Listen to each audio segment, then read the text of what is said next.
You gotta be quiet, buddy. Everyone's gonna hear you.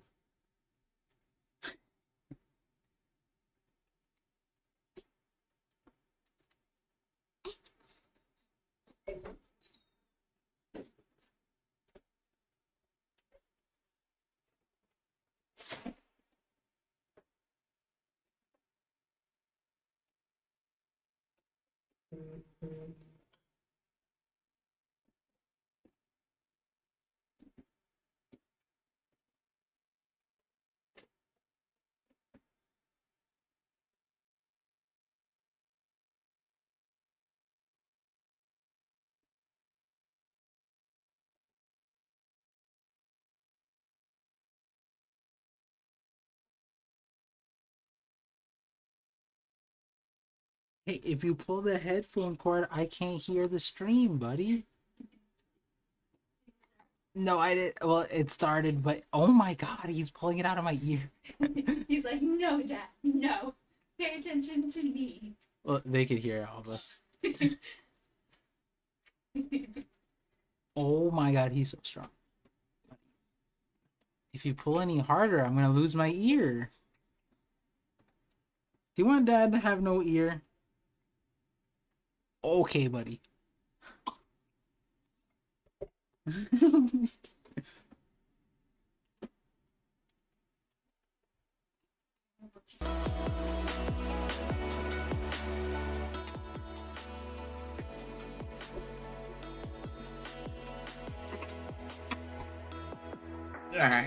right, let's start the stream, buddy. Let's start the stream, okay? Is that okay with you? Can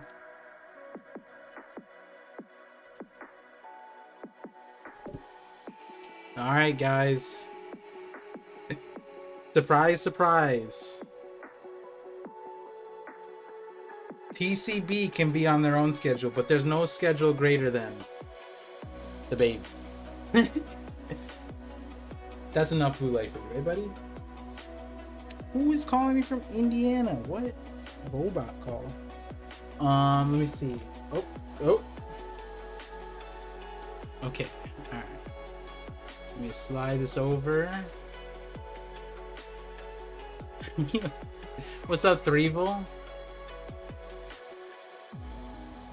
I hope so. I am not spoiled. I saw someone asking if I seen spoilers. No. See, the thing is, when you have a baby, it makes it a lot easier to not be on the phone, right? On Twitter, because he's too busy. He's too busy tweeting himself, right?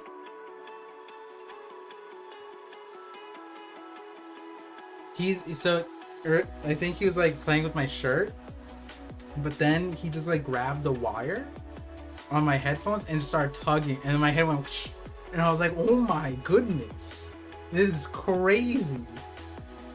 Are you okay, buddy? What do you want now? Where do you want to go, huh? You want to go over there? Are you reading your medical files?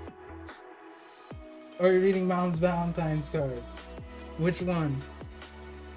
So we are going to be starting the chapter in a little bit. The baby's here for a little bit. He's saying hi. Hello, baby party. You see that? Slide your gaming here. What's up, AIM? Bowa Bowa? Savage Emperor? 3-day? War Vision for life. Zenith is greater than an ancient weapon? Par Jr., yup. It's funny, my wife did a poll on her Instagram comparing our baby pictures. And she's like, who does he look more like? Me, her, or both of us? I think when I voted, it was like 83% in my favor. Yeah, Captain... I do 99% of the work and you get 87% of the credit. That's not fair. Hey, we don't need to attack me like this on my streaming. Captain and Seuss, welcome to the Super Visionaries. The camera was blocking that. Thank you. I appreciate that. What is this music? Hello? Why is the spy music coming in? Did Zenith say hi? Yeah, Zenith said hi. Hey, buddy. Hey, buddy, you have anything to say before you go? Say it into the mic. You got it. You want to show them the new sounds you can make? What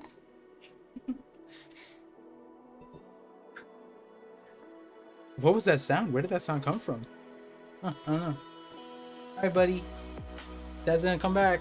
Bye, everybody. See you later. Bye.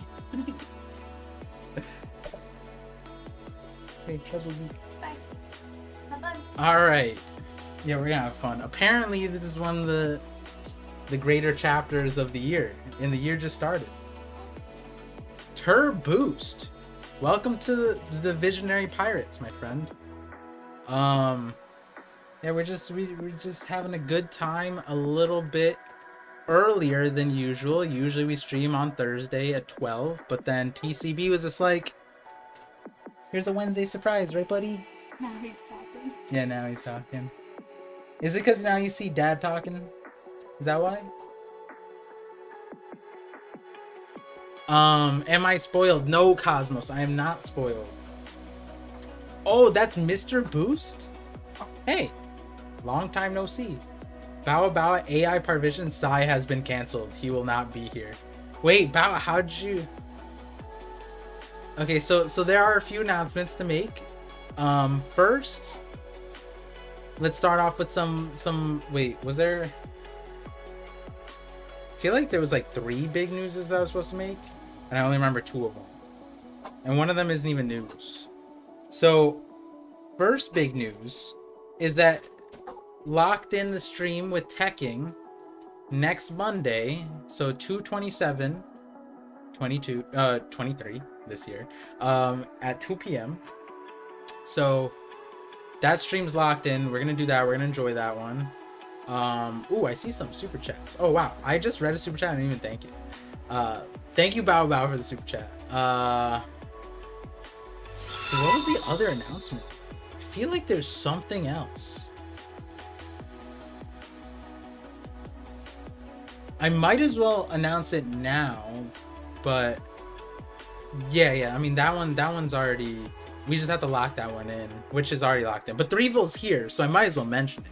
After the stream with Threeville, or not Threeville, Teching, we're gonna stream with Threeville, and it's break week. So we got, instead of the new chapter, we got Voice of All Things with Threeville. And when you guys realize how fate lined up for that episode, it's gonna be crazy. It's gonna be a fun one. Got a lot of cool things for that, for sure. Man, what was the other thing? I mean, the other one, I guess, is just, I don't think Sai will be able to come to today's stream because it's a little early, and the schedule, he didn't have heads up for the schedule, so we might not get Sai, but we'll still. Oh, the other announcement. Oh, I was supposed to get the link ready. So me and Sai, speaking of Sai, I know a lot of you guys from like our collab, our discussions every week, you guys fast for us to just start a podcast that's not even One Piece related. So we did that. We started a podcast. I'm trying to see if one of the mods can pull the link to Spotify, but it's also posted on my VODs channel. If you get the VODs channel link, pull that one. So yeah, me and Sai started that. We're gonna try and do that weekly because it's just us talking, and it's a lot of fun. We got it cleared by our wives, that's for sure. What will it do on the 30th of February? 30th of February was vanished without a trace. That's what happened to that. Also, is the music too loud? I feel like the music is just a smidge too loud, and that is a smidge muted. Ooh. There we go. I feel like it's better, right? Right? You guys could probably hear me better. I knew you were from somewhere. You're the guy from the 50/50 podcast. NP. If I didn't recognize your name. But also, that being said, we don't have a clear podcast name yet. 50/50 was just the tentative one. We're gonna still figure things out because, that podcast is fire. Hey, thank you. I mean, I just enjoy talking. Enjoy talking to Sai too.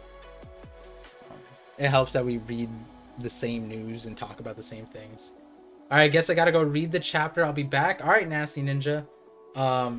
Happy birthday, ParVision from TCB. Sorry for being late. Well, hey, I'm more than willing to have multiple birthdays in the year. Hey, why not just make every day my birthday, right? That is completely fine with me. Thank you, TCB. I also received the birthday present in the mailbox. TCB has connects like that. You already heard it here. Millionaire Black, what's up? Yo, Vegeta. Agnar, what's up? You're not late. We're all early. Whoa, it's your birthday? Yo, what's up? Wait, you got this? I just realized. Yeah, you do have the same username from TikTok. I've never said it out loud before. CL5 Claire. Damn it. How do I not know how to say your name? Your username. You know who I'm talking about. The person who I'm talking about knows who I'm talking about. OG from my TikTok days. And you know what's funny? Wait, hold on. Before we like hop onto the chapter, you know how I've been way more active on TikTok and Instagram and shorts recently? It's so funny to hear like people on TikTok be like, ParVision's on TikTok? Wow, my day is made. And I'm like, wow, that's an honor, one. But two, I'm like, wait, I started on TikTok. Wait, hello? I've been here since day one. It said as it's spelled CL5 RIS. I want to say RIS, but it's not RIS. Rees.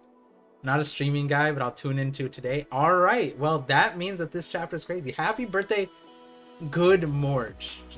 Hey, I'm the Good Morge. Call it the Break Week podcast. But the thing is, we're recording it. We're going to try to record it every single week. So, not exactly Break Week. I found you on TikTok with that elemental hockey heat. Hey, that was a day. That's a day one too. Oh yeah, I know. Collabing with Tekking, let's go. You know it. Insatiable Hunger, welcome. Par, you need a headache check for this chapter? I bet. How old am I? Take a guess. I am married. I have a kid. Don't let this devilishly handsome face fool you. Oh wait, no, young face? The handsome doesn't matter. You could be old and handsome, right? Yeah. I didn't mean like all of you guys to just start putting numbers down. Mr. Boost with the 10 months on Twitch. I appreciate you. Thank you. Thank you for being here, Mr. Boost. One of the OGs, Awakened Spirit Guard on Discord. Oh! Why did I put a pin in my head for Discord? Was it to tell all you guys about Discord? You guys already know about Discord. Why? What's so special about Discord? So like right now, well, there's a weird bug. I'm trying to figure it out, but given I'm pumping out content right now, like I'm finally at a place where I can probably start putting out my third channel, like my science channel content out. So if you guys want notifications for that, join the Discord, because like any and all things, whether it's One Piece, whether it's not, the Discord is the place to notify. I'm not, unless it's like a big deal, I'm not gonna annoy my YouTube community about it. So Mike Super says, you inside just gotta put random topics in a hat and just go ham. You know what? I'll do that. All right, you know what? I'm gonna do that. I'll do that. Slider Gaming with the 8 months. That is crazy. Wow, I appreciate you. I have some super chats to get to read as well. There's Terrible TJ with the $2 super chat, says can't wait. Look at all you guys. You guys are so... It was before the stream even started. I haven't been... That was 13 minutes ago. I started 14 minutes. He super chatted that while I was in the starting screen. Booty Hole, another Discord text channel. For the moment, we're gonna split off the other stuff later. Super Scorpio with $2 says, Zenith, I remember. Let's have a great one. Hey, he's having a great one right now. He's with mom. What's up? Hold on. Correct me. I've met a lot of people with this spelling, and it's always a toss-up. It's either Steven or Stefan. I know both. I just don't want to offend anybody here. How you doing? Welcome to the stream. Who was right about my age? Why would I say who is right? There's some people who are close.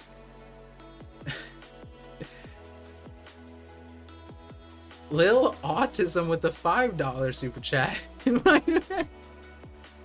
This is the internet, babe. This is the. Can you drop Patreon link, please? There is a Patreon link. If one of my mods want to pull that up for me, that would.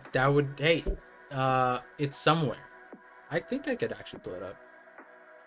I do have a Patreon. That is what I start out first with. Where is it? Oh, there it is. I found it.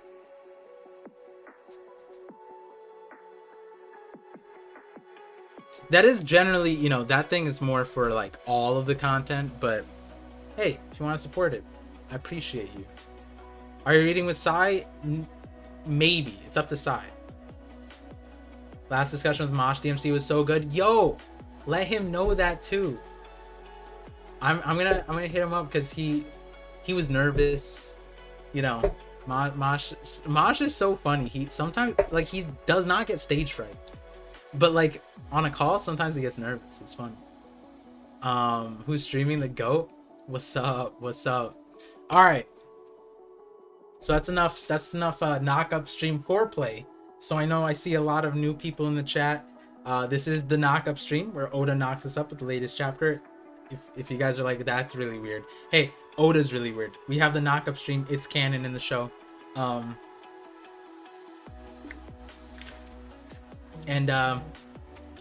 Before we get knocked up, you gotta have some foreplay, right? Look at me giving out the lessons. All right, so we have chapter 1076. We're gonna get started in. Ooh, we had a Shonen Jump cover. Huh? It's passed out. Giggity. What's on the board? Oh yeah, this is from last week. Oh, this is me writing to my kid, and then I was telling him his name. He likes it when I write on it. So, all right, let's get going. Let's get crack-a-lackin'. So if you guys are new to this stream and this setup, which most of you guys probably aren't, but I'll just say it again just in case. Generally what I do is I try to read the chapter as quick as I can, but because of the way my brain works and the way I like using the stream, I just, while I read it, I share my thoughts. If it connects to something, just a random thought, wherever it is, I just say where my mind goes, because by the end of it, those little drops of information might have been helpful. And then sometimes when it comes to making a video, then I can just go back to the VOD and check it over. So I'm not looking at the chat usually while I'm reading, unless something absurd happens, or if I have like a question, like I was like, wait, am I misunderstanding this? And I look at it and you guys answer, that kind of thing. Then afterwards, you know, I give like my thoughts, things like that, read some super chats, read the chat. Then usually Sai comes on at the end of the stream. Today that might not happen, probably won't, but regardless, you know, sometimes the stream goes on for 2 hours, sometimes it goes on 4 hours, and we have a lot of fun here. Hold on, the baby is chilling. Actually, no, it's because usually when I start talking in a certain way, he starts calming down again. But hey buddy, is everything okay? All right, hold on, give me a second. We're gonna start the chapter. Hey, it's okay, buddy. It's okay. Dad's right here. Okay. How is the scan out already? Scans. Hey, scans work hard. Babies work harder though. All right. So, I mean, the beginning of the chapter part isn't that like crazy. So, oh, it was a burp. That's what it was. That's all you needed. Oh, and spit up. Oh, and spit up. Look at that. It's okay, buddy. It's okay. Feel better? All right. Yes, very adorable. What's up, Dax? So wait, Dax, did you stream already? Did you already do the stream? But yeah, so the beginning of the chapter, let's just see. Yo, that's crazy now that I think about it. Cause like we just talked about this, me and Sai on the podcast. How in Japan you can't be anime only because this will get plastered all over the place. He burped. Can you give me like a burp pop? Cause he spit up on me. Sorry. It's okay. Dang, did I dodge? Oh my god. Oh, I got a little bit on it. The observation hockey could not beat everything. I dodged. I future sighted most of it. Yeah. He was squaring me. No, that's fine. But yeah, the Vegapunk. Imagine you don't know, like you're in Japan, you don't have time for the manga, you just watch the anime or whatever, you just enjoy it, you just like that. You just go outside and you see that. You see that, and it's next to Luffy, and you're just like, what do? Do you just move on with your life? Like, I'd imagine, like, if this got plastered on French television, they'd be like, what is that? Also, wait, the most important thing is Luffy's fit is red. Wait, so that means Zoro's fit is green? Ah, oh, Sanji's fit is so lame. Wait, Zoro's fit is green? Wait, that's kind of sick. It better be army green, though. TCB was in the chat. Yes, they were, Dill. They were in the chat. They probably still are in the chat, not gonna lie. Reacted to the chatter immediately, ended it just in time for them over here. Oh, thank you, Dax. Appreciate that.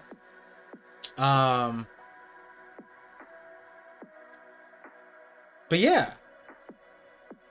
Oh man, what color is Nami and Robin wearing? I mean, they're barely wearing, right? Like, to be honest, there's not much to color in there. Then we got Chopper. Oh man, Chopper's fit is actually kind of cool. I thought it was just gonna be black and white. Wait, is Shaka's gonna be just black? Interesting. Okay, let's do this. Zoro's fit is light green. He's gonna look like a happy boy all arc. Nah, wait. Ooh, look at this. Even the apple sign, like the apple on the one. That's sick. All right, let's see what Oda's note is. After the final screening of Film Red, we had a barbecue with all the major staff members. I wish I could share meat. Oh god. I wish I could share meat with everyone like that. Hey, yo, I'm just gonna throw it out there, guys. There's a lot of people in the West, in the community, that would be willing to take the meat. Oda's meat? I mean, do we have to run a poll? Wait a second. Wait, hold on. I missed something. Lucas gifted 5 gifted memberships. Jeez. Thank you. I appreciate that. I almost missed that. Thank you. That's wild. The thing is, I feel like Oda, by the end of the series, when it's done, when the One Piece is done, we're going to have a giant banquet. We're going to have a giant banquet. Japanese barbecue. Whoa.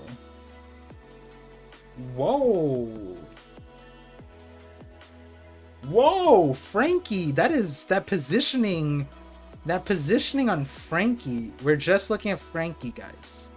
Just looking at Frankie. Chopper. Lots of people wish they were Chopper this week. Definitely see that. Yo, Oda. All right, see, plot twist. The shadow from 1075. That shadow is actually Luffy. You see that hand? You guys see that hand? Kill 2 birds with one what? Little baby tiger on it. Got Zoro kicking it. Robin looking classy. Damn, Jinbei though. Keep in mind, guys, I also have a touch screen.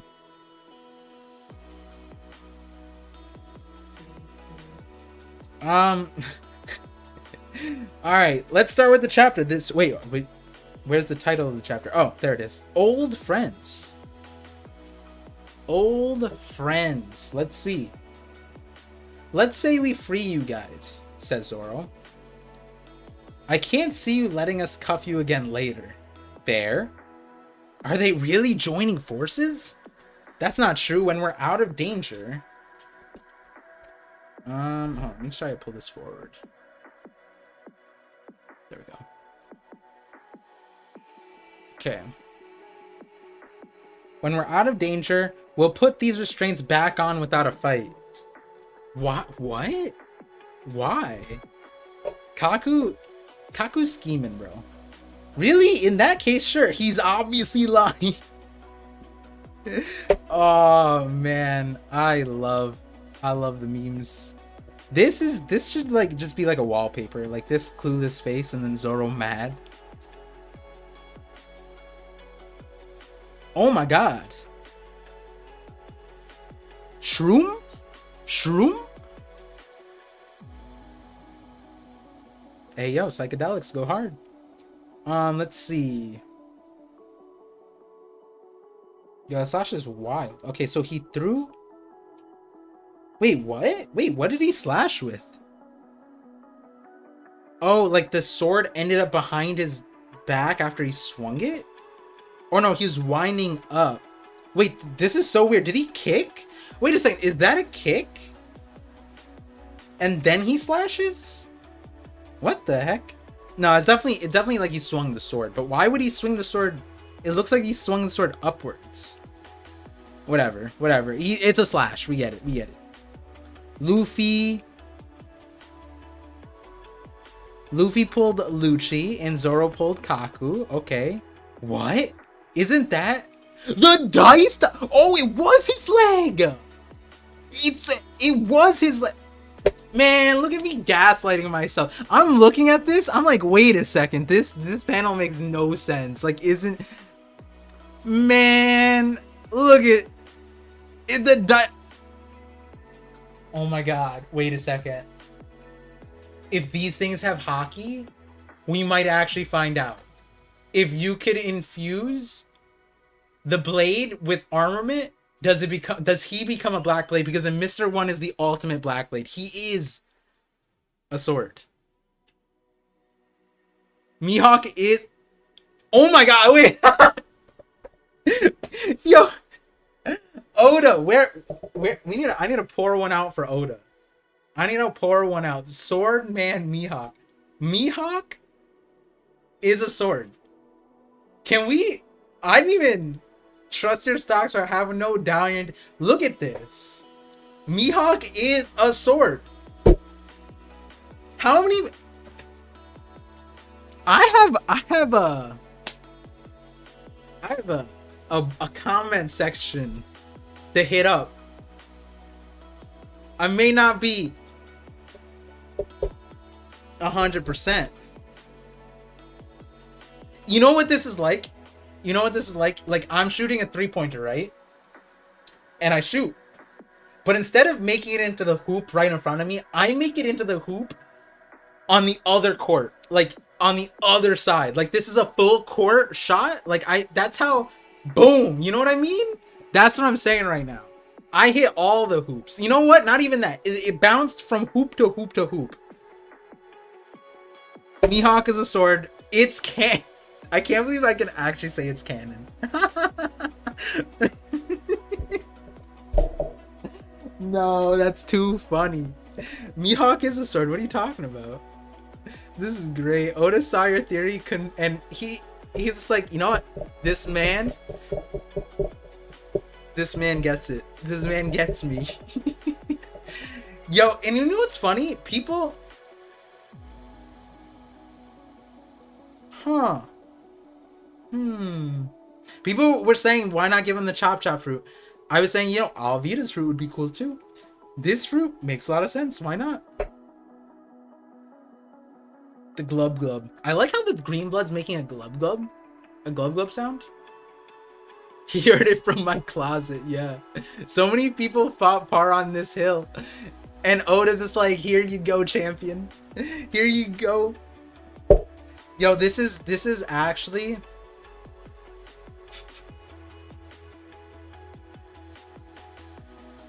Oh, I'm sorry. I need to... I know I should continue reading the chapter.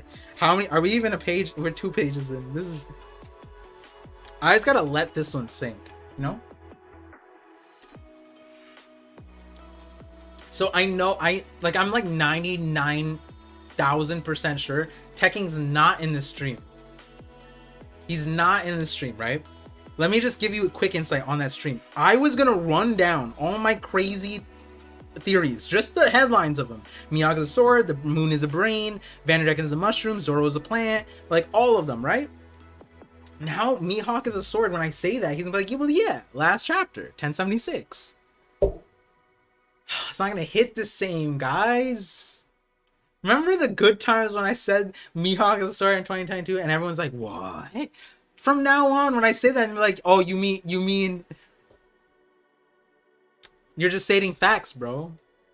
No, I'm saying the future.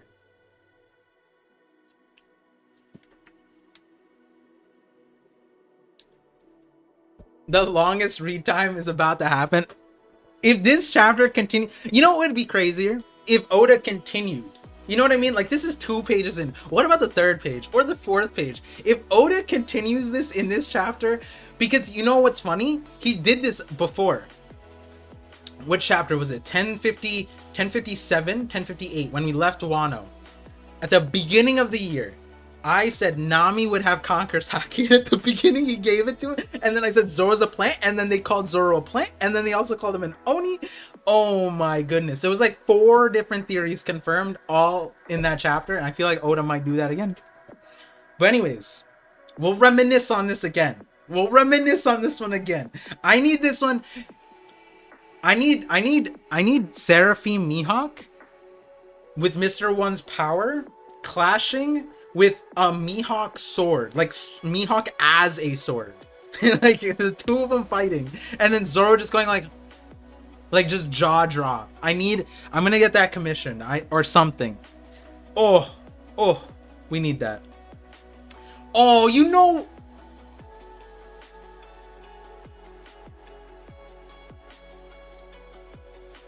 I just realized Grand Line Review is probably gonna talk about this. He made a video, and then the comment section was like, hey, that's a little crazy. And then he's gonna be like, wait a second, was it crazy? Hey, Grand Line, if you're listening, more than happy to join you for a discussion on this. If you're listening, hit me up. Maybe I'll hit you up. We can talk about it. All right. Zero or Noah, you keep having to save us. You won't get anywhere like this. CP0.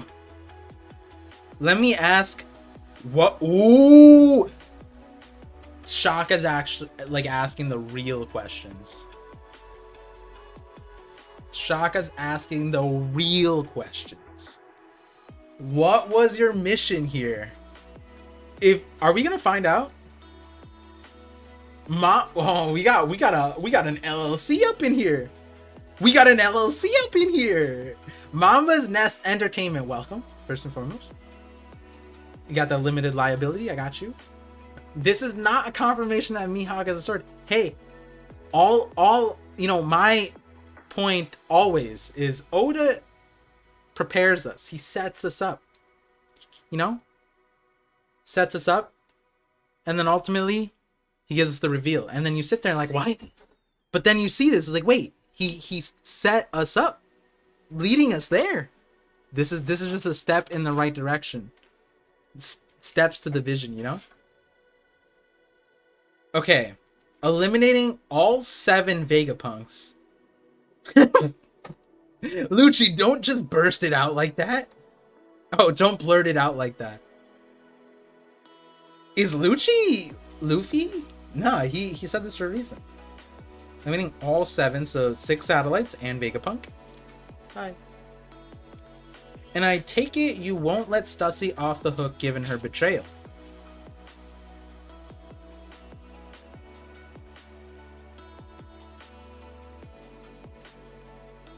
That's right. I won't show her any mercy. I mean, come on, Lucci. Well, I don't know. Like if I was Lucci's homie, right? Like if you had a homie, right? You had a homie and you just watched them get clapped by somebody, right? And then they said, I won't show you any, like they get back up. They're in handcuffs. I won't show you any mercy. It's like, hey, brother, calm it down. Let's calm down here. We saw what happened. You tried last time. Like, I saw you try to shig on her, bro. And she just bit you. She didn't even bite him. She just put lipstick to him, right? Yeah, homie's shit talking the bounce after getting bounced. Exactly. Oh my god. Are you trying to convince them not to save us? Who's Kiaing here? Who is Kia? Kia! Who is doing that? In this... Lucci, Kaku, Zoro, Luffy, Kuma, Seraphim, Mihawk, Seraphim, and Shaka. Who is Kiaing? What? Okay, we're just gonna ignore that. Oh, that was Nami. Okay, perfect. Great. I couldn't hear the voice. All 4 of those things must be running wild. How are we meant to protect everyone on top of the 7 Vegapunks? Hey, Helmet, give me the cuff keys. I'll leave the decision in your hands. Just please protect the Stella at all costs. When those 4 guys are out of the way and you realize you can't beat... Oh my... Wait, Luffy! You don't need to flex that hard. Oh my god. Yo, Luffy, let's settle down. When those 4 guys are out of the way and you realize you can't beat me, you won't be a sore loser and go after my friends in the Vegapunks, right? Oh my goodness, bro. Like, Luffy said, I am him. I will stay him. You will never be me.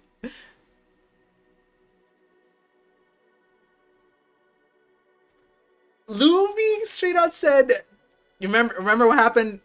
Remember what happened on the first floor? Cause I do. It's a no diff, bro. Oh my god. You remember like people were debating whether it was like a no diff, mid diff, whatever. Luffy out here saying like, brother, were you reading the manga with me? Were you seeing the same panels that I was in? Luffy said, not in a million years, Lucci.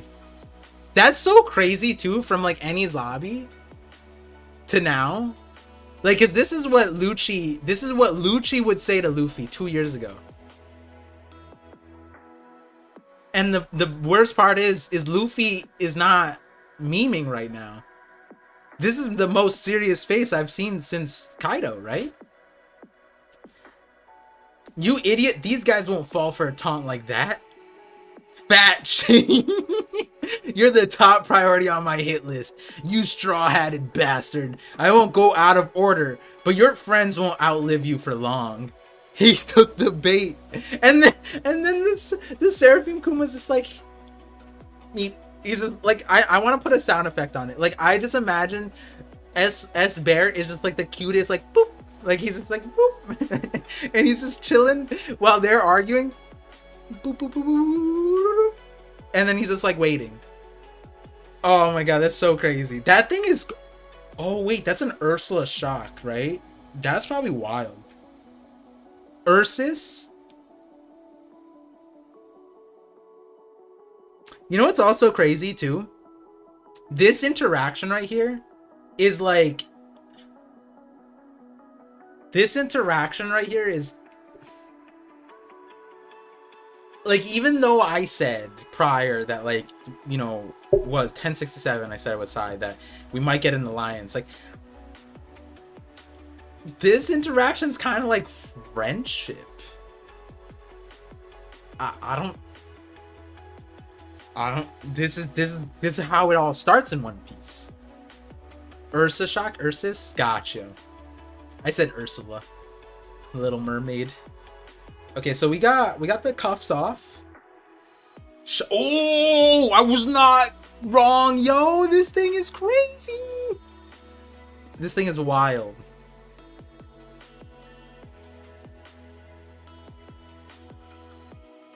Gear.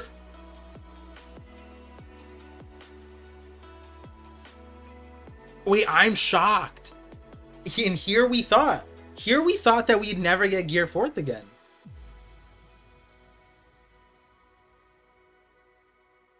Huh. I guess Gear 4th is useful. Let's go. And he went into Bound Man. Sorry about this, Bonnie. I'm gonna beat your clone dad child Birdman person. No! No! Oh, God.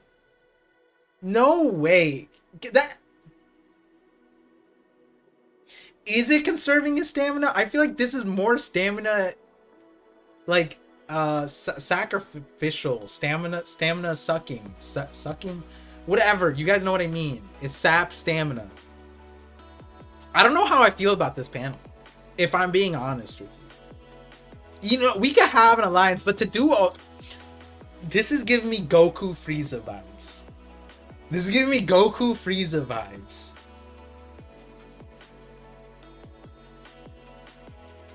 Also, if the Kuma is not down from this, that's a little... Boundman might have better raw damage, less hockey use. Maybe. It makes him age. But the thing is, like, he hasn't had a rest period afterwards, you know? But obviously we don't know about Gear 5 to its full extent. Obviously Gear 4 is probably less taxing to his, like, life. Like, I don't know. Oh, how to make that video. Okay, sorry, distracted. If Kuma... What? Wait a second. Hold on. You know what I just realized? Wait. And that's fire. Don't be a hater. No, not Goku and Vegeta. There's no World Lucci is Vegeta here. Okay, that's not real. He still has a sash.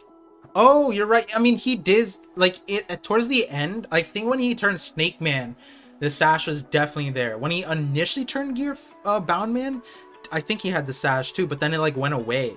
But I don't remember exactly. I know Snake Man had it more concretely. The Snake Man one was more like Yamato's sash, the Hagoromo scarf, right? Okay, hold on. You know what I just realized? I know this is, like, not... So, like, Zoro... It would make so much more sense, yes, to have Zoro facing off the Mihawk Seraphim, right? I get that. But in a weird way, you always have Luffy facing off against the strongest, right? So, like, I don't think this, but is this a weird way to say that Kuma might be stronger than Mihawk like normal? But the thing is, Kuma isn't in the story anymore. Like that. I don't know. I'm just throwing it out there. Like, Luffy's face always faces the stronger person, right? So, like, I don't know. Kaku, Zoro, they be trying. Damn. Wait, these attacks didn't... Wait, they're, like, actually trying to kill him. Wait a second. Wait. Like, look at this. The Rokugan and Kongan just, like, I thought, like, it'd be caved in. And then Purgatory, Onigiri, and Tempest kick White Thunder. Hey, yo, Kaku. You're not Minority Hunter. And I know you're trying to, like, you're still a giraffe. We know what country those come from. Like, you don't have to act in front of Zoro. White Thunder is wild. I'm just trying to say, the White Thunder is kind of crazy. Okay, so we leave that, but, like, damn, they're just, like, going through it. And I feel like they're not hurt at all. That, oh my god. These things are durable. If they get up with no damage, what would that... That's terrifying. If they get up with no damage...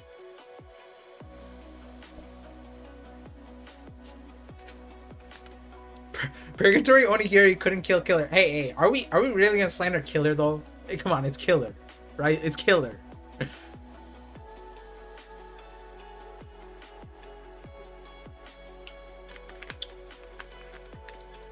He calls it Black Thunder with some... Oh god. All right. This you know, I like it. I like it overall. This is I think like this is like one of my favorite. I know I'm not like I'm gonna read the chapter. I just wanted to say like this line. Damn, that feels so cool. We've been waiting for Luffy to flex his like him. You know what I mean? Like all of pre-time skip, it's always been. It's like, you know, the Bellamy moments where it's like, he just has 30 million, blah, blah, blah. And then, you know, they're like, what? He has 100 million? What? He's 500 million? What? You know what I mean? And like, now the glove is on the other hand. I don't know the right idiom, but it just feels nice. It feels nice. All right, deep within the lab. Need food. We haven't had a decent meal in over 2 months. All right. 2 months? There's okay. There's so many questions now. I don't even... The world government... Yeah, I know. CP5, CP7, CP8. Yo, if Wanze is here, that'd be crazy. You know, it'd be wild if people from the train on Any's, like, to Any's lobby were also here. That'd be kind of cool. I wonder if we'll ever be allowed to leave. Are we gonna die here? 2 months back, when we were meant to set sail, after our inspection of Egghead, those weaponized sea beasts attacked us, and we were brought back to the island. Lilith? Question mark? Then all the other agents that came to look into our disappearance met the same fate too. So I figured you were the one behind it all. Okay, so before I scroll, we have a silhouette. This is like the same silhouette that we got in Punk Hazard. Is this not just Vegapunk? Like, look, it's the nose, it's the tongue. This is Vegapunk. It could even be baby Vegapunk. It's baby Punk. But also, okay, before I scroll, the thing about this is really crazy is 2 months. So that throws a wrench in the download in Punk Records, because then wouldn't all of the satellites know about this? Or does that mean Vegapunk was not uploading this entire time? Dr. Vegapunk. Jangle. Why does he have sea stone cuffs on? I'm assuming the sea stone cuffs why he's tired. Sorry, I'm afraid I had no idea. To think this was happening. Oh! Alright, not Vegapunk. Cool. Oh, and he aged up. Great. I'm afraid I had no idea to think this is happening on Egghead right under my nose. So someone... Yeah, Lilith being the traitor of Sea Beast.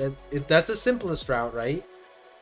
Lilith was acting coy? Is that how we're going to go about it? But then the other part of it is that would mean Lilith has not been updating for 2 months? So then was that logic right with... It's either you can selectively choose what you upload, right? That's one option. Or 2, she was not uploading for 2 months. Interesting. How troubling. This whole affair has been baffling from the start.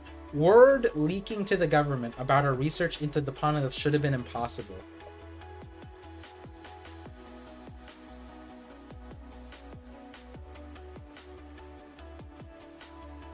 Oh, wait a second. It might not be Lilith.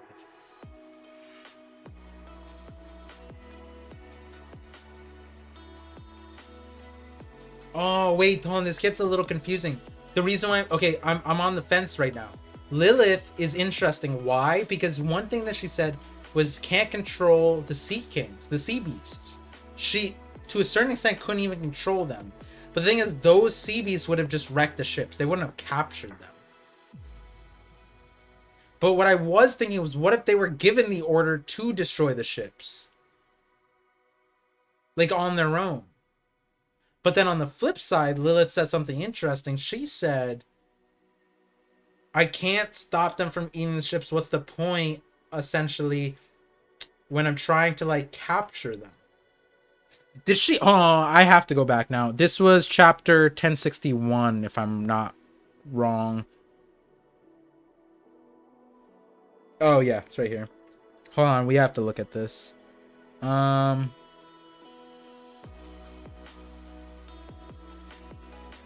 Okay, here we go. Why isn't it possible to control the urges of living beasts? The only things I ordered the Mecha Shark to do were recon, report, and bombard. Don't want it to eat anything because no valuables are left behind. An error in the programming, I guess. An error in the programming. An error in the programming. Okay, and then we go to 1075. Okay, we don't normally do this in the midst of the chapter, but this one was too spicy. All right, hold on. 1075. Where we go? Could we have made a mistake in the design stage? I heard last week I feel like a few people brought up was a like 3-day, one of my mods, a few people, Sentience of Punk Records.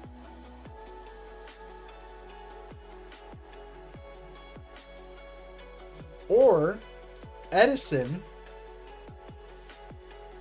being the inventor. Alright. Put a pin in that. Put a pin in that. Let's continue to see what information we get. Oh, we don't get information. That's cool. I was like, hold on, let's see what other information we get. And then it skips off of it. Great, cool. The Navy has successfully deployed from branch G9. We have over 100 ships of all. Why does the all like? Why not of the biggest sizes? Why have all sizes? Why do we need like a minivan ship? You know what I mean? Why do we need the smart car ship? All heading for Egghead. Understood. Who is talking to who and why?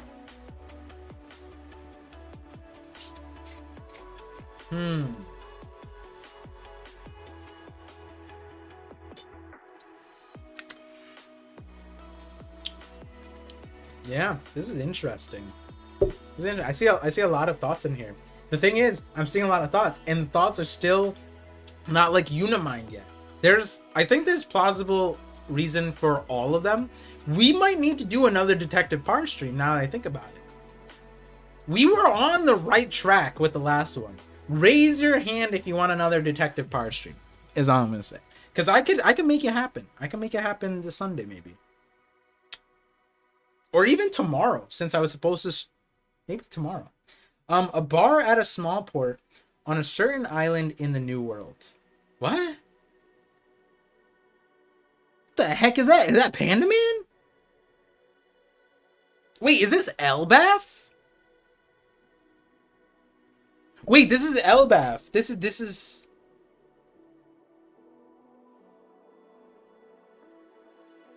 Man, I've been making those Big Mom shorts for so long, I recognize the goddamn houses. Oh my goodness, bro.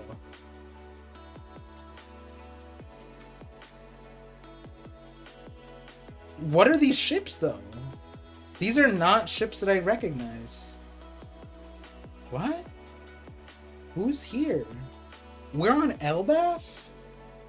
Is that Panda Man? Is this Panda Man's chapter? What the fuck?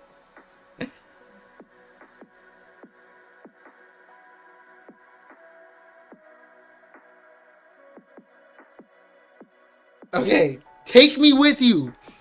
Take me with you. Take me. Come on. Is this it? You know what'd be funny if this was like Mother Caramel? She's still selling children. Don't be dumb. There's no way. Man, a silhouette. Oh! No. Don't be dumb. There's no way. I'd bring up. No! This can't be. No. Don't tell me it's The Godfather. It looks like The Godfather. Why don't you give it up? You'll make all the other captains jealous. No way. I really look up to the chief. Makino 2.0? Ah! Yo, what? What is that? That's not anybody's shit. Man. Boss, that bastard's actually attacking us. So far, they've just been scraping with our youngster. Yo, that's tough. That's tough. Whoever, like, think about it. Shanks is out here drinking sake out of a giant sake cup. And then, who's this? Rockstar? Rockstar's like, they're scraping with our youngsters. Rockstar is technically the youngster on the crew. And you know what's even funnier? The goddamn monkey is right here. So whoever is fighting the youngsters, about to get, like, what did y'all want to do? Seems like it'll turn into a full-on battle soon. I don't know whether you'd call this good or bad timing. We're just about to set off. Damn, I've never seen... When has Shanks ever drank like this? Yo, Shanks might be in a bad mood. Yo, I don't know. Like, I've been around a lot of people who drink lots of alcohol. All I know is they got their ways to drink it. You see a homie drinking like that, and they don't normally do it like that, better strap up. It's gonna be a ride. What happened to Shanks? The heck? Get this shit out of here. Guess. No. The thing about this, right? Oda is so annoying. I already know what's happening in the next panel. He's gonna give a reintroduction of Shanks. He's gonna give right? Because he has a full body. I already know it's going through the thing, right? And like, we had Film Ready show up at Wano for promo. Like, we don't need the reintroduction. You've been trolling us for 25 years. Oh, okay. There's no like card. All right, I could deal with it. Guess I lost track of time. Catching up with everyone.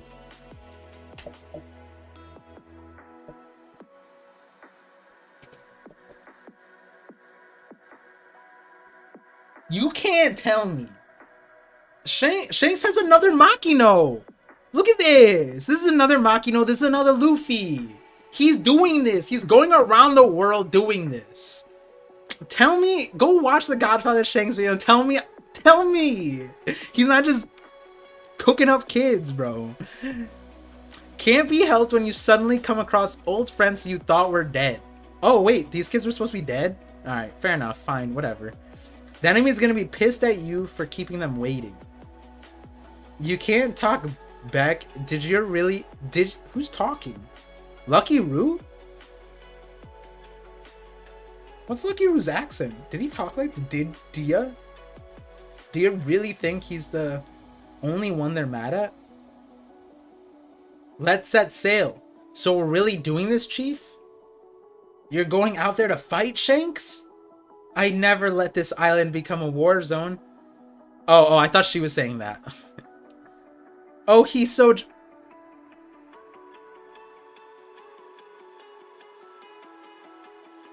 The day... You know what's crazy? We're gonna start calling certain types of conquerors Riz. This is Riz hockey, bro. This is Riz hockey, bro. You see that?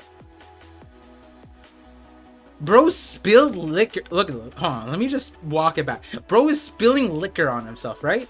Gets up, is late to some battle. Said, I'm not gonna make it a war zone. And she's like, oh.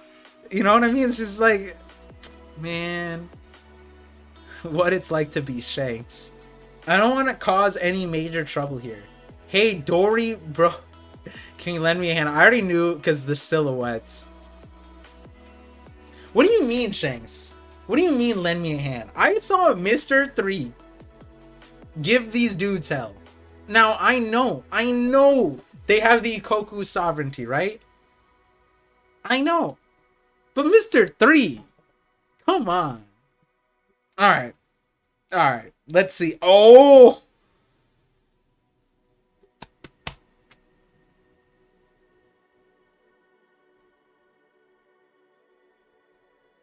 That's almost nostalgia. Oh, goddamn, this kid's huge. I don't know why I forgot it's a giant kid. Sure, brother, I don't mind. Oh, Shank's a brother. Oh, that's dope. This...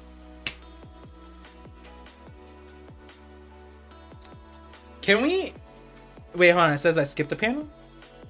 Wait, what do you mean I skipped a panel? I don't think I skipped the panel. It's right here.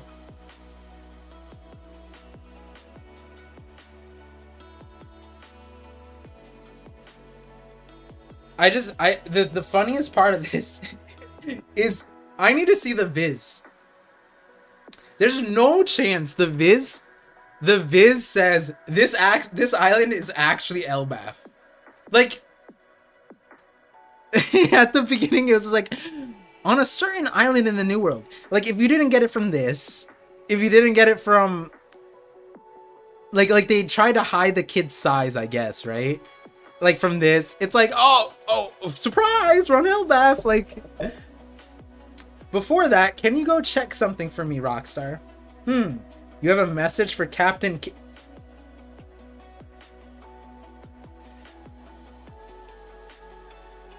Why did...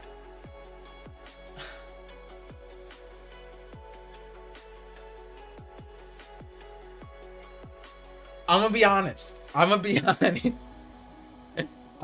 honest. I did not that I didn't remember Kid was there. I just didn't know of the timeline. I didn't know if Kid had already gotten there. Like we saw a Kid like there, right? Like, or was he on top of a ship? I thought this was maybe before. No. No, the people he's memeing on is Kid. I'm so sorry. I'm so sorry. I try to stand up for Captain Kid. I do. I try my best. But when you... Can we just run? Yeah. They didn't even send the monkey. Rockstar said they were struggling against the youngsters. They've been scrapping with our youngsters. Oh no. Oh god. Let's do it, Red Hair. Yeah, tell him he has a choice. He can either hand over his load poneglyph rubbings and scram, or he can risk fighting me. You know what this panel tells me though? I've been on this. I forget, was it my video where I said Kid has shit hockey and this is why? I've been saying, right? This confirms to me that like Kid did not lose his arm to the red hair. It's like if he lost his arms to Shanks when Luffy was in Udon, he would have said Shanks took my arm. No, he said the red-haired pirates. And I've always memed on people. I said the monkey took it. That's what I've been saying. Now I have no qualms with that. Why? Because he's scrapping with the goddamn apprentices and the monkey's here, bro. Who took his arm? You can't tell if Kid... No, hold on, pause. Maybe Kid is not fighting. You know what? Kid isn't fighting. There's no way Kid and Killer are fighting, right? Killer can't be here. Killer's on vacation. Alright, Killer's on vacation. There's no way. Warland Elba. Warland? Wait, is this confirming that Elbaf is like an archipelago? Warland?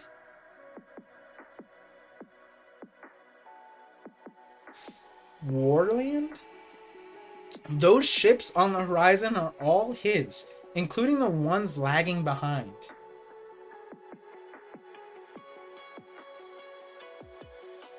What?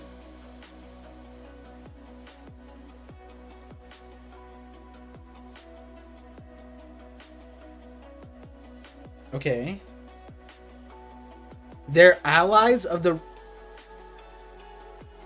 Every one of them seems like a big shot, and they're all sworn to the Emperor. Last time it was completely one-sided. They took your arm even before... No! No!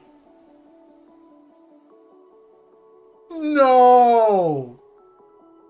No. No. No. No. No. They won't settle for an arm this time. Make way, the chief's coming through. What the heck is happening? Chief! I'm so glad to see you, Chief. You too, Beckman. I feel like we totally owe you protection money. We don't do that. They'll take your life instead. Wait, what? Who's saying they'll take your life instead? Only if I lose. Bold warriors face off?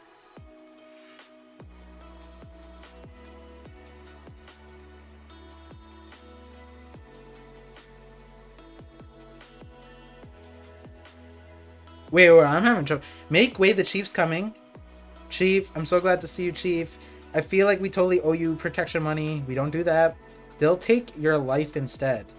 Haha, only if I lose. Bold warriors face. Shanks is so chill. Shanks is so chill.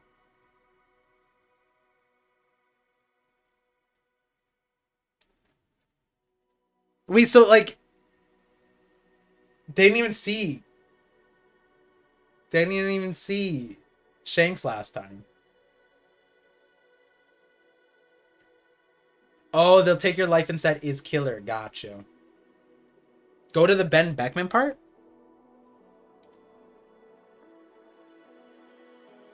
What's the Ben Beckman part?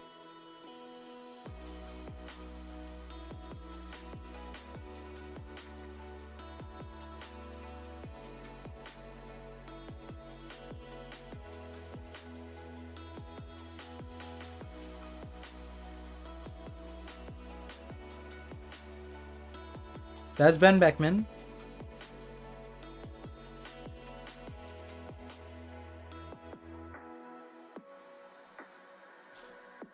Wait, Ben Beckman did it? Wait, what do you mean? What do you mean Ben Beckman did it? Ben Beckman did it? Whoa, what? Further up?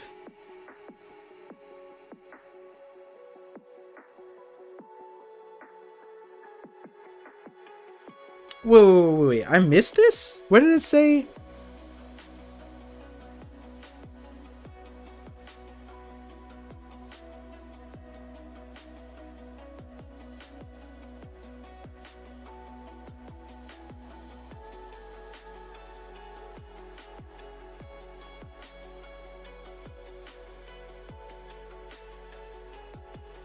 When they were in the bar, Lucky Roo told to Beckman, "You're the one to talk." Oh, what's up, Emoji? The OP scans translation is worth comparing.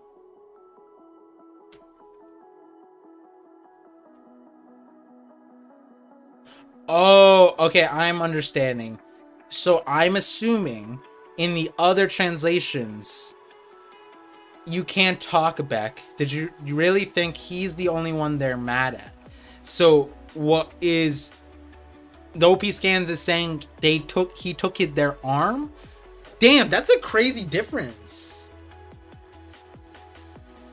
Huh. Interesting.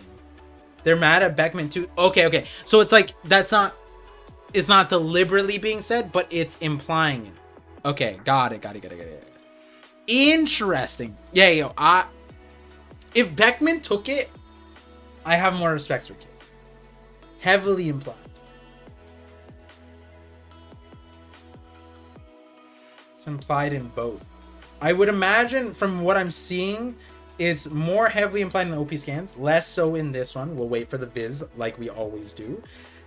if Ben Beckman took it, all right, I can't slander Kid as much. It's Ben Beckman. That's like Zorro, right? Like that's like if Cavendish walked up on Luffy, like actually on Dressrosa, and then Zorro just kind of like,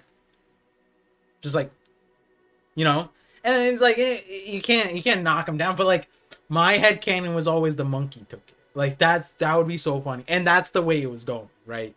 That's the way it felt, you know. Like look at this line. Look at this line. It said they took your arm before we even got a glimpse of Red Hair himself. You can't like my. That's too funny.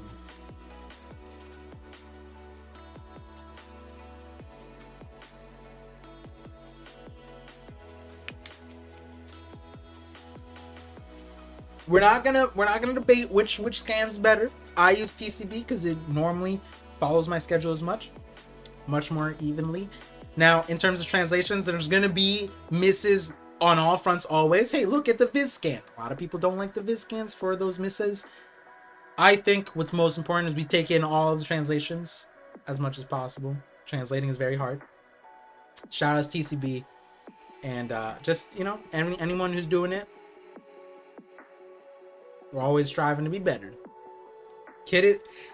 Okay, we hold on. This oh, I need to stretch. Oh, my back. Okay. All right, we need to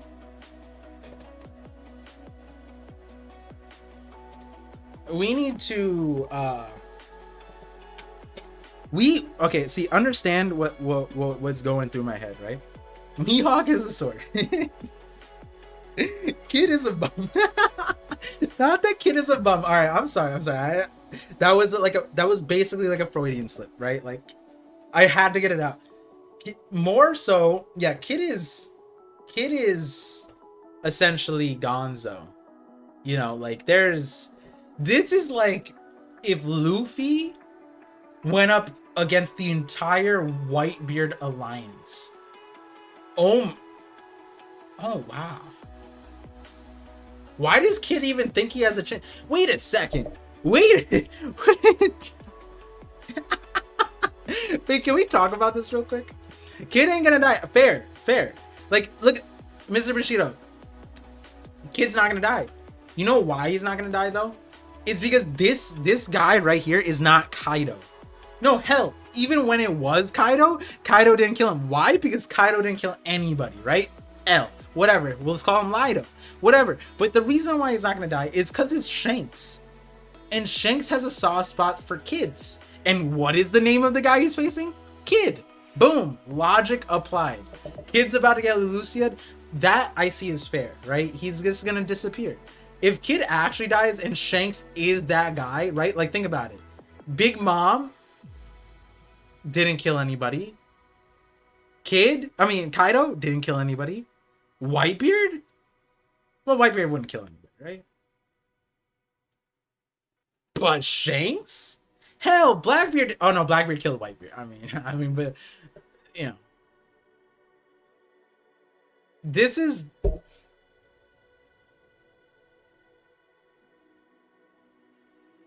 You think they're gonna Davy backfight? Oh, you know what? Kosuna just said, I bet red pirates do some duel games like the Davy backfight. He lost his Jolly Roger and traded his arm for it. Imagine if Kid comes back and they still have his arm, and then they're like, dude, they're just waving it around. Yo, that would be so cold if he just started waving that shit around and been like, you want this shit back? You want it back? Oh no. Oh, I feel like One Piece is too. No, but like Kiku, right? Kiku's arm got sliced off, fell, and it was a plot point, right? Oda was setting us up for dismembered arms. I mean, Law lost arm right in our face. I wouldn't put past Oda taunting somebody with an arm. Oh, that would be like Game of Thrones. That would be like crazy. I think I would love that. Because if that were the case, right? When people say like, oh, One Piece is like this kid, you know, this like joke meme thing, and you show them that scene. You show them that scene where Shanks just slaps kid in the kid. Like this is bop, and it's fucking beats his ass with his own. Oh my! All right, let's not create expectations because that's not happening. We know that's not happening. I almost want to put a poll. I want to put a poll. Do you think Shanks is gonna beat his ass with his own arm? Oh, that'd be crazy. Then the next crazy part is we just see like Shanks unveils his arm, and it's Kid's arm. He's like, well, it looks better on me. Both have one hand. Hey, maybe they arm wrestle. That'd be kind of cool. Blackbeard is coming to Elbaf right now and is going to save Kid. Nah, I don't know. The thing is, all right, see, Captain Longlegs can't, like, given this scenario, right? Can Blackbeard save Kid? Like, you really think about it? Shanks is entire, like, I don't even understand this, right? Like, he says those ships on the horizon. So like, wait, do we see any more ships? Oh, wait, I was right. Kid isn't even on the island yet.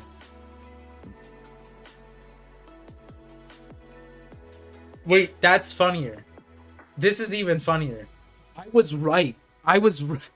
No. Like, I was right. Like, I'm not saying it like that. What I mean is, like, when they were saying like, oh, like these dudes are scrapping with our youngsters, I didn't think it was Kid because I didn't think Kid was on the island yet, because I remembered 1073. I'm pretty sure he didn't make landfall yet, right? He didn't make landfall. 1070. Oh no, 1070. Is it 1071? 1070. Wait, what chapter is it? 1072 then? The heck? What chapter was it? I'm misremembering the... Oh no, it's right here. Yeah.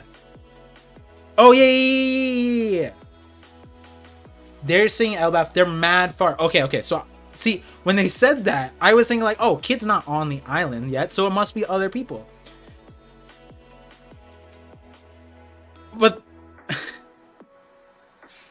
the problem is Kid can't make it to the island.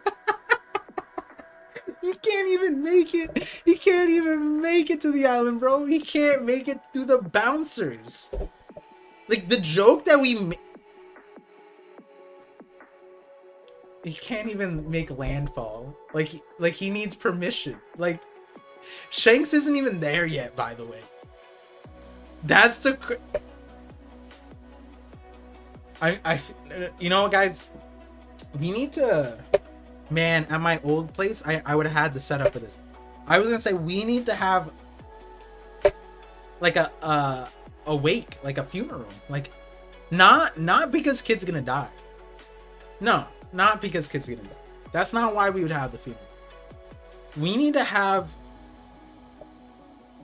pay our respects to a One Piece character whose reputation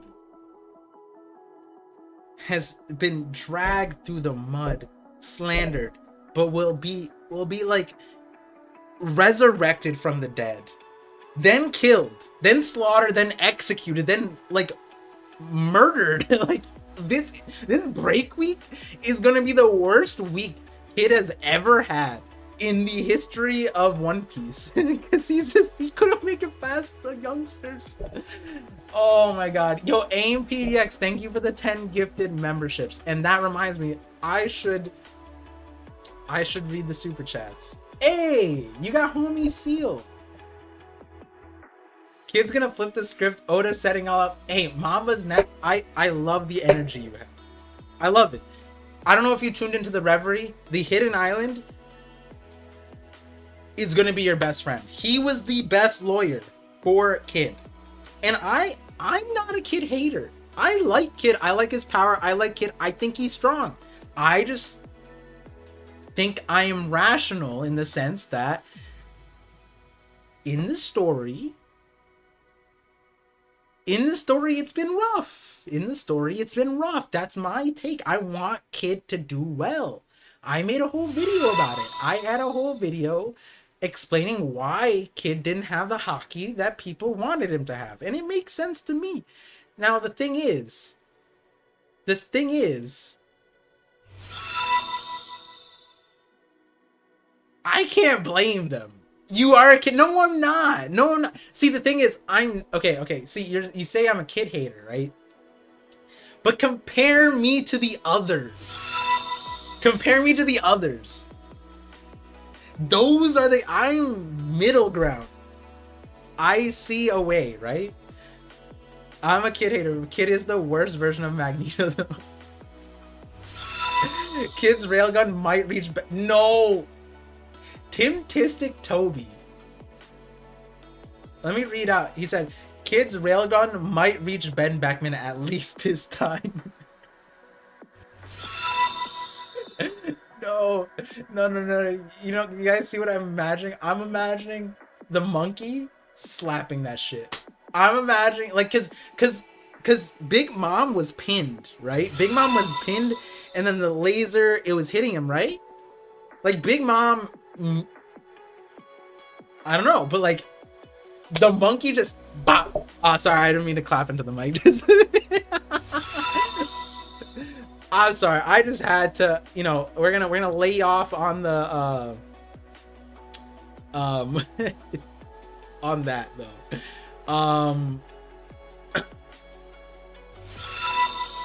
I don't think Kid gets past Ben. Rafi, I mean, I don't know if it's confirmed yet. I'm gonna wait for the viz. He didn't make it past Ben last time, apparently. Oh no. The thing is, you know what's crazy about that? Like, do you know what's really... Oh my god. Wait, hold on. Here's an actual question. Whoa. Okay, so I don't know, like, the alert box is going wild right now. I'm sorry, you guys are gonna deal with that sound with me. I could turn it down. Hold on, let me actually message Sai, see if he's you think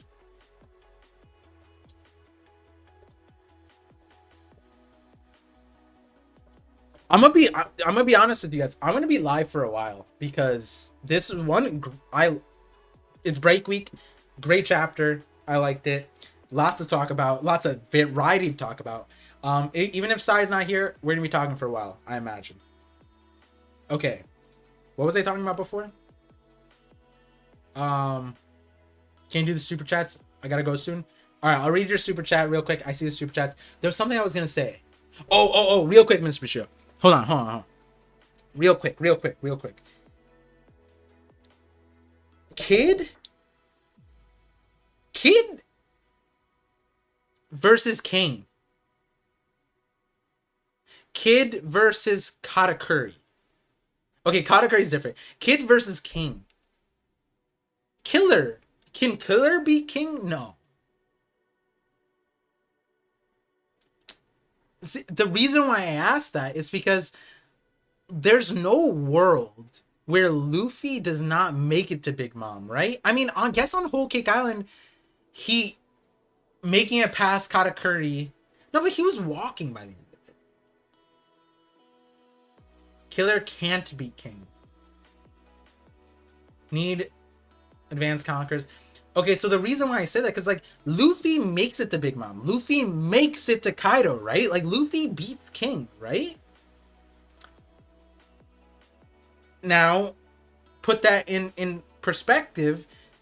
Kid didn't even see Shanks. Lost an arm to Ben Beckman. Yo. The structure, like, Shanks's crew is... like, not...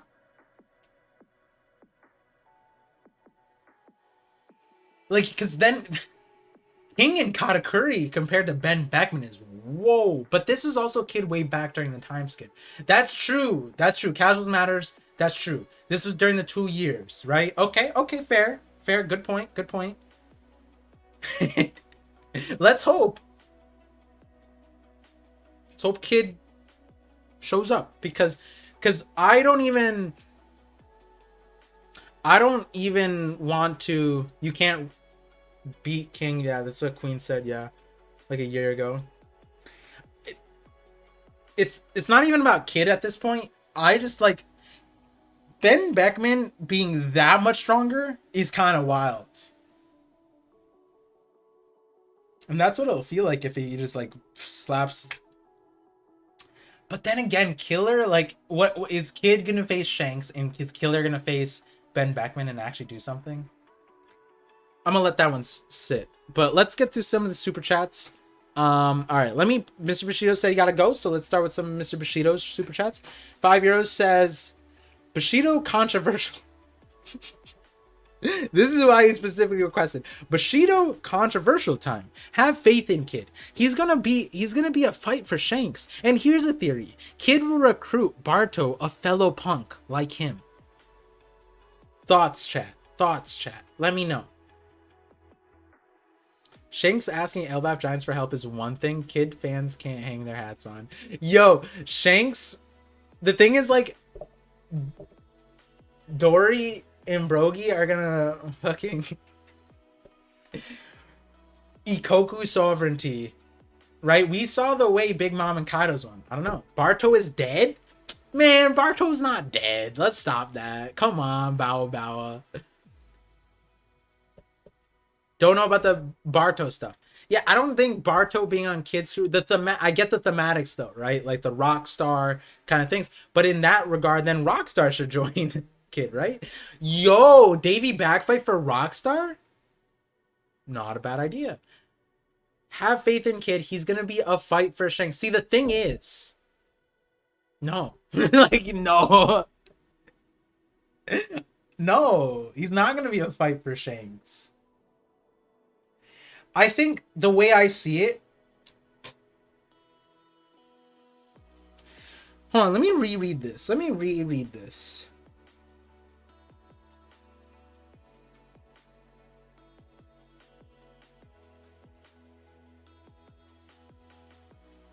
Why does Shanks want the load poneglyphs rubbing so badly? He wants them because... No, he should know.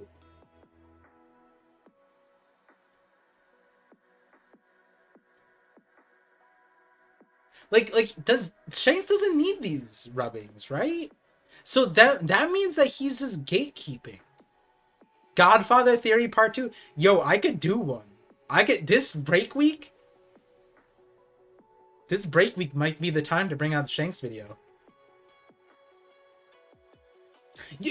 Man, all right, hold on. You can't tell me the way that we were introduced to it, like, this is just Luffy 2.0. This is what I was saying in Godfather Shanks. Shanks is going around and giving kids dreams. I know there's a certain G word that you guys want to use. I'm not saying that. That's not what's happening here, because he's just showing up being Shanks and then leaving. It's not weird, right? But the weird part is the part where it's just like, this is Makino 2.0, but we don't even know. This is Makino 5.0. Like, how many different Makinos are there? How many kids does Shanks have? Like, is Makino's kids Shanks' kid? No, it's probably not, right? But like, I would have put it past it, because she definitely wants Shanks' kid. Look at this.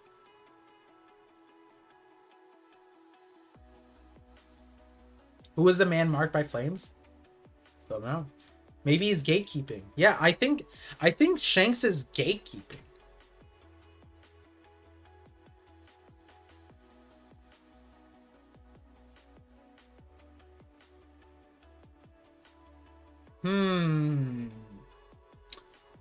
Gatekeeping is weird. It's not weird because I obviously understand it, right? Because it's like, if Shanks wants the certain somebody to make it to the One Piece and claim it and blah blah blah, and he's like guiding and making sure it's Luffy, that's one direction. But the thing is, Shanks also has been hands off. What, like, if Kid is a threat to Luffy being the chosen one, Joy Boy, the guy who does everything right, then like, if Kid can't be a threat to Luffy, like, you know what I mean? Like, and it's weird because, like, if that were the case, then why wouldn't Shanks try to stop Luffy fighting Kaido? Right? Like, it's not like Kid is Kaido level. He let Luffy bang with Kaido, right? You're not gonna let that happen and then gatekeep Kid. Gatekeeping is so weird right now. So then, does he need the poneglyphs? But that would, why would Shanks need the poneglyphs that Kid has? Am I the only one who thinks Makino's baby is Sabo's? The first time I saw the baby, I thought it looked like an older Sabo. No, it can't be Sabo's. I'm sorry. One, she was surprised that Sabo was alive, right? She said Sabo's still alive. There's no way that makes sense. I just had to read that. No, there's no... The timeline does not make sense.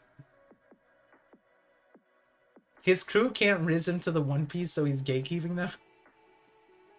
Why are giants simping so hard for Shanks? Is he Loki or something? No, he's not Loki. Shanks is just him. That's what it is. Isn't tried finding the One Piece till recently? Nate's logic, I get that, but like, even if he's trying to find it now, wouldn't he have all the pieces to, like, the Exodia? You know what I mean? Like my point here is, right, one, they already fought Kid. Maybe he didn't have the stuff then, right? But two, you're telling me in all this time that Shanks has been in Yonko, he hasn't had the access? You know what I mean? Like, he has the access. Like, when someone says, like, now it's time to get the One Piece, it makes it seem like he could just go and get it. It's not like, I'm gonna start now, right? Is Shanks that kind of character? I see what you mean, though, Nate's logic. I see what you mean, Nate. Why wouldn't Shanks need Kaido's poneglyph?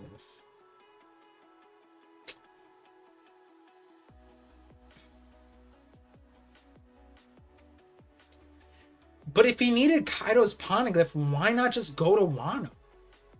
Right? Like, he was there. Right? Like he could have just went. And like, the other part of it, it's like, he could just talk to Momo. Like, Momo, you're the kid I took care of when you were a baby. Like, Momo, you remember in the journal, Odin's journal, your dad's journal, it's me Shanks. Can you show me the road poneglyph? You know what I mean? Like if Shanks needed the Wano poneglyph, he could have just went now. You know what I mean? Like, he knows that it was cleared. Like, I get why he wouldn't have had it before, but to then wait to just call his entire fleet, wait for Kid to come when he just walked up and got it, right? Is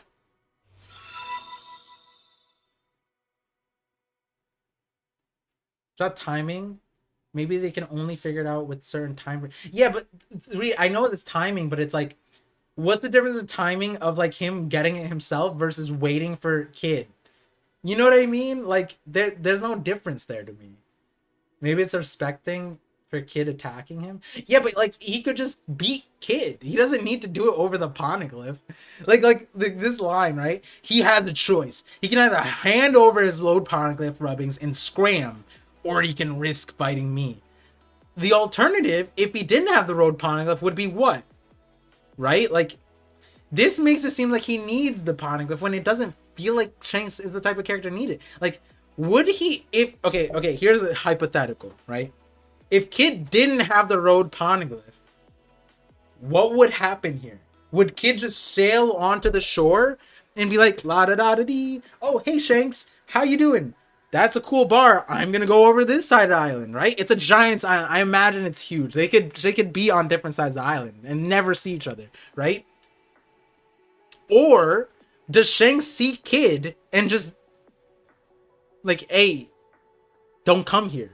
You know what I mean? Like, how do you guys see it panning out? Is the poneglyph really the contention point? Or does he let Kid just walk up on the island and be like, do, what's up, Shanks? How you doing? No problem. You know, like, Kid would fight regardless, right? Because of the arm thing. Like, I don't... And that's not why they fought in the first place, because it happened in the time skip, right? Like, Kid didn't have these poneglyphs before the time skip. So, like, Shanks, Ben Beckman Or the monkey took his arm anyways. Shanks needs big moms, which Kid has. And I'm assuming Shanks knows that he has it because of the news.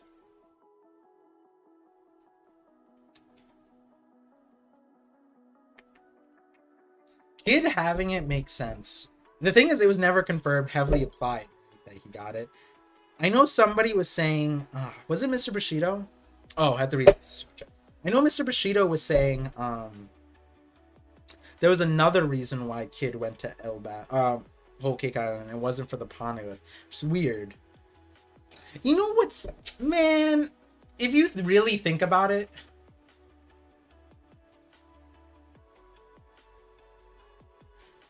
No, wait, your Rouge...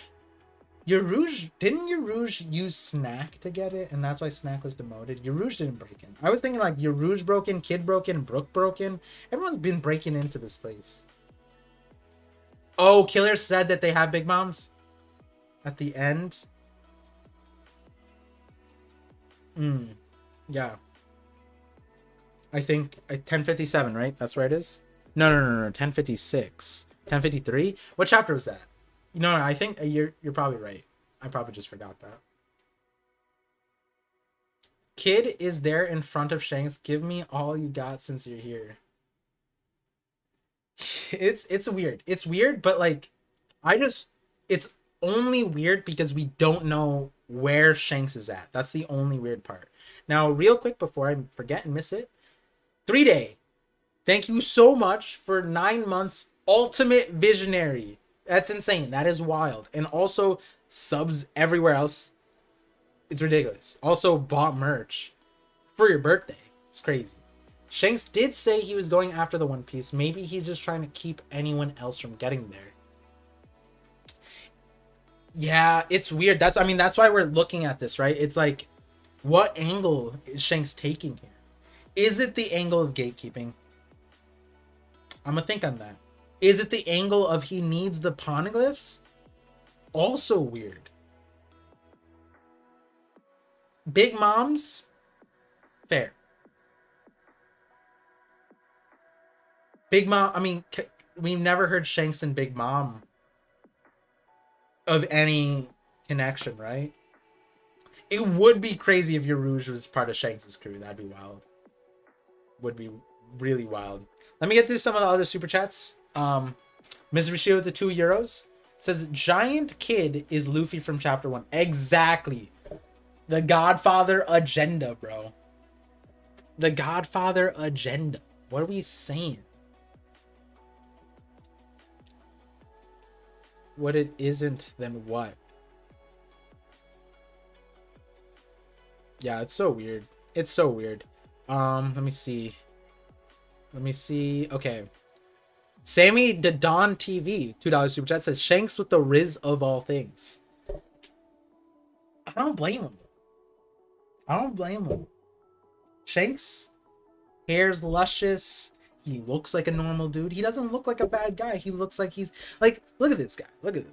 You know, like let me tell you, if this was your Hinge profile, right? Your Hinge, Humble, whatever one.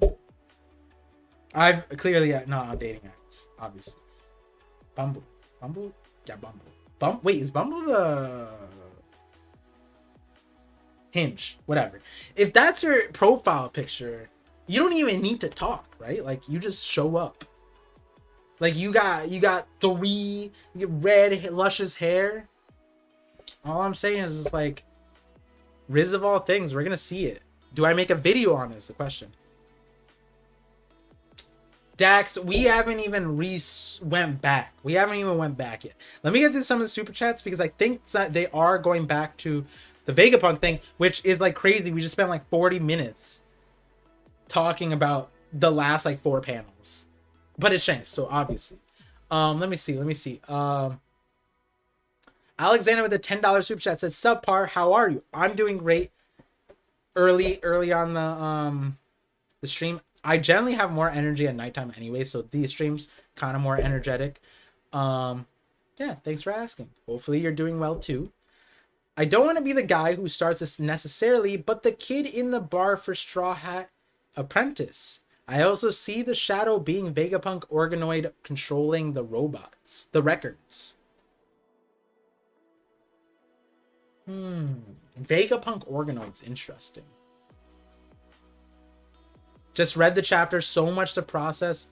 Yeah, there is. There's a lot. We're gonna be here for a while.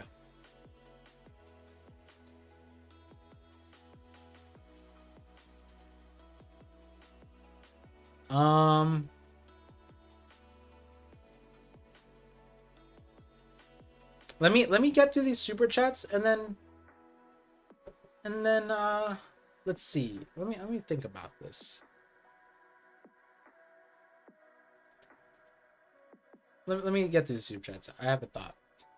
Andrew Connor with the $5 super chat says Dory and Brogy were nicknamed the blue and red ogre. Yup. Big Mom and Kaido might return to Elbaf as the red and blue Oni.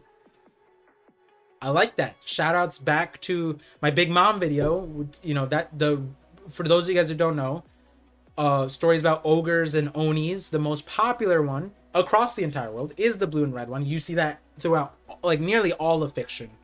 What are they called? The character archetypes. It's such a basic archetype, but it's so good, done really well. I really like it. Yeah, they were nicknamed that. It makes you wonder because we still don't know what Oni backstory is, right? So it's like tying Dory and Brogy to that so early into the story. It makes you feel like, hey, I mean, like, if you think about like the long leg tribe, if you think about like the long arm tribe, you kind of get the gist that like they stem from humans. Regular humans evolved in different directions, right? Similar to how the devil fruits were described to us. They're the end stages of humanity in all regards. If Onis are just giants, ancient giants, if that's in their names, it makes you think that they just stem from human or from giants, right? Did I miss ParVision confirming that Mihawk is a sword? You did. You did. But we haven't reflected on it yet. We ate it, you know what I mean? But like sometimes, sometimes when you get you eat like your favorite dish or your favorite food in the world, and then you burp, and then you taste it again, and then like you're not even mad because you get second tasting of the food. That's what we're gonna do here. I don't know how many of you guys have experienced that, but all I'm saying, maybe it's a dude thing. Maybe it's not a dude thing. That's the weird part. All right. Fair enough. I have a good nose, so you can smell the fumes. 90%, I'm pretty sure like 90% of tasting is smell. It's I remember I told that to my wife one time, and then she was just like, never say that out loud again. Good thing she's not here right now to hear it. Low key, she's probably listening.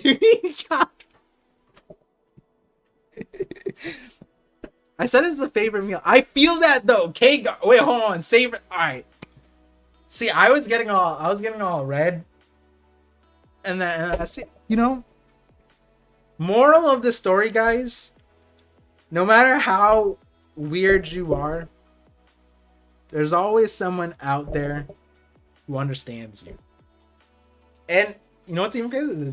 There's people gonna be out there who love you, no matter how weird you are. That's the moral of the bro. Your girl watching. Gosh, relax. The funny part is she might be like tuned in. Oh God, I'm not really streaming out ads today. I am. Hey, we have fun here. That's the moral of the story. That is the moral of the story. If you ever thought you're weird, just know I exist. All right, so the next super chat, $5, Alexander says, I also feel like we will see Big Mom and Kaido again.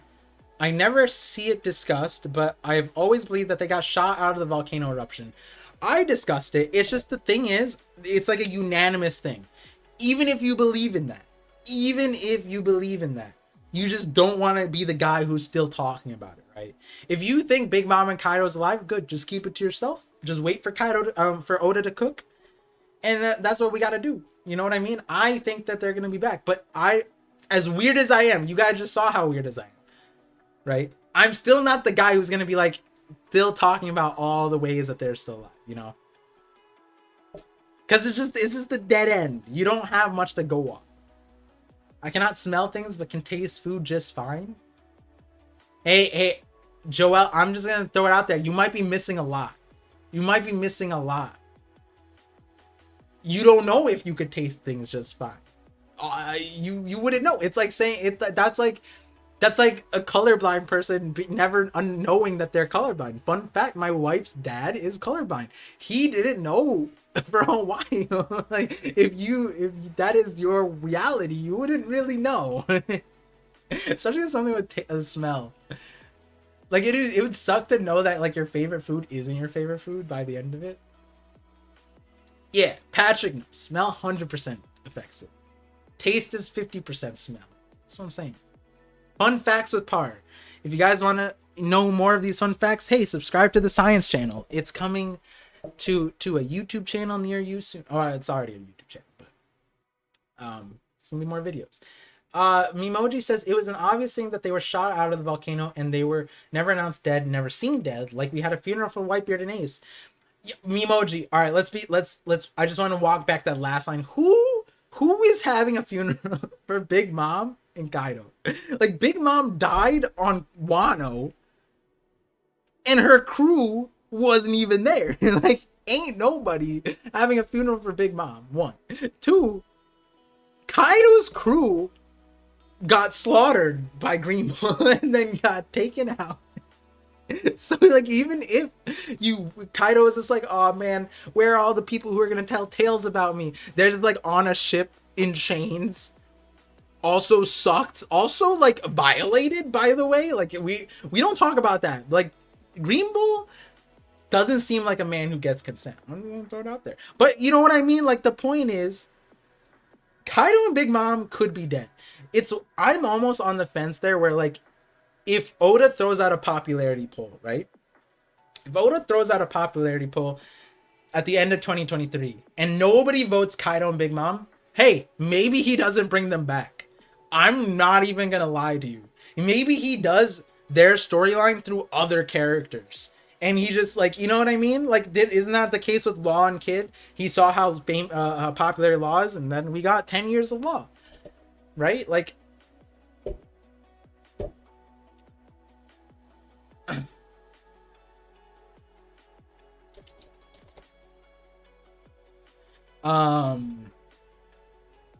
yeah, like it could be that. It could be that.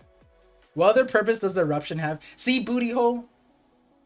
This is what I think. And Alexander, I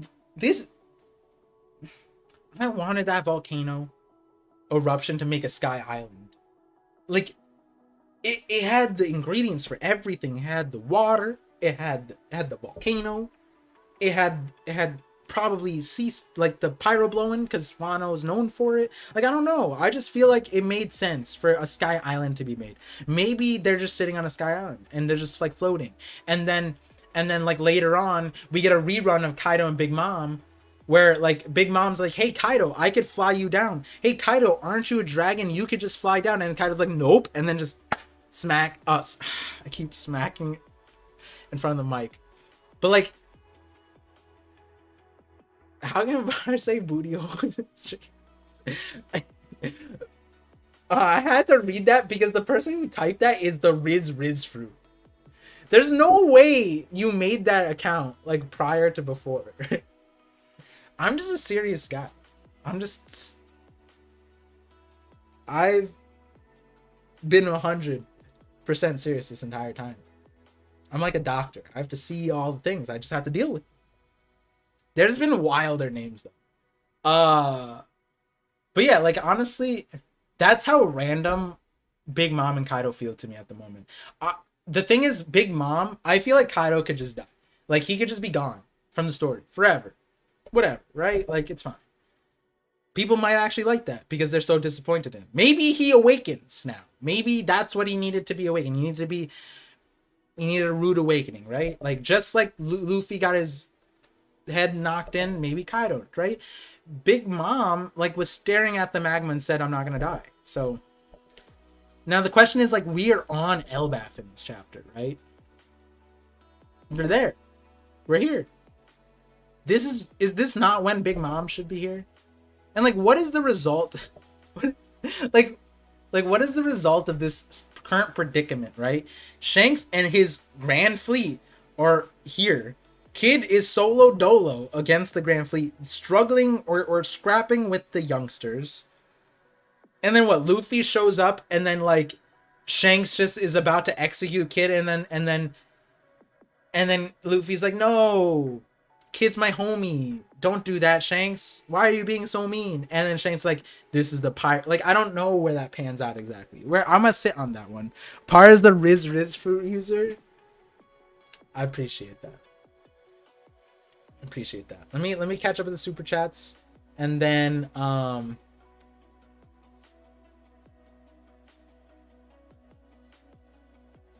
have a message from Sai. He won't be coming, but he's proud. He's proud of me. He's proud that as the Emperor of Spoilers, the Yonko of the Underworld, that he allied the man that saw Mihawk as a sword. That is his message. Sai is here in spirit emoji. I'll let Sai know how much you guys want him. Miss him. And if you guys really do miss him, there's a whole 1 hour and 38-minute podcast waiting for you that has no name yet technically. It's on my VOD channel where me and Sai just talk about random things for hours on end, and we plan on doing that because we just talk. That's what we do. So let me get through the super chats and I have an idea. Hold on, let me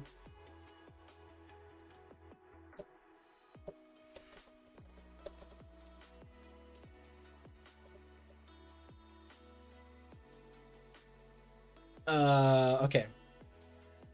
It's been sent out. All right, let me get through some of these super chats. Aim PDX with the 15 myrrh. Oh yeah, that's the one. The design of Shanks' trousers remind me of Indonesia Malaysian batik patterns. And what's cool is I think Oda wore these to the premiere of Film Red. Like, not these ones, but he wore Shanks' pants from Film Red into the premiere. Apparently. I'm trying to... So here's a actual request. The next referee is going to be wild. They're gonna try to forget. They're gonna try to forget Mihawk as a story. We won't let them, right, guys? There's about 500 of you guys here. The community at large, who knows? But here's a real request.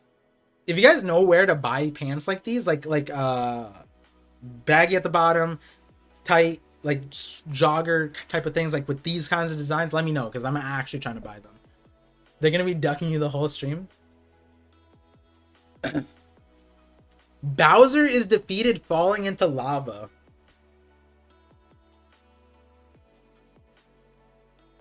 Luffy is Mario. The color scheme, Luigi is Zoro. Thinking the same, I want one too. Yeah, I agree. Okay, I see another Alexander. $10 super chat says, "Am I silly for feeling like they weren't even defeated? Big Mom and Kaido. They were just given the Broly treatment, knocked into the sun. Almost felt like a ring out." Hey, yeah, I don't blame you. I think you're right. Like, the thing is, like, this is what I said in my Sanji video, and this might sound crazy to you guys, right? Just search batik trousers. Oh, that makes sense. You literally told me what to. You were like, "Hey, these shorts look like this. Isn't that crazy?" And I'm like, "Hey, can you guys tell me where to find it?" Meanwhile, you told me where to... I apologize. Point being, circling back, with with Big Mom and Kaido, it's like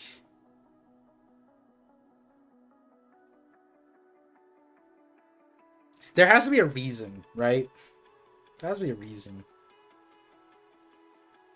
They weren't even defeated. Yeah. Oh, got a bits. We know Big Mom's alive. So this is what I said in my Sanji video, right? I said in my Sanji video, and this is true. This is true. We don't have an explanation. I'm gonna start the stream back to the start. See you later, Par. All right, Ben, King of Monkeys. Have a good journey. We don't. Okay, so in the Sanji video, I would say obviously Sanji's the avatar, right? He's master of all the elements, elemental hockey. That aside, agenda aside, elemental hockey aside, in the video, what I was saying is we don't currently have an explanation for how Odin survived boiling oil for an hour. That's not a normal thing anybody can just do. Even like a Kozuki, that's not like a normal thing to do. And the crazy part is we weren't shown hockey at all, right? Like we weren't shown armament. Normally it'd be like an armament thing. Normally we're shown, you know, like Rio, like we knew what Rio was. He didn't have that. We don't yet know how he survived that. Maybe it's just Kozuki blood. My thing is maybe it's some kind of power that's not yet demonstrated yet, right?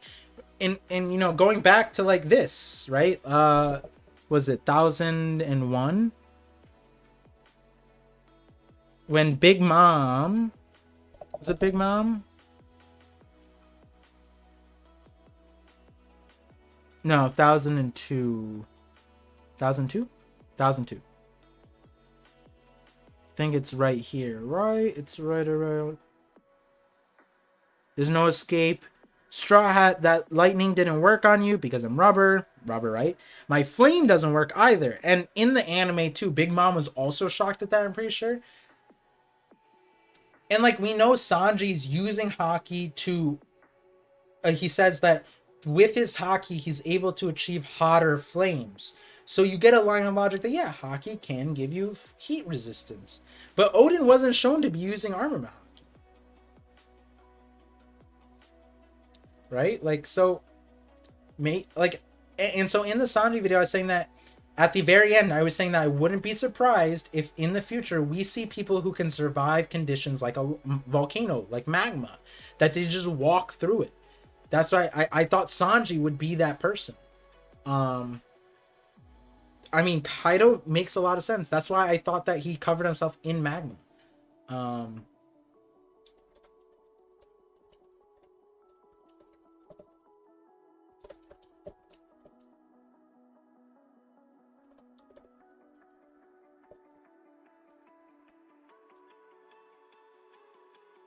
Invisible hockey, colorless hockey, right? And here's the point, right? I'm glad you guys said that. What was hockey pre-time skip?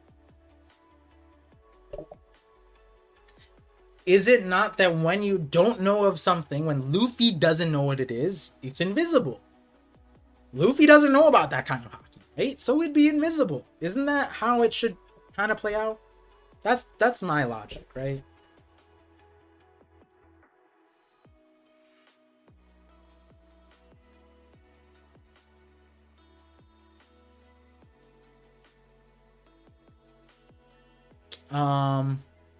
But yeah. Imagine Kaido comes back like Lucci and can't even scratch Luffy. No, there's no way. See, the thing is, Kaido comes back and he's like Gaara to Naruto. He's like man, I can't think of a better example, right? Like he'll stay comparable. Like even if he comes back, it won't be like that. But that would be funny. I get it. That would be funny. Little Autism, $5 super chat says, I was gone for a little. What are your thoughts on Kid losing his arm before even seeing Shanks? Was it Beckman? I memed, so I have a video where I was saying, this has been my agenda. When Kid said he'd lost his arm He did not say Shanks. Why wouldn't he just say Shanks took his arm? In Udon, he said the red-haired pirate. So it's always been my thing that he probably lost it to a meme. Like, he lost it to the monkey. I've always been saying that. But apparently in chat, the other translations were going to wait for Viz. It's heavily implied. I think it's sort of implied. I don't know about heavily implied. I get it, though. Because, you know, they're not just mad at him. Why would they be mad at Ben Beckman? Because he took his arm. I get it. I put it like mid to high range implication here that Ben did take the arm. The crazy thing about Ben taking the arm, right? Ben's not a swordsman. Like, right? Can we, like, if he took his arm, did he kid's arm? Did he two-hand? Nah. Or did he take the butt of his gun like he did in chapter 1 and just so fast that it just sliced off? Like, he's also a swordsman. He just uses a blunt bent through the monkey. Yo, like, he threw the monkey so fast it just lasered off his arm. You know what I mean? Like, anytime we've seen a limb get chopped off, it's been like Doflamingo string. Makes sense. Law, swords, Kaido sword, right?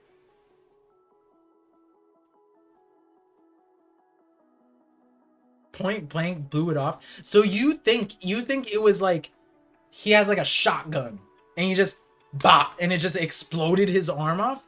That's fair. That's fair. I'm not down. I'm not opposed to that. Not against that. Shut it out of its pocket. That is that might be why we'll never see it, right? It'd be crazy if we get a flashback. Oh, that'd be so cool. Kid would have one of the coolest injuries. Getting your arm blown off like that, that's kind of cool. I thought you ripped that bottle apart.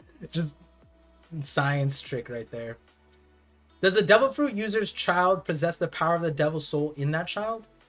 They don't have the powers. You could look at Big Mom's crew, but we don't know to a certain extent. Maybe there's a little bit, right? I hope Lucky Root 8 kids aren't. Daks!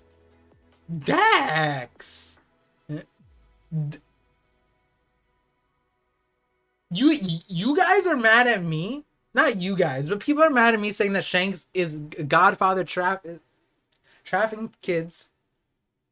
Can't even say that with straight face. Yeah, Daks is unhinged in the chat, just saying Lucky Roo's a cannibal, bro. Can we get any clapback for that? Like, this is your favorite creator right here, Daks Sake. Saying Lucky Roo's a cannibal. Panda Man is actually on the last page of the ship at the shore. No way. Wait, what?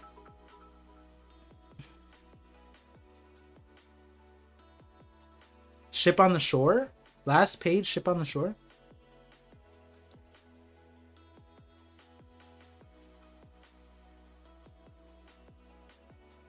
It'd be crazy if he was like actually on the ship. That'd be wild. Lucky Root caught the first body in the series. He's a savage. That he could be a savage. That doesn't mean he's that kind of savage.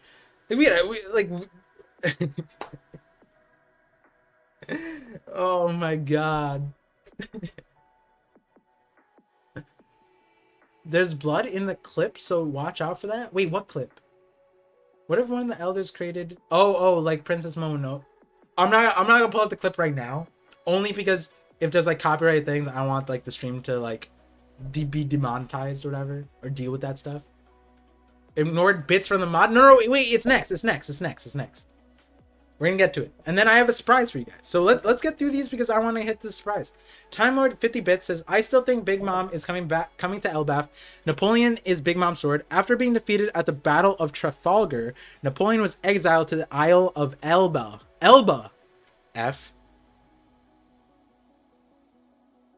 I've heard this, but the Isle of Elba was lost on me. I feel like I should have known that. I can't see Oda not doing that, especially with her thing with the Giants. Yeah, for sure. I agree with you. Time Lord, you're right. Big Mom's coming here. It's just how. How is she coming? Is she gonna wash up on the shore with amnesia? Think she's a child again? Look for Mother Caramel. Nah, I'm just joking. I'm just joking. That would be kind of crazy. How's Elba spelled out? Well, he spelled it just like you did.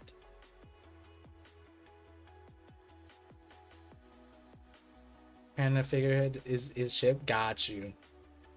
Do you think Laughtail is a land of the dead similar to Thriller Bark? That would be interesting. Can we talk about how fast Shanks is moving around the New World? Went to Wano, dropped off Marco nearby Sphinx Island, came to Wano, is chilling. Oh, no. After Wano, when he showed up, was there a time skip after he showed up? Yeah, there was. No, actually, there was a time skip. Shanks showed up. Greenville was there. After Greenville left, there was like a week that passed, I'm pretty sure. So, this could make sense without the other stuff. See, the thing is, I don't blame, I agree. The thing is, it's like the Wano timeline, especially at the end of the story, was so weird. Like they beat Kaido, a few days pass by, then like Momo's inaugurated or whatever, a few days pass by, then like things happen, then a few days pass by, then like we go off, a few days pass, like how many days, bro? We need, like, Oda needs to just make a calendar at this point, right? That's true, Mimoji. Yonko should know. Did Shanks deal with Barto already? Oh, that's true. That point is true. Barto should be dealt with. Now, we don't know how far it is, right? Do you think Shanks knows Emu? Here's the thing. And this is something that I forget who it was, but I think I made my Mihawk short explaining how Mihawk in the first 100 chapters showed possibly a observation hockey feat on the realm of what Shanks did on Wano.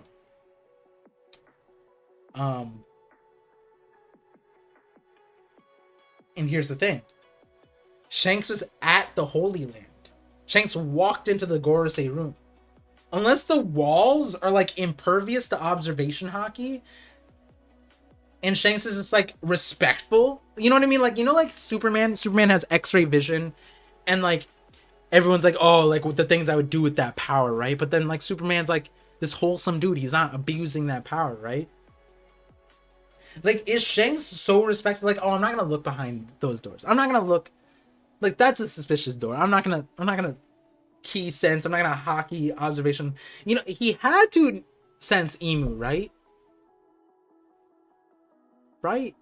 Shanks can hide his presence. No. That fine. But with his level of observation hockey, he should have been able to sense Emu, right? Emu wasn't that far away. Emu had to be closer than Greenville was on Wano. You would just see skeletons. Yeah, that's kind of terrifying when you think about it. Maybe Shanks was like, oh, even more so. Shanks should be able to sense all the slaves that were underneath.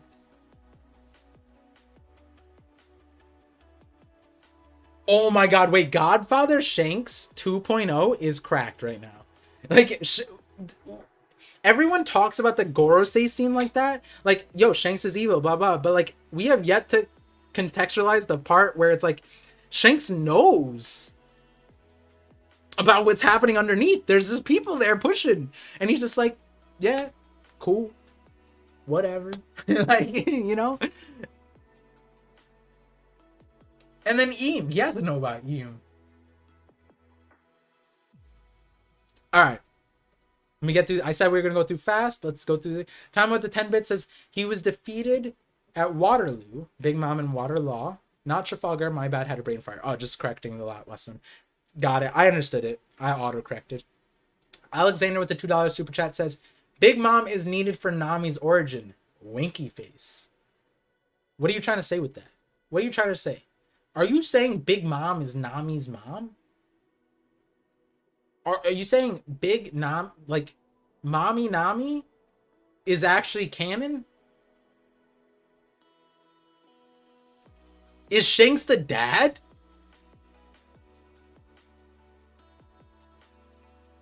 I'm joking. But I will have a Nami video soon. I have to write that out. Let's see. Time limit 20 bits. Also, you sent a notice in Streamlabs that you might want to see. Oh, okay, let me see Streamlabs. Hey, yo, Daks. If you want to come to the stream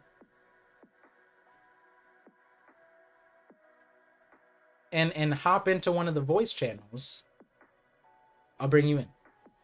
And we'll talk a little bit about the first half of the chapter because we haven't even talked about that yet. And you know what? It's been a while since I talked to Daks. Just choose any room. You see Coliseum, stream room, whichever one, Daks. Come through. Let's hop in, and then we'll cover some of the super chats, and then finish up this thing. Oh shoot. Okay. Give me a second, guys. I forgot. I messed up the stream, and that related to the thing.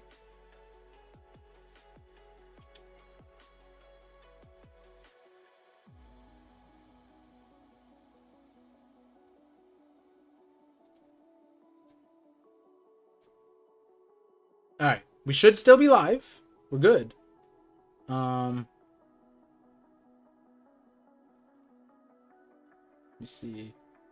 Morge is about to go live. He goes live on Wednesdays? What the heck? All right, there we go. See my boy Daks here. Let me get the stream thing up. And then... God damn. Okay, there we go. And then boom. Yo. Can you hear me and see me? Can you hear me and see me? Yes. Yes, I can. Hello, hello. How are you? I am good. Now, I don't have another way, so you're going to have to feel okay with being technically sloppy seconds. Not I mean sloppy seconds part. the side. I'm all right. I'm all right. Hey, you know, it happens. I mean. Wait. Why is Sai's name comes after me? Hold on. Let me fix up the overlay so you guys can properly see not Sai. Daks. Oh no, calling the other name. Oh, there we go. Man. Here we go. Okay, so we're here. Let me flip this. I was just memeing. Let me see. Flip. Properties, transform, flip horizontal. There we go. 9:47 a.m. in Japan. Wait, are you watching from Japan? Please don't alert the authorities about what's happening. Please. Don't tell Toei or anyone that we exist. Yeah. Keep it hidden, bro. Keep it hidden. This is the ParVision template. I know. I didn't have anything other prepared. Come on, guys. Guys, I am Sai. What are you guys talking about? Yeah, the thing is exactly the same. Sai looks more white. The thing is, Sai's gonna, when we do our call thing, he's gonna be like, "Hey guys, I'm here now with Daks, and this is Sai. I'm talking to." It's gonna be a great call too. Yeah, it's funny. Wait, what time did you do your stream today? I thought you normally you did it with OP or with TCB. With TCB, as soon as TCB released it, I got on and did it. I was actually gonna wait a while, but Dill convinced me. Dill was like, you know, Par's gonna take a minute. Why don't you just do a real, you know, get on while the iron's hot, the real estate's open. I was like, you know what? Yeah, might as well just get out of the way before all the big dogs get on. So, gotcha. Yep, I did it right away. Yep. I'm gonna just let you know, I had the most future set. I just want to point it out. Last Wednesday, Tekking was saying today is the best day for the stream, and I was like, I have a bad feeling about that Wednesday. I just like there's gonna be a lot of streams. 1076 is gonna be out, and hey, if we had scheduled that, it would have been rough. Oh, it says I'm frozen right now. Let me see. It should be fixed. Oh no, I'm good now. Yeah, it looks good now. And somebody did say my mic was a little low. Mic is I'm a not little. sure. Here, let me just Oh, turn. now someone said my mic is fine. I'm not sure. Okay, yeah, should be good. Cool. Let's see. Okay, all right, my mic is good. Cool. And then let me just move this so I can see the chat. Awesome. Okay. Cool. No, guys, I wasn't frozen. I was just acting like Sai saw what was happening, and I was acting like, I was just like, oh. I'm joking. But yeah, and then today, what Brago streamed, Threevil streamed, Yep. Zat IMD King streamed, Hidden streaming with Morge, but not with the chapter. I don't think. Oh yeah, the Conquerors Clash that was happening Yep. today. Oh yeah, 6:30. Did it already end or? I don't know if it's over yet. I know whenever I looked, like very recently, it was still going, but I don't know. They've been going for over an hour, so I don't know how much longer. Gotcha. Wave Master came from JStream. Chapter reading is finished, yes, but we are going over the super chats, and then we're gonna go back to the beginning of the chapter, possibly one of my favorite parts of any chapter in history of One Piece. I mean, 3-Day and other people were definitely shouting you out as soon as that happened. It's like, dang, like now it's canon. Yeah. Mihawk is the sword, man. Yeah, Love it. love to see it. And you know what? You know what else we have to gather from this, guys? Is apparently Oda loves to see it too. I'm just gonna throw it out there. Oda, he's staying in that basement, but he's for sure listening. We treat him well. That's why he treats us well.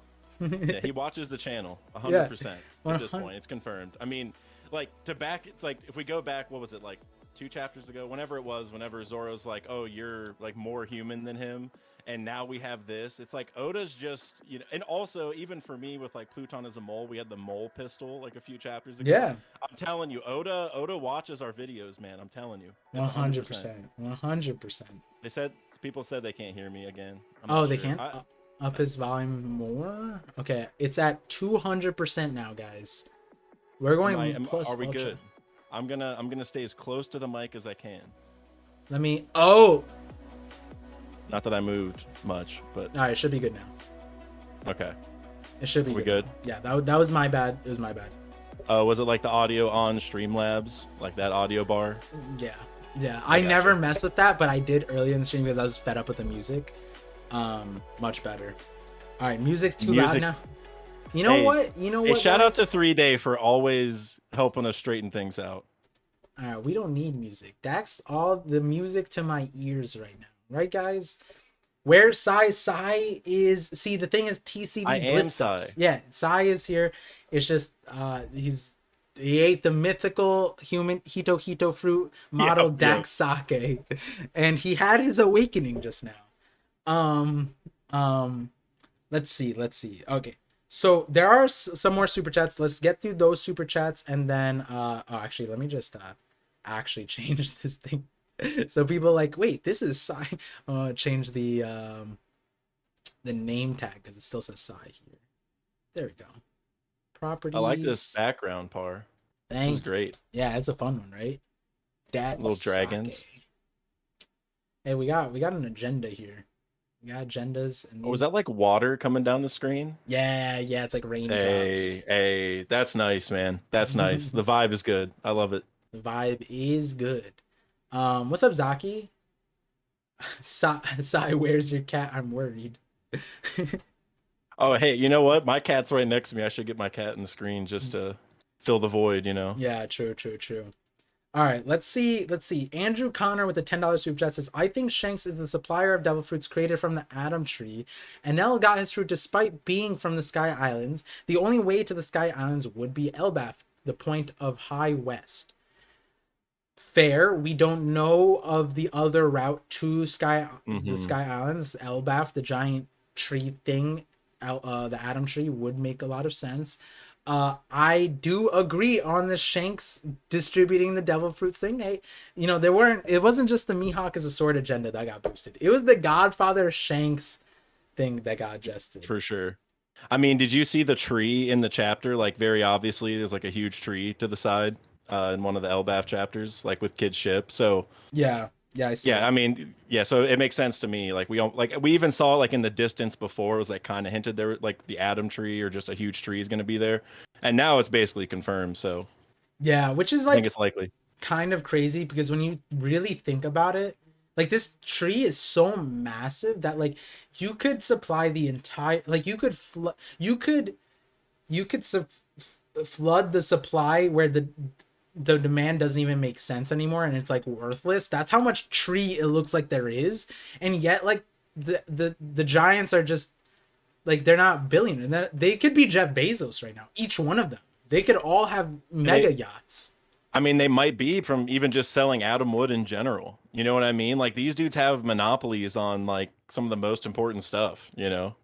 I so I know you guys are asking for Shanks Godfather Shanks Part 2. Thing is, there's already a strong part of it already existing, and I'm just gonna add to it now. And in that, I'm pretty sure Frankie told us the price of Adam Wood Tree. Or yeah, the Adam Tree wood. He told it to Chopper and Sanji, I believe. I have the panel saved because it's a premise of that video. Because the whole point of it's like, hey, Shanks is probably the one who's dealing the underworld stuff. Like if you like, how else is tree being the Adam Wood tree being sold, right? Like there has to be someone there who's working outside of it, and it's like clearly the giants love him enough where I don't see them being upset of like this guy chopping down their tree. Whereas like if Kid walked up and started chopping down the tree, Right. There'd be a problem. Yeah. So yeah, and I mean, how do they chop the tree to begin with, right? Like if the wood is that powerful, like how do they chop it in the logs to ship anyway? Like maybe they need like Shanks's flaming sword. You know what I'm saying? Like that would just be a perfect segue or something, I think. So I mean, it makes perfect sense. I don't know if you guys heard this correctly, but Dax is slandering Kid, saying Kid could not even dent this tree, even if he wanted to. Is that what you're saying, Dax? I would be. I mean, we don't really know. So it's like he pulled back. No, well, because here's the question: is can Kid damage the Sunny or like the whole of the Sunny or whatever part of the Sunny is made of that?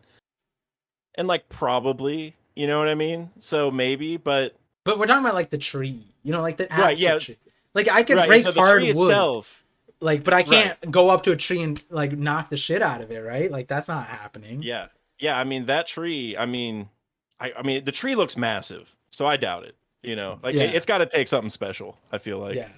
Hey, I mean, listen. I baited you into Kid slander, but the thing is, right now, it's okay to slander Kid. Right now is the time to, because of this chapter. I think Oda wanted us to, right? Oh yeah, and it's actually so funny because I'm doing a collab with Jay tomorrow night. It was planned before we read this. Yeah. And it's going to be it's perfect because like the Kid, any Kid slander is so like well deserved. Right? Like this is the time to just bring it all out. I feel like like wait, this, the One Piece is real with Jay tomorrow? Or is it on your stream? It's on my channel. Okay. Yeah. The Davy Dak fights. Yeah. Oh, gotcha. So, my bad. Yes, tomorrow night. Usually I do it Friday, but we're doing it tomorrow night instead. But yeah, so it's gonna be fun. I know, like even during the Reverie, like I'm a little bit of a Kid defender. Like I just feel like he has more coming in the story than people give him credit for. But I mean, he's about to get fodderized. Like there's no way around it. So I don't know. Yeah. I mean, do you see any other outcome for it? Like, do you because there's obviously a reason this is happening, Yeah, I think like the current situation is like, it's not about like, it's not a reason about like what happens. It's more like how it happens. Is it the monkey? Is it Ben Beckman? Like, who is it? Rockstar? Like, are they having a Davy back fight and is Rockstar going on a Kid's crew because they have the same thematic? Like, is Barto gonna be slung out like Shanks might have him and like, here, you deal with Kid, right? Like, and then Kid loses to Bart. No, I'm joking, but like, hey, Shanks went to go mess with, Kid went to go mess with Shanks and lost his arm. And Barto messes with Shanks, and we haven't even seen the outcome. You know what I mean? So, who knows? That's true. What territory do you think Barto attacked? Like that wasn't Elbaf, right? Nah, I'm assuming. It wasn't Elbaf. So remember after Wano, they're like, Shanks was like, remember that guy attacked our territory or whatever. We got to go after him or whatever. So it's like, did they go? Like, did they go attack Barto in between this, or what's happening? So Yeah, no real clue, to be honest. I hope we get a timeline very soon, because that was one of my things where when I was getting into the chapter, when they said like, oh, someone's scrapping with our youngsters, I didn't think it was Kid, because according to my last you know time log, was Kid wasn't on Elbaf yet, and so like, but then the joke is that Kid is so much of a meme right now that he can't even make it onto the island, which is like, when you really think about it, that has never happened to Luffy, right? Like think about Egghead. Like, even in Egghead, he's surrounded by sea beasts and all this stuff, and Shaka chimes in like, "Hey, do you know who you're messing with? Like, this is an Emperor crew. Like look at Zoro. He's about to kill you. Like Kid is not getting anywhere near that respect. You know what I mean? Like, Shanks is like, bro, you didn't even get to look at me last time. Law like, against Blackbeard. Law at least made it to the island. Right. Yeah, that's true. And he's facing off against the guy, right? And and he even did damage, right? Which actually, that's something I wanted to say is, I think, after I read the chapter and thought about it for a little bit, I think it's pretty clear that what Oda's doing is, we just defeated two of the old Yonko, like the last set of 4 that we had before Luffy and Buggy came in. Like, we saw 2 of those go down, and now the other 2 are gonna win versus the people who are trying to like gain their spot, right? Oh yeah, makes sense. Because Law and Kid are both like, man, like, Luffy got the spot, even though we did, like, we all have the same bounty and everything. We want to get a spot, but it's gonna be Oda showing us like, all right, those first 2, like Big Mom and Kaido are probably gonna come back, but I think generally it's like, all right, those 2, kind of sus. Like, they've been around for a long time and haven't made big moves because they're kind of, they kind of suck a little bit. And then, but Shanks and Blackbeard are the real deal. Like, I think that's kind of what Oda's showing us. Like, these are the final 4 ones that we have right now, like Yonko. But with that being said, like, like, Kid's here for a reason. I don't know what it is. Like, there's going to be something happening that's Kid related that's at least semi-positive. I just don't know what it is, I don't think it needs to be positive. I just think that it makes no sense to kill him. That, I think, is a fair assessment here. Right. But on the flip side, what is his role, right? And that is the question I asked at the Reverie. I asked at the Reverie, and I put it out to everyone. And this is where lawyer, the Hidden Island lawyer came out. His satellite came out, where he was saying, "Yo, Kid is gonna show up to Elbaf, and he's gonna have a come up." And I'm like, really? I don't know. Like, I'm again, people think I'm a Kid hater. I'm not. I'm just looking at the reality, and now look at the reality. It's like, we can't, there's no way Kid comes out of this and wins. And when you look at his past history, he didn't win against Shanks before. He didn't even see Shanks. He lost his arm. He didn't win against Big Mom or Kaido alone. Like, it doesn't make sense to just all of a sudden give him a meme, especially with these circumstances. Now, just to pivot real quick, I see Kev Dog in the chat. Welcome. He said, Ragnarok confirmed IMO. Elbaf is literally called Warland. Yeah, so before we go on to other things, I do want to know, like, Warland was very weird to me, because Elbaf is the island. Is Warland like a city? Is Warland like a town? Is Warland like an archipelago? Like, it's one island? Like, what is Warland to you? I have no idea. Like, that was kind of thrown in there. I almost think it's just, I almost want to wait for the official, because it might just be like just a general title for Elbaf, like just just like maybe like a really old term from, before the Void Century type thing. And I don't know, like, because, maybe the world was flooded and stuff. So maybe Elbaf, like, there's more to it. Like, we don't, you know what I mean? Like, so I'm not exactly sure. It could just be some term, but like you're saying, maybe there's more to the island than we think, like some kind of archipelago type thing, or like Elbaf might be like a continent, you know what I mean? Like, I don't really know. Like, we haven't really seen massive land masses before, so I have no idea, dude. Like, that was kind of just thrown in there, so I kind of want to wait for the official. But so here's my thought. Here's my idea, and I thought of it because of a different series that I watch. Get to that in a second. Mr. Bushido, thank you for the 8 months visionary. Oda knows the memes. Kid time to shine. So I mean, like, I see Zaki saying it's no easing a low diff. Hey guys, I don't know, like if you guys are in the geocentric system or the heliocentric system. I just think that maybe the eyes need to be checked. We need to look up at the same stars. I don't know if the Earth's flat or round. You know, Yeah.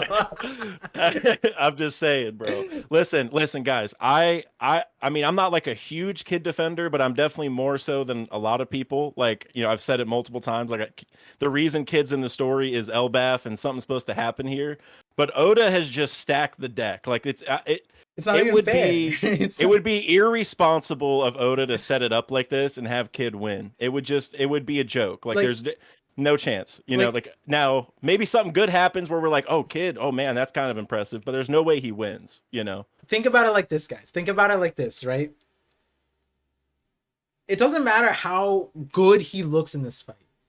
Because it's not like Shanks is gonna lose another arm. It's not like Shanks is gonna get hurt. Like that doesn't, like the only way I see it's like in Film Red where he lets himself get punched or whatever. But that's not the case here. He's mad apparently. Like he's like, give me the poneglyphs, bro. Like I forgot about Film Red, dude. With when he's getting punched and he's just not moving. That's it. That's probably what's gonna happen.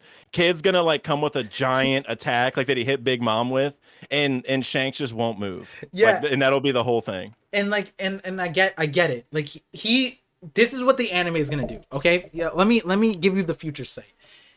The animation from Wano, bring it here, right? Apply it to Kid. Kid's gonna like punk, fist, whatever bull, whatever move, animal thing he wants to do, right? It's gonna look epic. And then we're just gonna see what Rayleigh did to Marco in the Odin flashback. Just the finger, 2 fingers. He's gonna stop. And the thing is, he's gonna look good. But like, let me ask you guys this: Kid looked great in the manga against Big Mom, and what happened? They won. But what did we say about Kid anyways? Like, it doesn't matter if he looks good against Kid. If he's not gonna win, it's gonna be bad. Like it doesn't help him. Yeah, and also like, I mean, that was a 2v1, and like we really don't know if Big Mom is actually defeated, right? Like she's defeated. Like they definitely won the fight, but she's not like down for the count. Now maybe Kid could railgun Shanks into the lava, but like I just for some reason I just don't see it happening. Nah, you know? Bro, Howling Gaban is gonna counter the railgun. For you, those of you guys who didn't watch Film Red, Howling Gaban, that's his power. Like he shoot laser beams from his mouth. Like it's crazy. It's the craziest thing. I mean, I bet Ben Beckman's rifle thing, like one shot from that is stronger than the railgun. Oh no, that's how Kid lost his arm. I think, you know, like I'm not. I know you were talking about the translation. I'm also not 100%. Yeah. That's implying that it's Beckman, but it seems like it could be. It's like I think you said like strong to like medium to strong implication. Yeah, I agree with that so far, and I think it would be that he literally shot it off. Like it's just like a like it shoots like nukes out of it, basically. You know what I mean? Like that would just make sense to me because it's also like they said that he didn't see Shanks, so it's like the right hand is kind of like if you want to see the boss, like you got to get through me first type deal. So right. Yeah. We've been talking a lot about Kid. Let's switch gears back to the Warland thing. So here's my idea. Have you watched Vinland Saga? I have not, but I'm aware of some of the themes of it. So obviously like Norse, that kind of stuff, right? This isn't spoiling it in general, but Vinland, right? So like Vinland, I don't remember the exact lore of it, but there's Greenland and Iceland, right? And so I think the story was that like people lived on Greenland and like they moved their ship there, and back then like the way the tribes worked is that when they got to new land and there's nobody there, that's kind of like settled down, right? And then they dreamed of a new place and they like envisioned this like great place.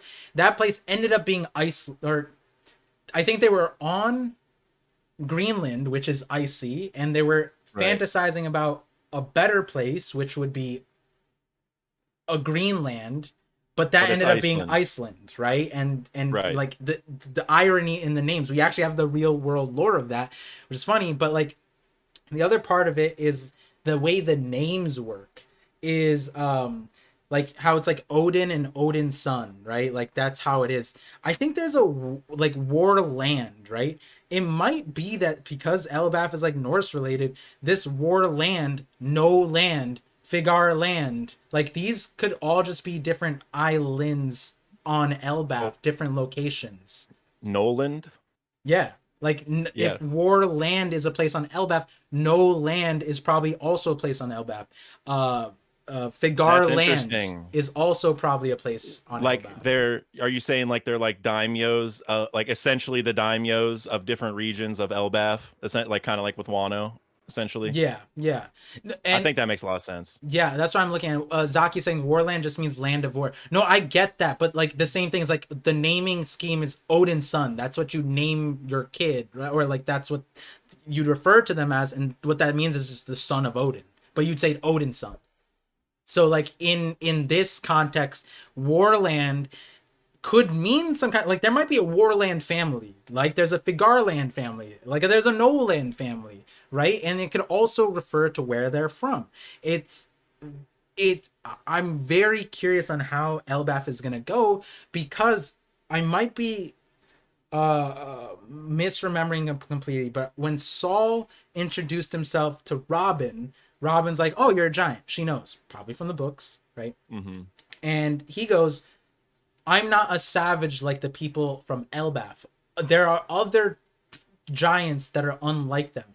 And at that time, you didn't really understand the gravity of what that meant. What did that mean exactly? Does that mean that there's people outside of Elbaf that are also giants? Or does Elbaf have more places outside of Elbaf that you wouldn't refer to as Elbaf? Is it like Whole Cake Island where Totland or Totaland? Autoland, whatever it is, yeah. Totoland is like the land, Totoland, and then there's a bunch of islands in between, like Chocolate Town, Chocolate Land, or whatever, right? Right, yep.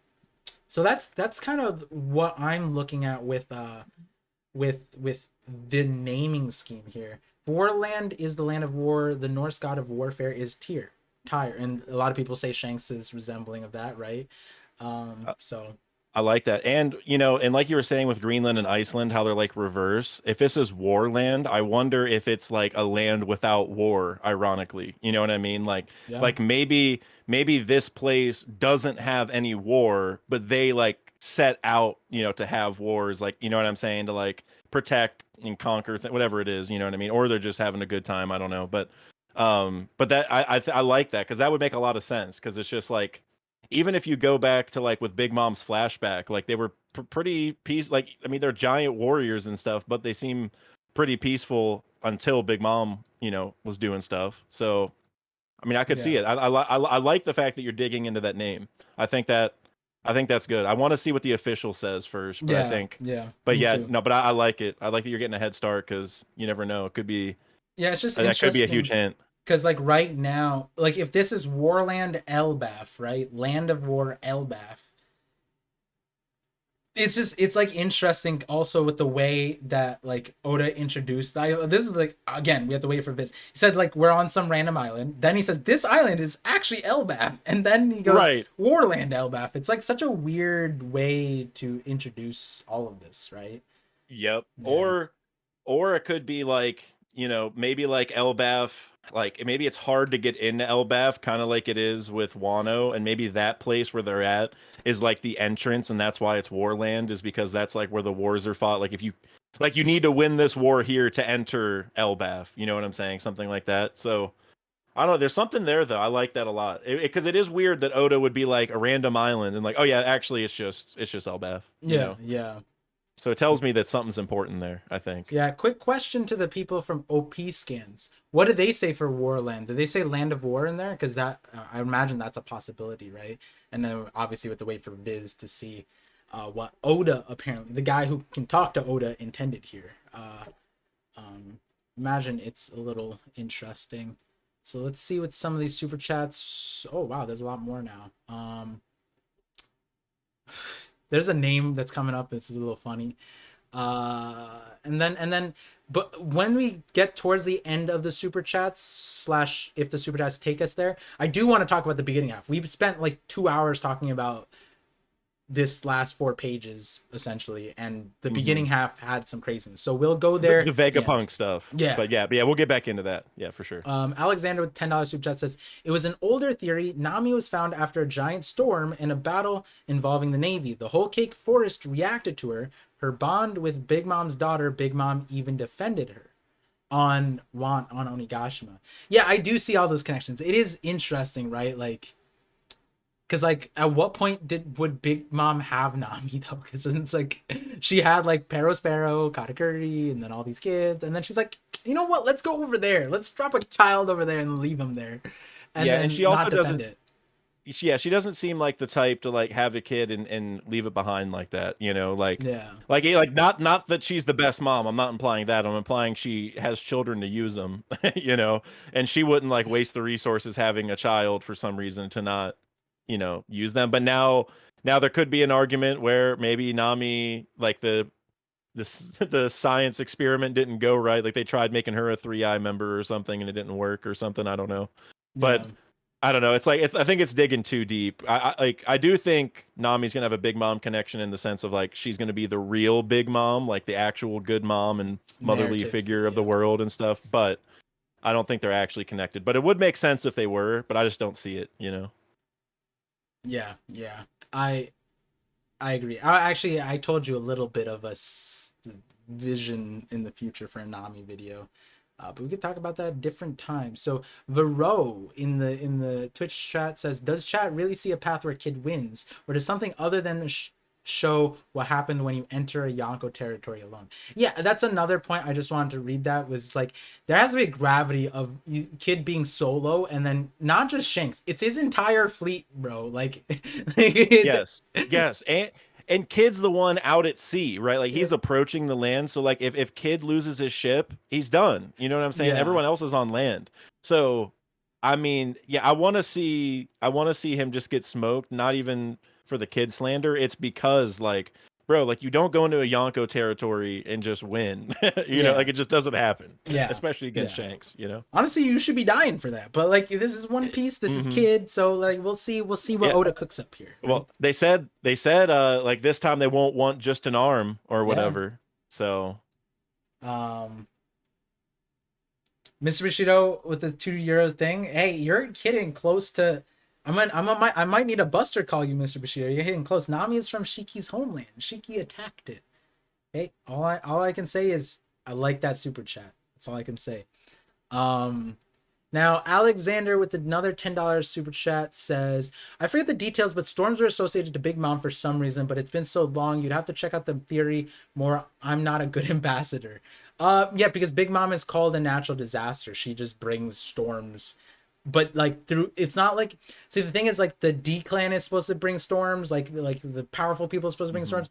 Big Mom is forcefully bringing the storms by making homies that are the storms. So it's not in the same context of what like we expect of it. And truthfully, that's why I think Big Mom and Kaido were demonstrated the way they were. They're like, yes, they're the precipice of powers, but they're not. They're like the idea of what you think is powerful, because the real power is even more mythical, mystical, and scary. And so once we see those things, it'll be interesting. And the other side of it is when they say like the D clan brings a storm and that kind of thing, I don't even think it's like in a bad context. Like the destructive nature of Big Mom is wrong in my opinion. And the logic I use is the ancient weapons. The destructive nature of Poseidon, for example, it's like a mermaid girl, right? Like it's not destructive. She has the power to be good. She has the power to be bad. Whereas Big Mom is like inherently like, you can't really. Maybe she could use her powers for good. Yeah, she could use her powers for good, I guess. But she could. She definitely could. She won't, but she could. Yeah, you know? But I feel like someone with that fruit, like. I would love to see Nami end up with the fruit, like long term, not like she doesn't need it now, but like just because she would show, like, I don't know, imagine like she had an orphanage like Mother Carmel, and like you made the houses alive and everything else, and so like all these orphans have tons of like somewhat living friends or whatever, you know what I mean? It's just like you can make like a happy place on Earth that's even fitting with the mother narrative, but not that it's just Big Mom would never do that. Yeah, yeah. It's a lot of Big Mom Kaido conversations. It's crazy that how much we want them to come back just by the necessity of these conversations. Yeah, I mean, you do think they're coming back, right? Yeah, yeah, yeah. Okay, yeah, same. I mean, they I just don't like talk about it. 100. Yeah, same. Because it's like it's honestly just like Oda has him locked away, and he's just gonna bring him back at the spiciest possible moment, like because he could write it into the story however he wants to bring him back Exactly. whenever he wants, you know. So Lil Autism, $5 super chat. Par, can you give Oda a treat or something? This chapter deserves a reward. My wife is getting groceries. I'll share some of it with them for sure, for sure. Yeah. Share some of the groceries with Oda. Yeah. I'm sure he'll be pumped to get some random Yeah, 1077 is gonna hit. See, you're asking the wrong question. Maybe it's the other way around. Maybe I gave a treat for 1076, which is why the Mihawk's sword thing showed up. There you go. I mean, yep. You guys underestimate the power we hold here on this stream, right? Like Dax also, hey guys, before Egghead, there was a man staying right next to me who said that afros and antennas, they might be closer than you think. And then what did Oda do? He put an antenna on Brook and was like, hey, shout outs to you, Dax. Shout outs to you. Yep. I mean, and the mole pistol. You know, like he's really been throwing us a bone. This has been our arc, Par. You know what I mean? It's crazy, man. One day we're gonna see him put us in an SBS. Or he's doing it because we're wrong. Yeah, but he really liked the theory, so he's like, you know what? I can throw him a little bone, but we're not doing that. Oh, that's a big W. I don't care. There's definitely an L like somewhere hidden in the W, but it's still a big W. You take 2 L's and you get a W. Should give me all the L's from Oda, there you go. Right? Like you go. Yeah. Hey, if you turn an L just 45 degrees or whatever, or I don't know, is it less than that? Whatever it is, it's like it looks like a V, and if you put 2 of them together, that's a W. So exactly. No, Mr. Bushido, no one sees a carrot reference here. I'm sorry. You're a member. I have to just say it. There's no carrot reference here. We've had enough carrot references. There's been enough. Yeah, like she was in the chapter last time. Yep, the great value carrot with Sentomaru. Yep, and the real carrot was in the cover of volume whatever it is, right? Yeah, you got that. Aramaki Stan account. Shout out to Aramaki, apparently. $10 super chat, thank you. Says, free the political prisoner known as Vegapunk. Cheetah Boy and Giraffe Lad are... I thought you were talking about like smile users. When you're talking about Lucci. You didn't even do the right animal. He's a leopard. Leopard Lad and Giraffe Guy are mid. Aramaki is greater than both. Lucci versus Kaku versus Aramaki. Can both of them take down the weakest admiral? Lucci and Kaku awakened. Oh, you know what? I gotta take Green Bull, assuming he can awaken, because I don't like how strong is that? We don't really know. Like we've barely seen any Logi awakenings. You know what I mean? So I'm just thinking, we know that Lucci awakened can't even really get close to beating Gear 5 Luffy, which Gear 5 Luffy is obviously absurd, but it's just like, I don't know, I'm assuming an awakened admiral would be absurd. I would hope for his sake that it would be absurd, you know? Definitely. So we have a super chat from Andika Wijaya, who super chatted 50,000 Indonesian rupees. Thank you for that. It would be big shout out. Yeah, it'd be, conversions aside, people don't convert it. Don't put it in the chat. But it's a big number. That's all we care about. That's a good sign. Yeah. So he says, I suspected the recycling dog as the one who kidnapped the real Vegapunk, but with Sea Stone handcuffs, I'm not sure anymore. Back suspecting Lilith and Edison. Now, Lilith and Edison are definitely, I think they both went up, in my opinion, from this chapter, for sure. And then the dog, I have different reasons for. I don't know if you listened to me inside, but we thought for a little while that dog would be important. The recycled cur. Do you remember this, Dax? Oh wait, from early on, Yeah, yes. right? So Yes, yeah, before, yeah, yeah, and yeah, yeah. he was like one of the first text box. Uh, we thought because they got a name card, like maybe in order for Vegapunk to leave the island, he transfers Punk Records to the dog, and he's just like of the pet on the crew, which would break down the OP part, but also like because he's separated from Punk Records, he'd actually just be like a dog, and he's just like Frankie'd be like, Vegapunk, can you help me? And then Vegapunk's just like, arf, and he's just like. Honestly, I like it. I like it. I'm all for it. I mean, it almost makes me think of like Shushu a little bit. You Yeah, know what I true. mean from the beginning, Yeah, and he was like guarding everything, and you could look at it the same way, right? Like this dog is guarding the info type deal. So I'm all for it. I am all for it, man. That's amazing. yeah. That's a great idea. That would be a fun one. I think that's the coolest way that Vegapunk leaves the island as a recycle cur. We're at a Mhm. pause right now. Is there something you wanted to show? I got you something. Okay, so my wife left to get the groceries for Oda, right? Because we need to feed him for this chapter. And she came back with a gift. Wow, a one. Wait. Look at the back too. Oh wow. Oh please, Toei, don't nuke me.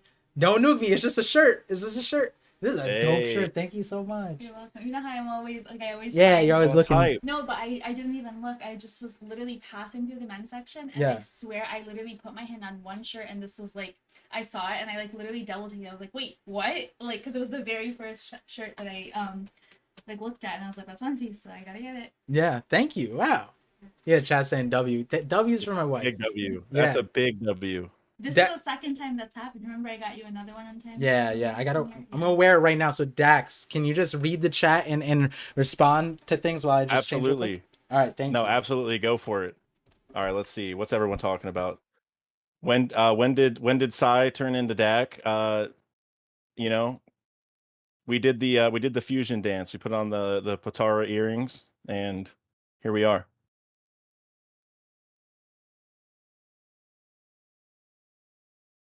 Maybe that's a foreshadowing for Vegapunk dog. Yeah, I wanna talk about that a little more because that was mind blowing, guys. What chat? Does anyone know what chapter we first met that dog?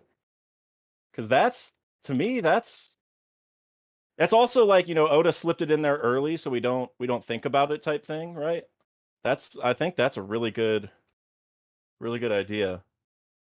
Dak flexing his conquerors today. Hey Zaki, I appreciate you. Everyone, go check out Zaki. While Par's gone, I'm just gonna shout out all my friends. Zaki's a great creator. Definitely go check him out. Anyone else here? Three day makes a bunch of good Reddit theory. Oh yeah, I was shouting out all my friends' theories. What a in way the- to in the take chat. take over. Yeah. Gotta show the homies love. Hey, yep, Yeah. Andrew Connor. I see Andrew Connor in there. That's my boy too. This shit's dope. I'm gonna start using That's this. a great shirt. Yeah, I'm gonna start using this gradient for my thumbnails. Honestly though, that's kind of nice. Yeah. But hey, that's a big W, man. Your wife getting that for you. Does the baby have some One Piece merch too? Not yet. Actually, Oh. no. The Hidden Island got shirts, a shirt for the baby actually last time we met. Oh, Yeah. big W for Hidden. Yeah. Big W. It was a dope. We have to send the picture. Oh, we got to do that. Oh my god. Yeah, we're gonna do that soon. All right. So we're back. Let's get through some of these things. Hold on. Super chat it, Mike. Super chat what, Mike? Dax. He said he said he has a big theory. Oh, sorry. Can you listen, Yeah. please? I mean, if it fits in the thing, then yeah, we'll get Yep. to it. If we miss it, we're gonna go through some of these super chats still. But yeah, if we see it, if you type it up right now.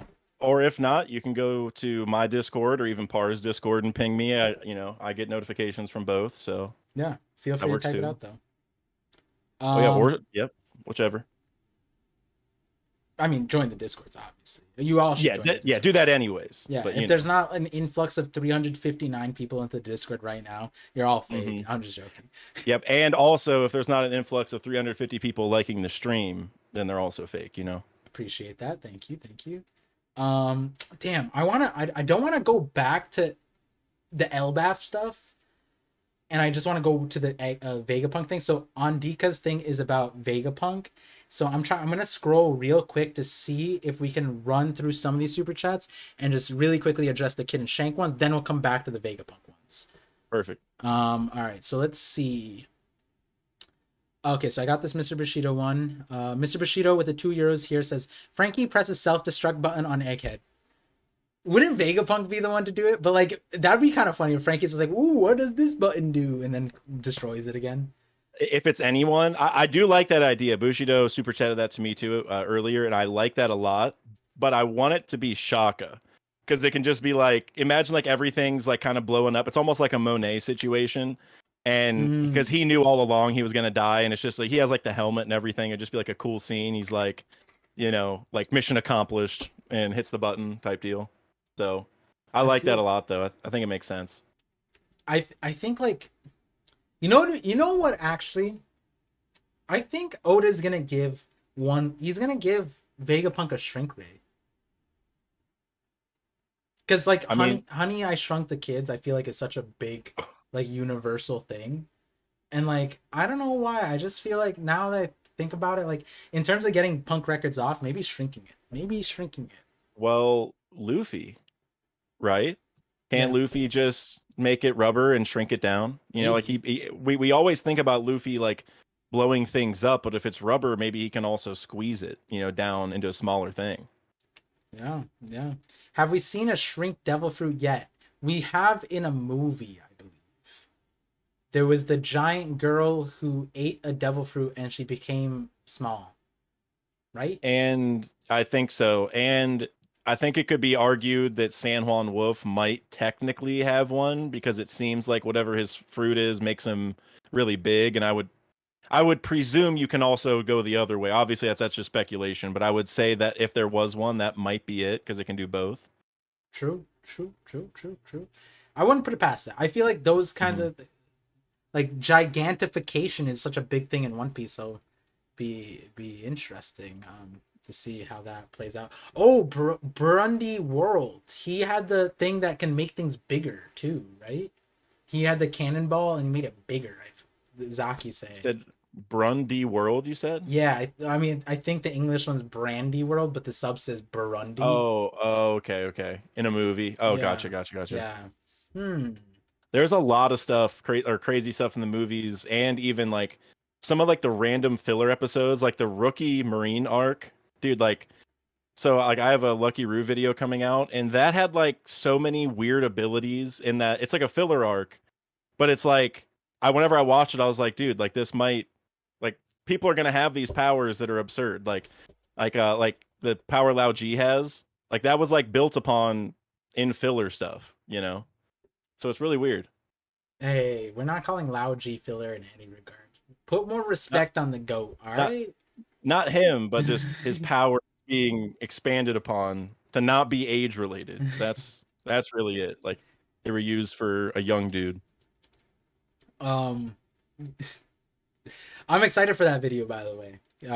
Me and Daks talked about it behind the scenes, and I have a video that's adjacent to it. I think we're talking about different things, but the same concepts underlying it. And hey, I think One Piece is going there. Yep, I shouted out 2 of your videos. Right. Full preview. I told you about it. About that. Oh, no, you're good. You're good. I mean, I just tagged 2 different, the Devil Seed and Elemental Hockey, because those are just the 2 they tie directly to it. Yeah. Good theories. Those are like, and I said this in the video, those were like 2 of the first videos I watched from you, and I remember watching those and I was like, oh, he gets it. He knows. There's like more stuff. Like it's kind of like how I think I told you this before. It's kind of like how I used to think, and I still think this way, of like Joy Boy theories. It's like, okay, yes, like there's more, there's more going on, like got to read between the lines, like crazy stuff's coming eventually. And I remember that's like one of the first things that hooked me to your channel for sure. These lines, they're being read pretty well. I mean, we just got a chapter where Mihawk was actually a sword. Someone tell me I wasn't reading those lines. That's so crazy, man. Like come on, man. That's of all the fruits to have, or all the green bloods to have, whatever you want to call it. Yeah. Definitely an exciting one for sure. Oh, thank you. Yeah, I'll save this for later. Yep. Yeah, they You like got the more shirt. stuff, Par? It was the groceries. And your wife is just hooking you up, man. Yeah, That's she's hooking so me many up. W's. Yep.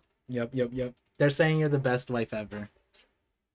Hey, Captain Kyle Clayton said, any recommendations on my channel for a new subscriber? I would definitely go watch Lafro Tale and then the latest Pluton video. In either order, doesn't matter. Yeah. I mean, you could start anywhere on his channel and it'd be exciting for sure.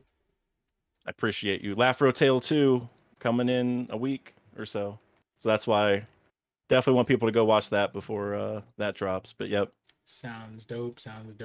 Mr. Bushido with the €2 says kid recruits Barto and Rock Jr. You mean Rockstar? Yeah, I mean the thematic is there, right? What'd be crazy is that kid. You know what? Hold on. What are you cooking up, Par? Kid says they'll take your life instead, only if I lose. Nah, his face doesn't say. I was thinking, like, what if it's the reverse? What if Kid is like, Shanks, can I join your crew? Like, he's just like Shanks has no, like, he's just like, you better hand it over. And the Kid's just like, hey, I'll hand it over. Don't kill me and my crew, but can we just like operate underneath your fleet? Because his fleet is loose. He doesn't like, it's not like he brands them or anything. I mean, I don't think he would do that until he's defeated. You know what I mean? But I wonder if Shanks is going to have such strong hockey or something where like getting defeated by Shanks himself is going to feel different than when he lost to Kaido. And maybe he will realize like, oh, I can't, this is like the end of my journey. You know what I mean? Like I need to, if I want to keep going, I need to team up with him. Like, you know, like I would definitely want to see a lot of exposition, but honestly, you know, like if he gets, you know, like let's say like just he gets Wi-Fi hockeyed basically, you know what I mean? Like maybe he doesn't lose an arm to Beckman, and so he gets the right to go fight Shanks or something, and Shanks just, you know, just terrorize him with the hockey. Him. And then maybe he will say like, just let me join you. Like I need to learn how to do this, you know, whatever. I don't know, something. Maybe because also just the red hair connections, like it kind of lines up because this is also my Lucky Roo video, but in French, Roo means redhead. And so it's almost like the red-haired pirates almost have like a like inherent connection to like the red-haired theme, like even though they don't have red hair. I guess Lucky Roo could, we don't really know, but either way.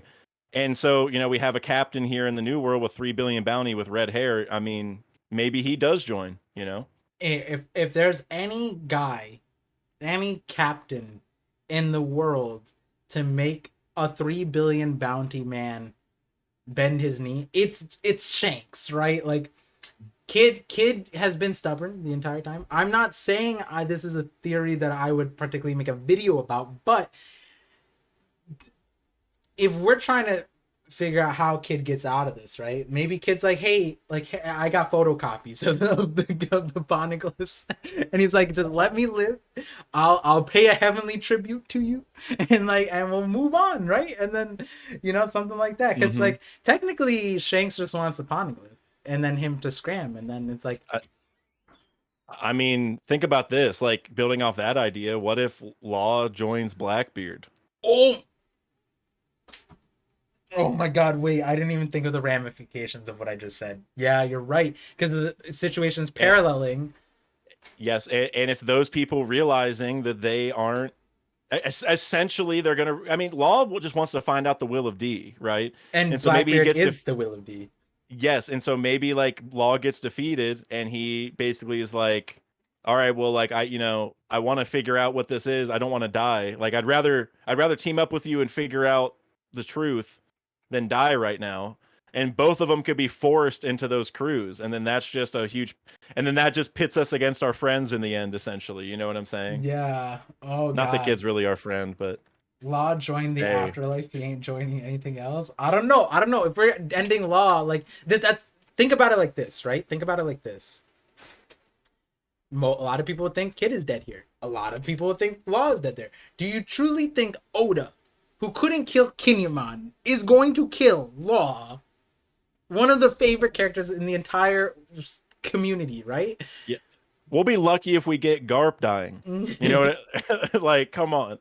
I mean, hey, if Law joins Blackbeard and Garp pulls up, Garp's done, man. Yeah. Like, I mean, Yo, Garp might be done anyway. I'm But not saying this is the case, but imagine the plot twist of like Law killing Garp, and then Luffy's like, "Whoa!" And that's not gonna happen. Dude, or even better or worse, I guess. Law killing Sengoku because of the Corazon connection. You know what I'm saying? Like, because Corazon was like under Sengoku or whatever, and it's like he's like Law is carrying Corazon's will, but kills Sengoku as like part of his alliance or something. That'd be weird. That'd be weird because Law knows Sengoku, right? Like they spoke. Mm-hmm.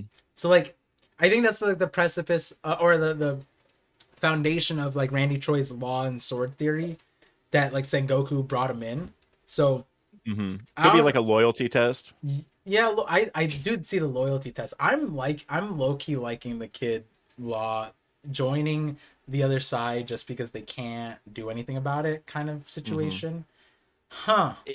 It keeps them relevant and doesn't really mess up with like the Yonko structure, I guess you could say, that we have. But by the same token, maybe like they join, but then right when they get to Laugh Tale, both Shanks and Blackbeard are like, "No, we don't want you to come in here." You know, like we don't. You know what I'm saying? Like we don't trust you to see this type deal. So like you know, like Law just wants the will of D, so maybe they tell him that, but he doesn't get to see the One Piece or get to like, you know, do all that. And Kid, there's something else he wants, you know, like I don't know what it is, maybe something with the world government, and he gets that out of the deal, but doesn't get to go to Laugh Tale. So it's like everyone's dreams still matter, but those people don't go to Laugh Tale and like screw up everything, basically.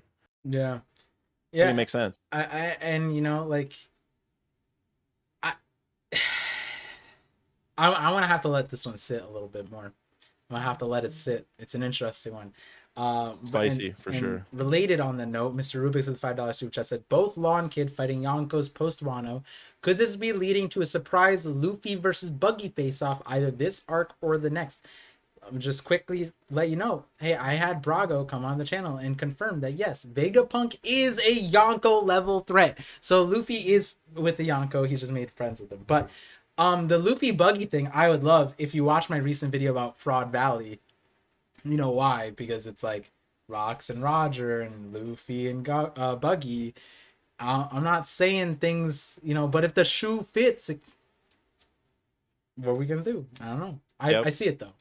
And if that's the case, right, then Davy backfight, and that's when it would happen. And it would make sense to have the Davy backfight now after this intense, like, Egghead seems like an explosion of serious, but like pre-time skip vibes. It's fun, cool, exciting, but it's still serious, right? Like Vegapunk is there. A Gorosei guy is on his way. CP0's on his way, right? After something like that, having a Davy backfight, why not, right? Like it wouldn't be too bad for the flow. I think it would fit better. And then the thing about a Davy backfight, the thing about Luffy and Buggy meeting, period, is then Oda can take that moment, right, of yes, Kid Law fighting the Yonkos, Luffy fighting Buggy. You can take that moment and then put the pieces where he wants them to be to prepare for where we go to the last part, right? Because now it's kind of like we just left Wano, we like threw the pieces onto the board, and Oda's like, this piece is sort of there, this piece is sort of there, but no, like after Egghead is, I think it's where Oda's gonna be like, this chess piece is there, this is piece there, we're gonna know which one's the queen, which one's the bishop, which one's the rook, which one's the pawn. Is Kid a pawn? We don't know yet. We'll find out. Enough with the Kid slander there. Let me see. I see some other super chats here. Mr. Bushido the €2 says, Carrot and Goat on covers represent Emu and King. And Ancient Kingdom King. So the Goat is Ancient Kingdom King and Carrot is Emu because the Kaguya references, all that. As much, most here, I want to shout it out, most Mr. Bushido, most comic creators, they would just breeze by that as a troll thing. No, this of all of the one, this one is, I agree. I think that could be something there, right? The Carrot and the Sengoku's Goat being in the middle of the last saga Yonkos, volume 25 and volume 105. I don't think it's a coincidence. I think the goat is going to be just like Hattori is going to be really important. I think, you know, I think We got pulling out for like that one. like Sengoku's goat, you know, it like eats papers, like eats government documents or whatever, right? Like Sengoku feeds it to him. So it's True. almost like, so like if that's Emu, it's like Emu is like the paper shredder of like history, or like in a sense, you know what I'm saying? Like those, like all that government, all those government secrets, he's the one making sure that nobody gets it because he destroys the paper. You know what I'm saying? So that's like a hint that right there that, the goat destroys important information, like he's hiding it. And Wait, what the fuck? Zora said the same. Holy shit! Yeah, wait, that's kind of incredible. I did not. The goat eating the. I think that's huge. I think it's like, and also the fleet admiral has this goat, like the guy who's doing all the top tier stuff. Now, does Akainu have one? I don't think so, but That's you know, crazy, yo. That's true, huh? I'm now gonna look into that more. You know what's funny? I was gonna make a theory about not that, but like I was really looking at the way what because like Sengoku always is eating something, Garp is always eating something, and like all that stuff. And I was gonna look at like the sourcing of it, and I was gonna include that in the Underworld video. Like maybe they're getting it from like Wapole or not Wapole, someone else. Like Whole Cake Island, like right because Whole Cake Island they make crackers and all that stuff. So where does Garp's crackers come from? It was a big joke, and I was that's actually looking interesting. at that. That's why the goat thing. I was like, wait, he does eat paper. I know that. Oh my god, I know what scene you're talking about, and it was important papers. Yes, it's like he reads the government paper, like that he just got, like the classified documents that came across his desk, and whenever he needs to get rid of it, instead of going through a paper shredder, he gives it to the goat. So the goat is the means by which the top government official gets rid of key information in the government. And it's like Emu might want to be the goat, or like maybe just like control the goat or something, so that way he knows that that info is getting destroyed properly. Like it's such a because that's what he does. He destroys info. That's like Emu. That's the world government's thing. So I think it makes a lot of sense. Yeah, no, like and like I know this sounds like memes for a lot of people who aren't like theory people, but like I just made a God Valley video, and in my Discord I was talking about how like I wasn't looking at the goat per se because I was focusing on God Valley and all the things, but like you look at this panel, right? Like you guys can see this. So let me put it in a plate. Look at this goat. Look at cute ass goat. Well, let me scroll real quick to the part where it says God Valley disappeared without a trace. Do you see this goat? Like this goat is so sus. Like he's just looking into your Right in the soul. middle again. Oh, dude, he's like just dead center. It's like making sure it's like, hey, I'm here. I know this info's being discussed. You know, Oh god. Wait, does Akainu have a goat too? I don't think so, but maybe. Interesting. Interesting. Like, why does Lucci have a pigeon? You know, like it's like they want to keep tabs on certain individuals. It's like maybe Emu knows which ones, can be, I don't know what the right word is, but might be, I don't know if double agent is fair, but maybe persuaded to the other side or something. So he picks certain people. I don't know. There's a lot. I feel like there's so many components to where the craziness that Oda can still make, which is just wild. And like we can't sleep on the goat. Like actually we can't sleep on the goat. Like it's kind of crazy. And like, I mean, I don't know if Oda is aware of this, and I highly doubt he was back when the goat first came, but it's also like the word goat, like greatest of all time now, like it would be so funny if the goat was actually like the goat of the ancient Yeah. kingdom. You know what I mean? Like that, I mean, If that's he like super 5D level chess type stuff, but I mean, Oda does that sometimes, like I don't Oda know. future cited the future lingo, future Yep. terminologies. Like he knew, like acronyms are becoming a big thing. Like, let's see, this was like 1997, so he's Yeah. probably looking at like AOL and all these other companies, AIM, and was like, you know what, acronyms. So we got to look at what goat. Let's Mr. figure it out. Bushido hit us with Odo was born on January 5th, making him a Capricorn, which is a sea goat. He was born in the year of the rabbit. Satan. Where did Satan go? Satan is depicted as a goat. Oh, many times. Oh, that's true. Moon rabbit with the heart of a lion. What? Where did the moon rabbit with the heart of a lion come from? But everything prior to That's that, just some I carrot understood. hype. I think it's just carrot hype. I think. Carrot hype. Oh, moon, lion, Sulong, rabbit, moon. Got it. I understood. That was referring to the Sulong. Mr. Bushido with the 5 € super chat said, Big Mom, Kaido, Shiki, team with Blackbeard, reform Elbaf, attack Elbaf, distracting Kid and Shanks. Now we're also bringing back Shiki. I don't know about that. That's a lot of people. But hey, if Shiki's in Shanks's Grand Fleet, cool. That'd be kind of fun. It's like I really like that, but then I remembered like Garp is going to Hachinosu, so no matter what happens between Blackbeard and Law and stuff, even because I do like the idea that Rocks gets reformed, like the Rocks Pirates, like Kaido, Big Mom come back and somehow they team up. I don't know exactly, like Shiki's involved, whatever it is.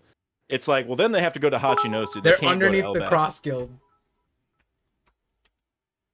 Wait, who is? The Rocks Pirates. They reform and then they're underneath the Cross Guild.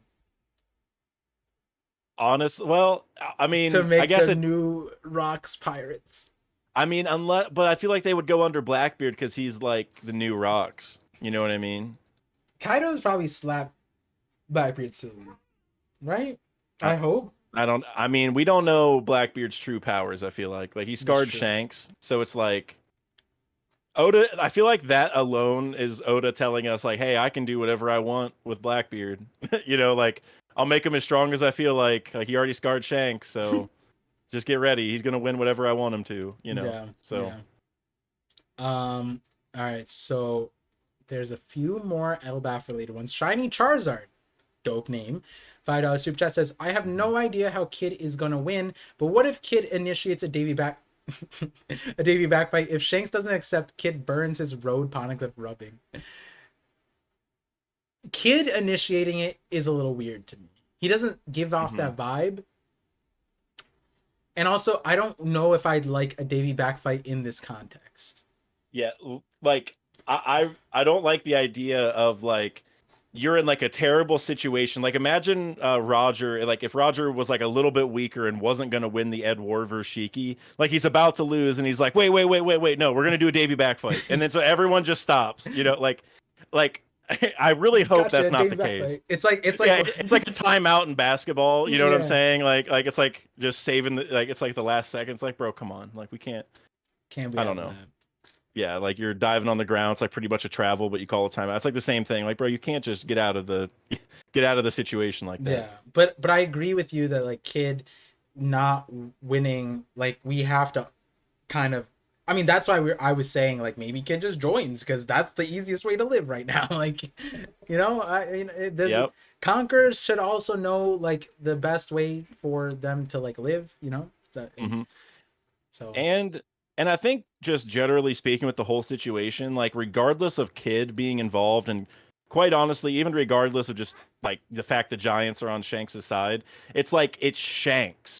It's like there's no way Shanks loses to anybody that's not, Blackbeard or Luffy maybe or Emu or something, right? Like he's not going to lose to Kid. It's just not.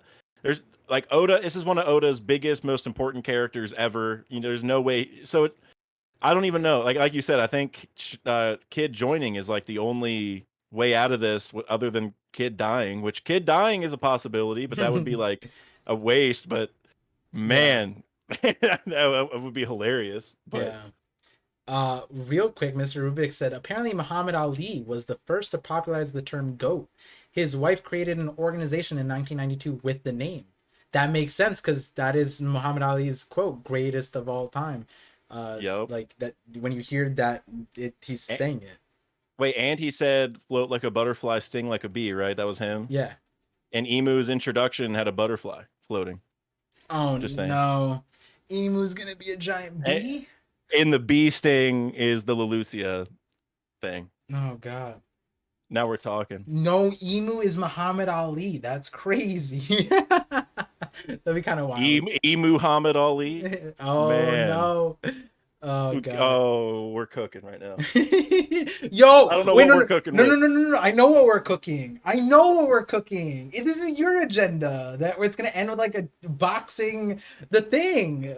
Oh, I didn't even think we're talking about a boxer, dude. Oh, the Davy back fight with the boxing glove. Dude, wait. I gotta look at like some of the most popular images of Muhammad Ali. Hold on. I know what he looks like, but I just want to double check. Yeah. Not really an afro, but like maybe an afro. He has one, sort of. Everyone would give it. No Not one really. would take away an afro. If Muhammad Ali said he had an afro, no one would say no. Like no one... Yeah, exactly. I'll put it this way. He would have one if he didn't cut his hair a certain way. Like that's you know what I mean. Like he kind of has one in some pictures, but Yeah. he styles it differently. Just so goofy. we're talking Muhammad Ali in the next- Davy back fight. You know what Dax's future video is gonna be. Oh, Emu I with go boxing into gloves. I go into Davy big time. In Lafro Tale 2. Davy, I found a lot more stuff with Davy Jones, man. It's crazy. Oh, some you messaged me one of those things, but I imagine there's a whole oven to be open. Oh man. I mean, I'll just say this. I did not know. I should have known this. But the legend of Davy Jones is apparently tied to the legend of Jonah and the whale. Like the Jones and Davy Jones is actually from the legend of Jonah who was stuck in a whale. And so it's like you have Davy Jones, and so Davy and Jones, Jones, Jonah, Joy Boy, stuck in a whale. I mean, I didn't know those were actually linked. Like I just talked about those separately, but that's actually the original. Like apparently, they don't know for sure, but that's apparently the origin Oda just of has Davy Jones. like he's the connection. he wrote the connection too. Oda's cooking with something, Yeah. with Davy Jones. It's gonna be a lot of things. So we're almost done with these other super chats, and then we can get to the first part of the chapter. Friend Harper, $5 super chat says, do you think the tree is tall enough to be a city for giant folk to live in? Indestructible tree makes for a good fortress, if you ask me. Yeah, 100%. I mean, look at O'Hara. They had the thing inside the tree, so why not this tree, right? Yeah, giant tree house. Yeah. Okay, so this one is Vegapunk related. Time Lord with the 20 bits says, my favorite theory on Emu Luffy dynamic is that because Luffy is essentially a cartoon, therefore Emu's power is a pencil fruit. The power of a narrator creator, he uses pencil eraser as a parallel to Luffy's rubber, but uses destruction, but can create obstacles like the red line, map, blah, blah, blah. By writing, I said blah, blah, blah, by writing as an obstruction to Luffy, but Luffy's too wacky to contain, similar to Bugs and Popeye. Yeah, and I have a version of that where it's like, because we were shown a paintbrush with Lucia, so it's like being a painter and Luffy's a drummer or something like that. Like Joy Boy's a drummer, something like that. Mm-hmm. Each ways of demonstrating imagination. Could be like a evolution of Conjuro's fruit. Yeah, exactly. Hey, yeah, it exists. All right, so now let's shift gears to the first part of the chapter. And we'll do it through the super chats, and then me and Dax will talk a little bit more about things that we miss, and then we'll close out the stream because I feel like that'll get us to a healthy length of a stream that you guys can watch or people can tune into during the break week if they weren't able to tune in. Because what else are you gonna do during the break week? Oh, I have him locked up I don't let him do anything during the break week. What are we doing? Let's see. Okay, so now Andika Wijaya. Right, we talked about this. Recycling Dog is the one who kidnapped Vegapunk. We talked about that. Bax suspecting Lilith and Edison. Lilith has always been the obvious answer as to who the traitor was, but behind the name, behind the tropes, behind what she said, behind evil, behind all that stuff. So I guess the question is Oda gonna make it that simple? Do you see that, Dax? Do you see Oda going the ABC route with this, and the traitor is just Lilith? I see two possibilities. I think one, like it being Lilith or just another Vegapunk. Like makes sense because of what we saw with Conjuro. Like that's what Conjuro, it was like it's a very similar situation where we're like, man, which one of these scabbards, like of the 9 scabbards, but now we have like 7 or 6 Vegapunks that aren't the Stella, whatever. And it ended up being one of them. Like it wasn't like a crazy thing. It was just one of them, you know, just had like they were just hiding it the whole time. So I think it's possible, but I would say the thing with Lilith is I really wasn't suspecting her until this chapter because they mentioned the sea beasts, right? They said the sea beasts like took out the CP0 or CP5, CP7, whatever they were agents. And remember, we saw Lilith controlling the sea beasts originally, right? Whenever she was outside. Sort of. So there's a thing Right. where she's piloting them, but she was introduced as not technically being able to control them, which that, we talked about earlier on the stream.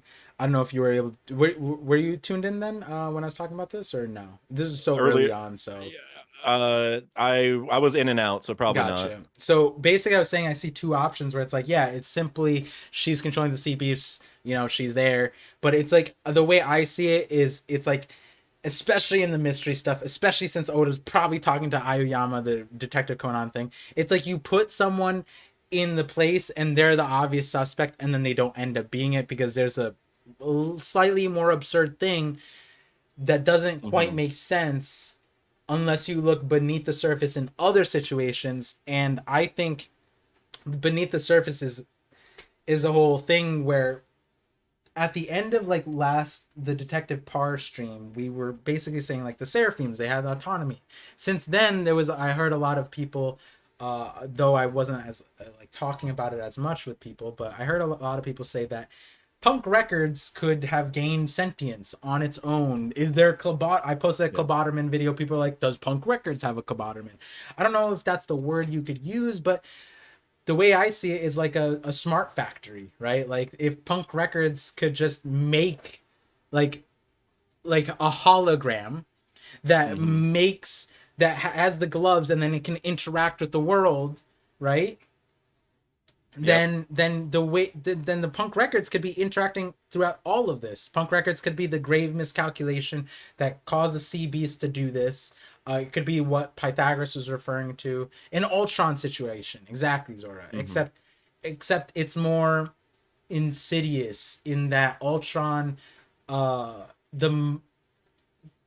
moment he was created, he was a problem, essentially, right? In the MCU, I'm not talking about the comics at the point because I feel like less people know about the comic story than the MCU. But in this one, it's more so that like here's the biggest reason why I'm not thinking it's a satellite, and it's they've been here. The CP guys here. They've been here for 2 months. That's what makes me think it is Punk Records, like you were saying. And I think 3 Day had a theory that she made on Reddit, I think. But either way,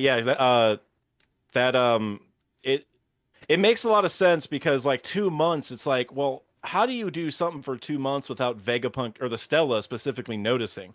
Like that is like, that's too big brain for even the other Vegapunks, because if you think about it, all the other Vegapunks upload their information like once a day.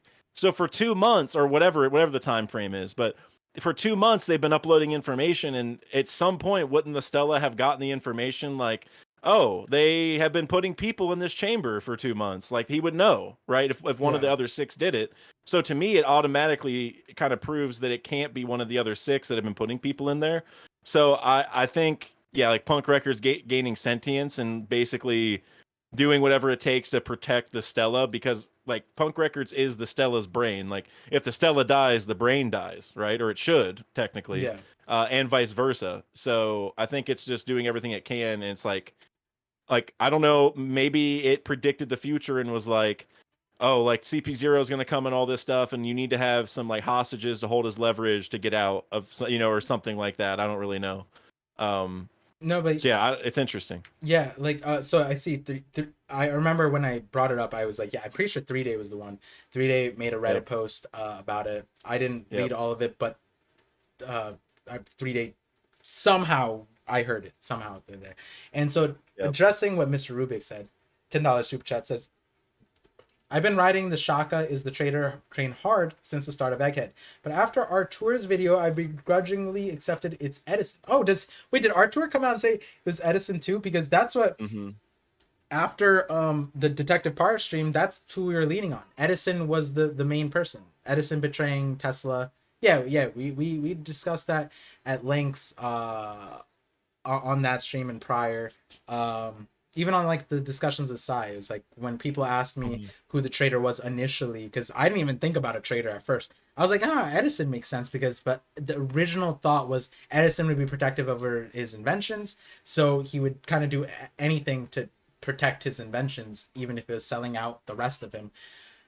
You know, that thought was a premature thought in the sense of like we didn't have a lot of information. I think that was like before the Reverie even.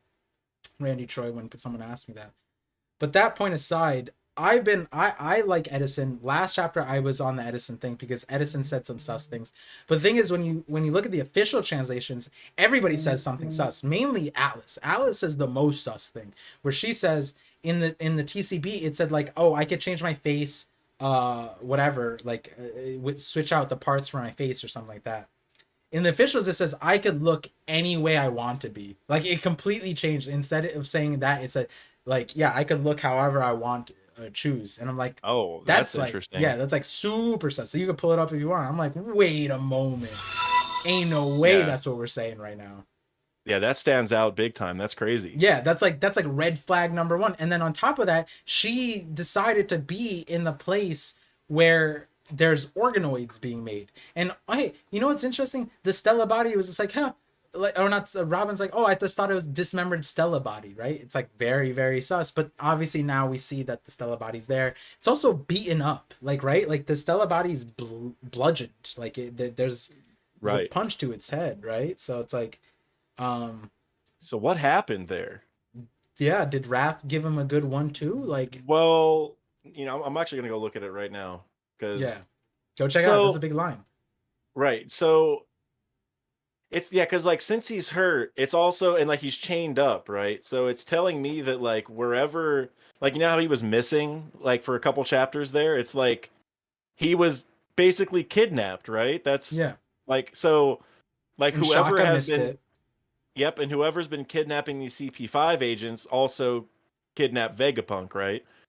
And so I don't know. I don't know how like and he was I guess also like he was in baby form last we saw him and now he's not in baby form, which is interesting in and of itself. And then how did he get here, right? Cuz like he was next to Bonnie earlier and now they can't detect him anywhere and he's in this place which like Vegapunk said you know like I didn't even know this was happening for 2 months. Like how did that happen? And it's like what's with this room where nobody can detect what's going on? And like that's because like Shaka said I can't detect Vegapunk, so that's implying okay this room is also undetectable in general because he would have noticed a while ago that there's people here. So it's like you know there's some very long-term premeditated plan, you know, and I don't know what it is. Like I don't know who would have like it being Edison is possible, but like I said, like uploading the information every day, like it's been 2 months. So how did Edison not share that information, right? Yeah, it's like so this chapter in my opinion broke the satellite direction in a lot of ways. But because then it's like even this existence of this place like you mentioned, it's like someone had to have made it. Someone had to have interacted. Like when it's like the bat cave, right? Like when you really think about the bat cave, in terms of auditing a place, you need the best accountants to hide like a multi-layered thing underneath your house, underneath your corporate building. Like, so in reality, Bruce Wayne isn't getting away with that, right? It's kind of hard to. I mean, we have people who have Richter scale stuff. Like, you think Batman has a Batcave and nobody knows? No way, right? Like, there's a paper trail to everything.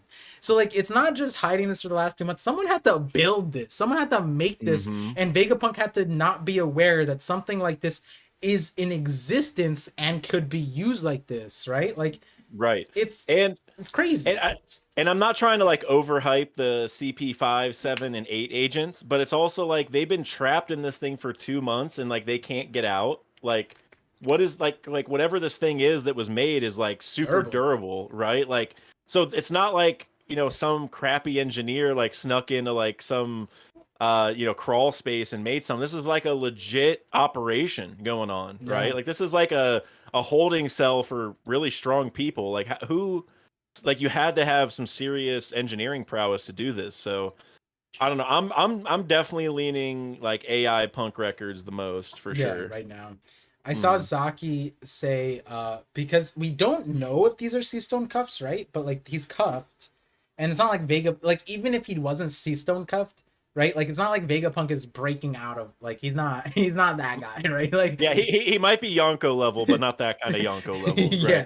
So like we don't know. He looks tired, but it could be because he got his ass beat, right? Like we see, like we can't really tell where he got hit because there's an apple there, but like he's bleeding. It could be C-Stone, but like you're saying, like if it is C-Stone, can he still tap into punk records? Won't all punk records be broken down? Like it's that's a whole separate conundrum to deal with, right? So I think like is this number supposed to be like it's P001? You know it'd be crazy if it's the pacifistas. Like Kuma's just like, haha, time to get back at you now. Oh, that'd be kind of wild. I mean, that P001 is kind of interesting though, right? I mean, this, or is it 7? Is it a 1 or a 7? Because if it's a 1, that would tell me like it's like the first thing they built. Wait. And if it's 007, that's also interesting. But oh, yeah, wait, it might be 007. That'd be kind of crazy. if that's 007 and we're getting to where I think we're going, bro, hey, Oda's in his bag, man. Real quick, I want to shout out Rabidion with the Prime. Thank you, appreciate that. Ricochet99 says, could that be why we haven't seen Shaka's face, because it's an empty suit being operated by the lab? Oh, that would be crazy. Yeah, but the thing is, how this is the ultimate problem that people have to solve, which we, up until this chapter, we didn't need. It wasn't as big of an issue. But the ultimate problem you have to solve is how did the satellites and Stella not be aware of any kind of betrayal, right? Prior to this chapter, it wasn't that difficult, but 2 months building this lab? Like, because that's the thing, is like it's 2 months since these people have started to be kidnapped. So building it took some time before that. So it's probably 3+ months that this has been going on, right? So I can't, Oda would have to really write some funky stuff in to make that legit, where none of the other Vegapunks would have noticed. Yeah. Because it has to be punk records because they're like above all of them, right? Like that'd be like the idea, like their consciousness or whatever is better than them, and like they don't, none of them like listen to punk records, but punk records listens to them in the sense of like punk records knows everything they're thinking, but it's not like they know everything punk records is thinking, if that makes sense. Yeah. Because like they upload their information, so it's like punk records might just be on a whole higher level, you know, like consciously, and that's leading us to some big time, you know, Void Century stuff. Like you're the Stella body, right? And you're just like, oh, where's York's update? Where's Edison's update? You know, like you like you could say like, oh, maybe they missed the last one, maybe they missed a day, maybe 2 days, but like months, like you're no longer the smartest man in the world if that's the case. If your own satellite could do something like that, and I'm not saying it's impossible, but like Dax said, it has to be something crazy where like I can see one, right, the empty bodysuit, or it's like a hologram and Shaka somewhere else, and he is uploading, and he has no knowledge of it because he's offsetting it to a fake body, and the fake body's doing everything, so he's like acting like he doesn't know anything. There's like a roundabout way where that kind of works in my mind, but even that is like weird because it's like then Shaka called Dragon to alert him like, hey buddy, I'm dying, but I'm also the reason why I'm dying. Like, right, like maybe like Shaka made his own clone, so it's like a double clone, you know what I mean? So then the secondary Shaka has been uploading, and the original Shaka has been hiding away this whole time, and just like, so he hasn't been uploading, so like the fake Shaka has been uploading and everything looks normal, but the real one has been behind the scenes. Like But even that, like you're saying, like that, man, like Oda is like why even set up a lot of the stuff if we're just gonna start doing this quadruple cloneception stuff, you know? Yeah, yeah. If that's So the case, yeah, then I will respond to everybody who said everyone's a clone. Oh my god, blah blah blah. I will respond to them like, tell me that again. Tell me that again, because like if yep, that's the way we going, then yeah, like everyone's a clone. Like we have to think like that, right? yep. I mean, you know, and I'm totally open to there being a couple clones, but like, man, if we start having clones of clones, like clones of Shaka, so you know what I'm saying? Then it's Yeah. like, man, we're going a little too deep. Yeah, I do hope that like Shaka's mask reveal maybe it leads to something. I do see those things, but like I in terms of the mystery, right? I'm glad I did the mystery thing when I did because it let us enjoy 1075 a lot more, 1076, but I do think that right now I saw a lot of people say like, "Hey, let's do another detective stream." Maybe I'll do one again tomorrow when I would normally stream the chapter. Um and because I do want to take everything into account. Is Oda pulling one over? And the main thing is, yeah, these 2 pages of Egghead where it's just like it really constrains the options that were there prior, and the only like other way I can see it is no, there's not a lot of ways, but I'm gonna sit on it just like I did with the detective stream. I sat with it, then we had the stream. It was a lot more interesting because yeah, I think this is one of those things you have to digest, and I think Dax Hmm. brought up a lot of points that I missed reading through, and also aren't really apparent. And I think I also brought up some things, and I think the best thing you guys can do for me, thank you guys for tuning in for so long.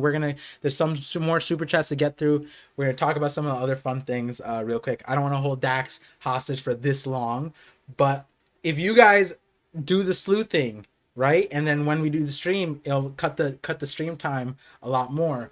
But we will have that. I do think, yeah, I definitely have time for that, and also the teching stream is on Monday, so I have more of a break time on the weekend. So definitely looking forward to that. This That's is gonna be a great stream with teching.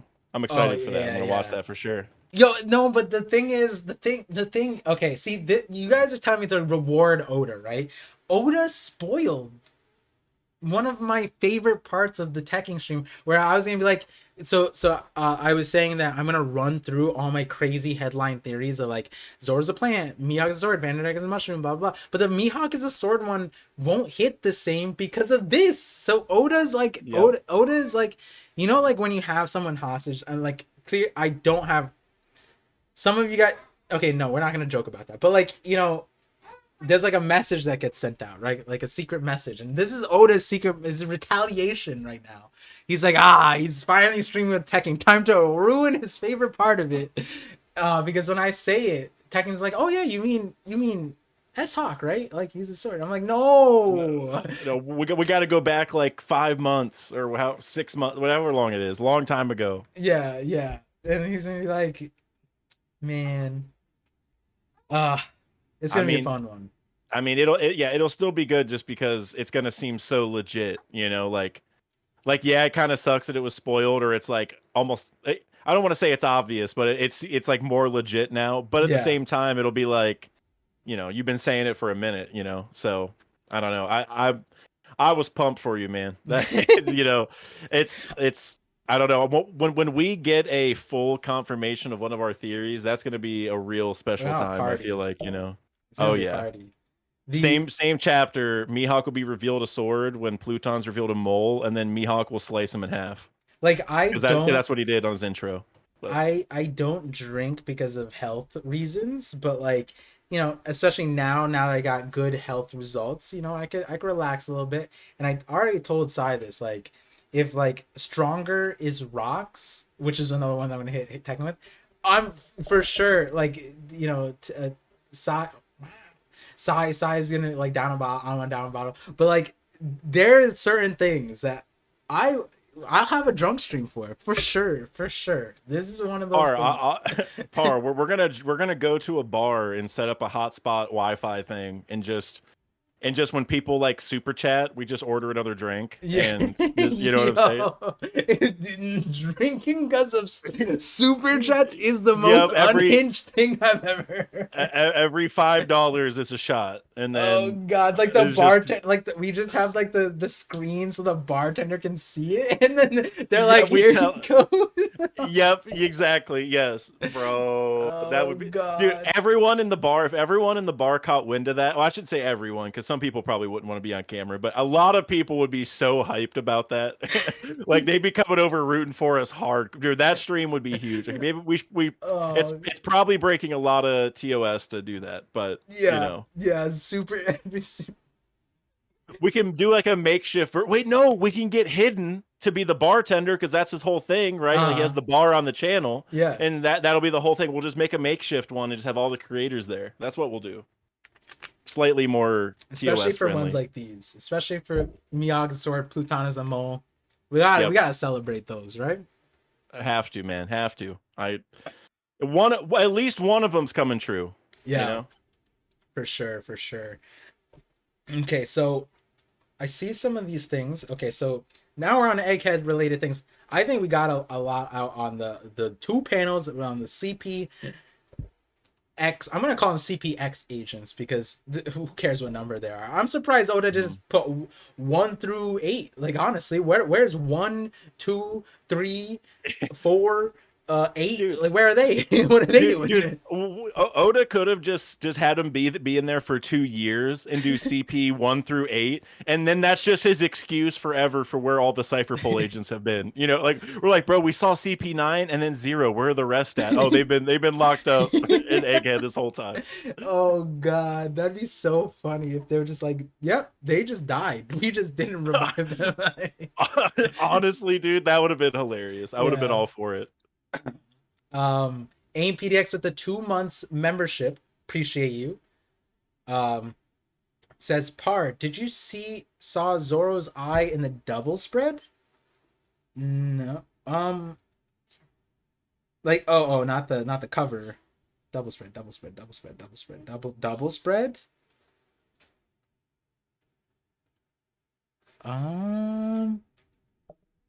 Oh, Oda add the extra eye shadow there. What are you saying? He became a vampire, or he's turning into an Oni? He's just wore extra makeup. AIM PDX, if you're still in the chat, I just got to that, but I don't. The thing is, I do have a lot of eye theories, but the shading around the eyes one I haven't seen demon like. You know, this, you know, I don't have anything particularly on this thing, but what I will say is, if that other eye is nothing, I'm gonna be upset. Like that's one of those things where if we end the series and Zoro's other eye is just gone because of unexplained reasons, I am actually, that's one of those things I'm like I might like knock on Oda's door, be like, hey, right, where's Zoro's eye? Yeah, like I don't need a Sharingan or anything, but like, come on, like you can't. It's honestly egregious that it's been like 400 something chapters or 500 chapters, and we haven't even like discussed it. Like it's not even. It hasn't even been mentioned in passing, as far as I'm aware. Where it's like, hey, are you ever gonna mention your eye? Like it's like nothing, you know. So yeah, I mean.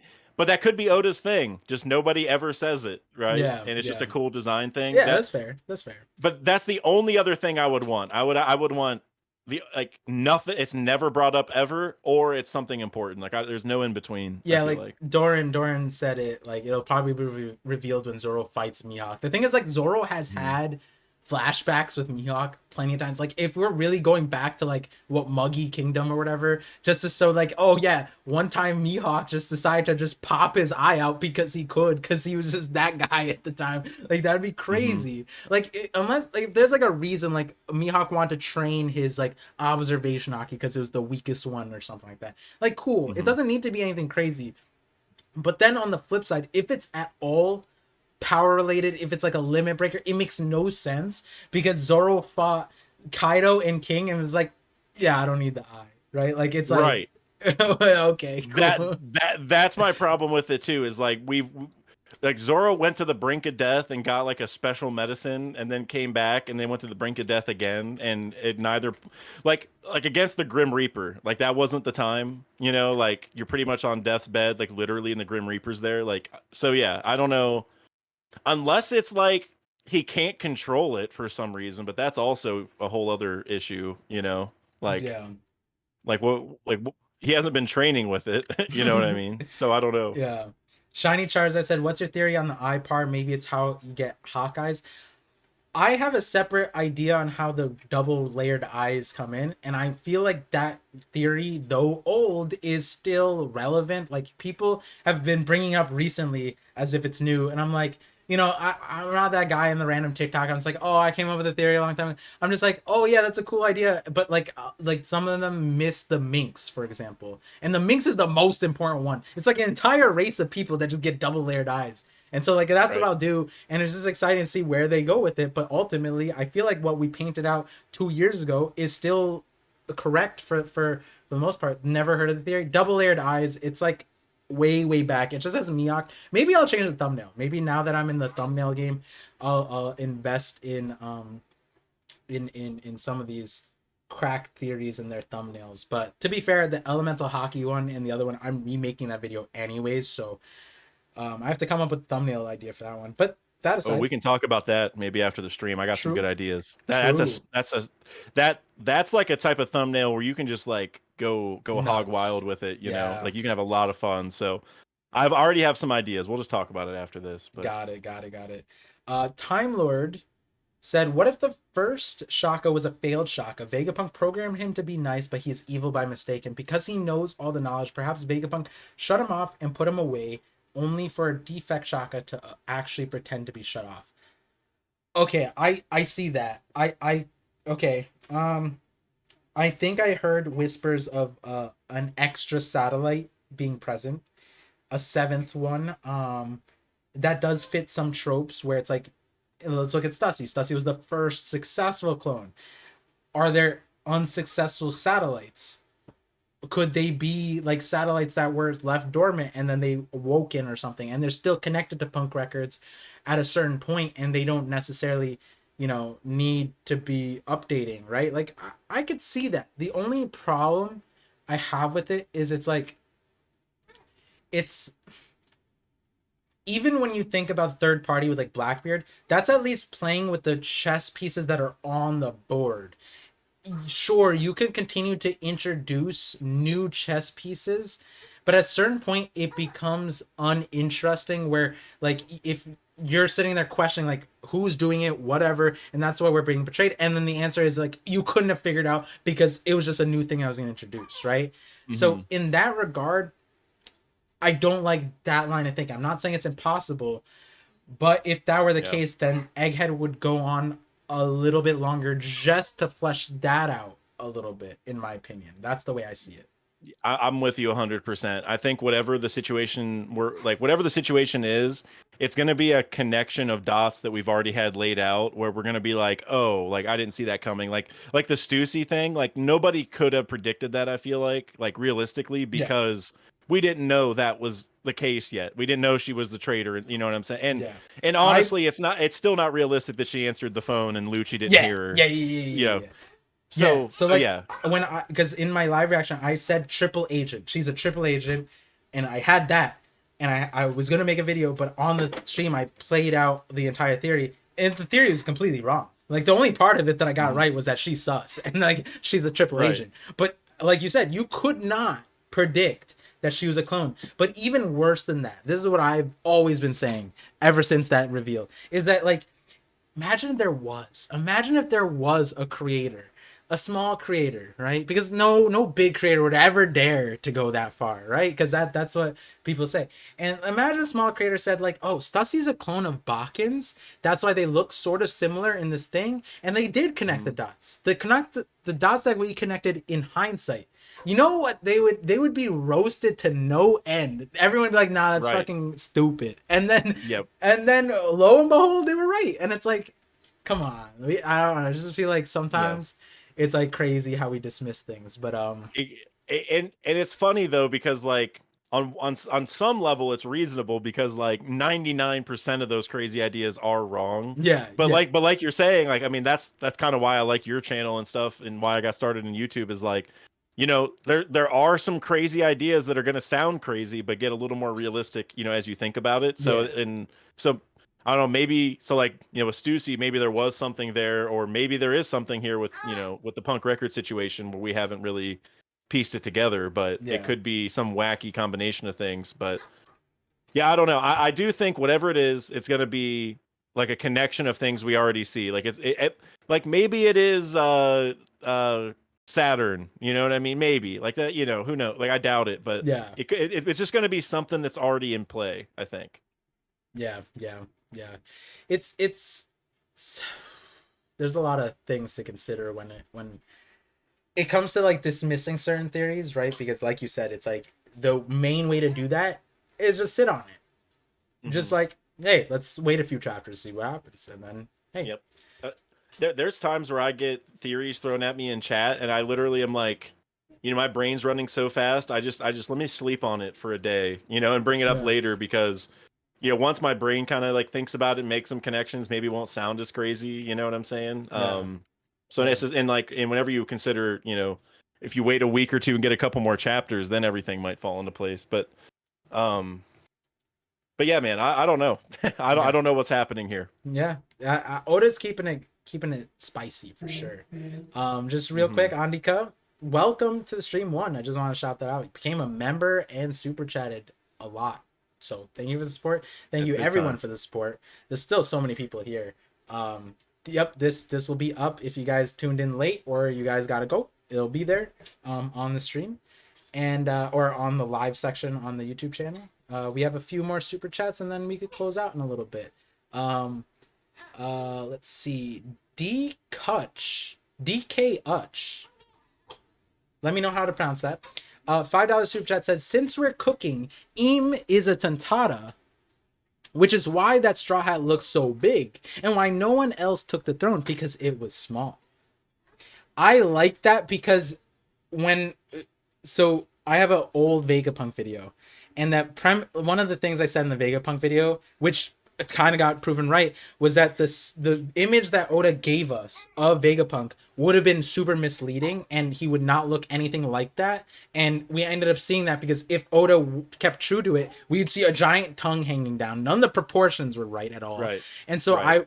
in that video I was saying, what if Vegapunk is like a Tantata or like a chopper sized person, and they're just operating a giant mecha, right? And then, you know, bits and pieces of that, but like the idea being that Oda, I think it's very Oda like to do that with Im, right? Like that perspective Yeah. thing that you said makes a lot of sense. Maybe the straw hat isn't giant, maybe Im is just tiny, right? Like we wouldn't know necessarily. And also the silhouette could be a giant, like what, red herring, it like that shadow Yeah. itself, like that is the point of my last video, the fraud value thing. It's like Oda plays with those silhouettes, like those silhouettes are like almost never accurate. Like he does that on Yep. purpose. And Yep. the one time I think we got it in hindsight was when we already know what Sengoku and Suru look like, we already know. But then Bartholomew was like, "Oh my God, these demons, Sengoku and Suru," and then he had like this demonic Right. image of them. It's like, wait, they don't look anything like that. They're nice people. Like they didn't do anything to Luffy and Marineford technically when you really think about it. So you Hmm. know, so those silhouettes, I would. There's a reason, guys, why I'm literally like I'm 3 Eam videos in and I have like 6 more Eam videos to go, and it's because Oda is going to do something wild with Eam, and that shadow is going to be the biggest misguiding thing in all of One Piece, in my opinion. Next to like I think rocks so. and like the trader thing that we're dealing with on Egghead. Yeah, it's almost like the design was oversimplified on purpose so that Oda can just end up having Eam look like whatever the hell he wants, and we're just like, oh, it was, you know, it was just a basic silhouette design. He, you know, it's just they were just had a cloak on or whatever, you know, and then once they take it off, they can look like whatever the hell he wants, basically. I just had a cracked idea. What's that? Oh my God, wait, this might extend the stream just a little bit, but I want to spit it out before I forget. because of this chapter, right? The Stella was betrayed and is locked up, right? And this, presumably they know someone who did it, right? The thing is, like, I made a video about it, but Hidden's also talked about it. A lot of people at this point have talked about it, how especially with this naming, right, the satellites, and then if Eem is the Earth, and then the Gorosei would be the satellites around it, right? So you see the parallel in Eem to the Vegapunk, and I've been saying this is like Vegapunk's Egghead entirely is a parallel to not just the Void Century, but maybe also to Eem. Now the thing about it is, what if Eem is in the same situation as Vegapunk, where Vegapunk has had the wool like pulled over his, like the hood, and he just didn't know, and he was just operating, and Eem could very well have something happening like that within the Gorosei or within his crew. Like, so you're saying Emu, like there's like a bigger layer than Emu, like Yeah, consciously or something? like Eem might, like, we already, because the traitor thing has already been there. Like the Gorosei might be a traitor, but it might be even more insidious than that, right? Like like in the same context, what I'm more meaning, like, none of this is necessarily new, but this context is new, where it's like for 2 months Vegapunk had no idea this entire facility was built, all this stuff. What if for hundreds of years Eem like somehow was just like lost to this? Like, that would be kind of crazy when you think about it like that. Or here's another layer to think about is, remember when Enel went to the moon? There was people like building stuff on the moon, like a big facility, right? Or something. And it's like, does Emu know about that? Like, what if Emu is only privy to like the stuff going on Earth, basically? You know what I mean? Like they have like a surveillance system around Earth. Like, I don't know what their powers are exactly, but you know, like with the Emu blast stuff with the map, but maybe above it, like in space, they don't. And that's kind of what you're talking about, which I know you've talked about like Joy Boy Records before. And it could be that, like maybe, you know, just like like that could be why they're on the moon to begin with. Like those space pirates knew that. Like they might know that Emu can't do anything, you know what I mean, if they're up there. Yeah, So I don't know. Might be yeah, something there. might be. I think that's one of my favorite part of Egghead is taking the points that we are receiving now and understanding why Oda once saved this. 2, Oda is prefacing all of the last saga with this, and 3, how it relates to the Void Century and Eem, because I feel like that's why Egghead is so important and so much more fun, because it's like, it's not like a Punk Hazard. You go through the chapters, Fishman Island, you go through, no, not Fishman Island, but like you go through the chapters and it's like, this is the chapter, this is what I'm getting, it only goes this far. Whereas Egghead, every chapter, it's like you can't act like it doesn't go to the end of the series. Every chapter goes to the end of the series, if not beginning to the series. So it'll be interesting. It'll be interesting to see. We have 2 more super chats. Mr. Rubik says $5 super chat, says, if Punk Records is sentient and the world government is trying to Lelucia Egghead Island, do you think it's possible Luffy decides to save Punk Records? Now that is the ultimate question. That is the question that, you know, at the beginning of Egghead, I was contemplating, like, what happens to Punk Records?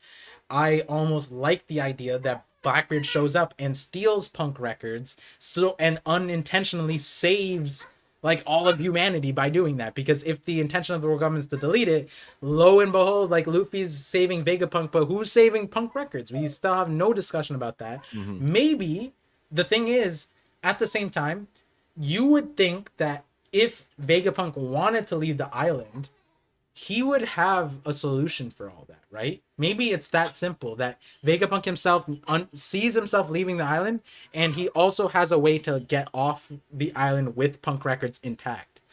So that, you know, that could be a point to address. It's funny because, you know, like basically Punk Records is Vegapunk's brain. And remember, Luffy promised Sentomaru, like, I'm going to get Vegapunk off this island safely or whatever. And so in order to have Vegapunk off the island safely, I think that pretty much implies that Punk Records has to be off the island safely as well, because otherwise, like, they don't have to be together, but just Punk Records has to be safe, because then Vegapunk dies, right? Like, if you stab Punk Records with like a sword, it's like you're stabbing Vegapunk in the head, right?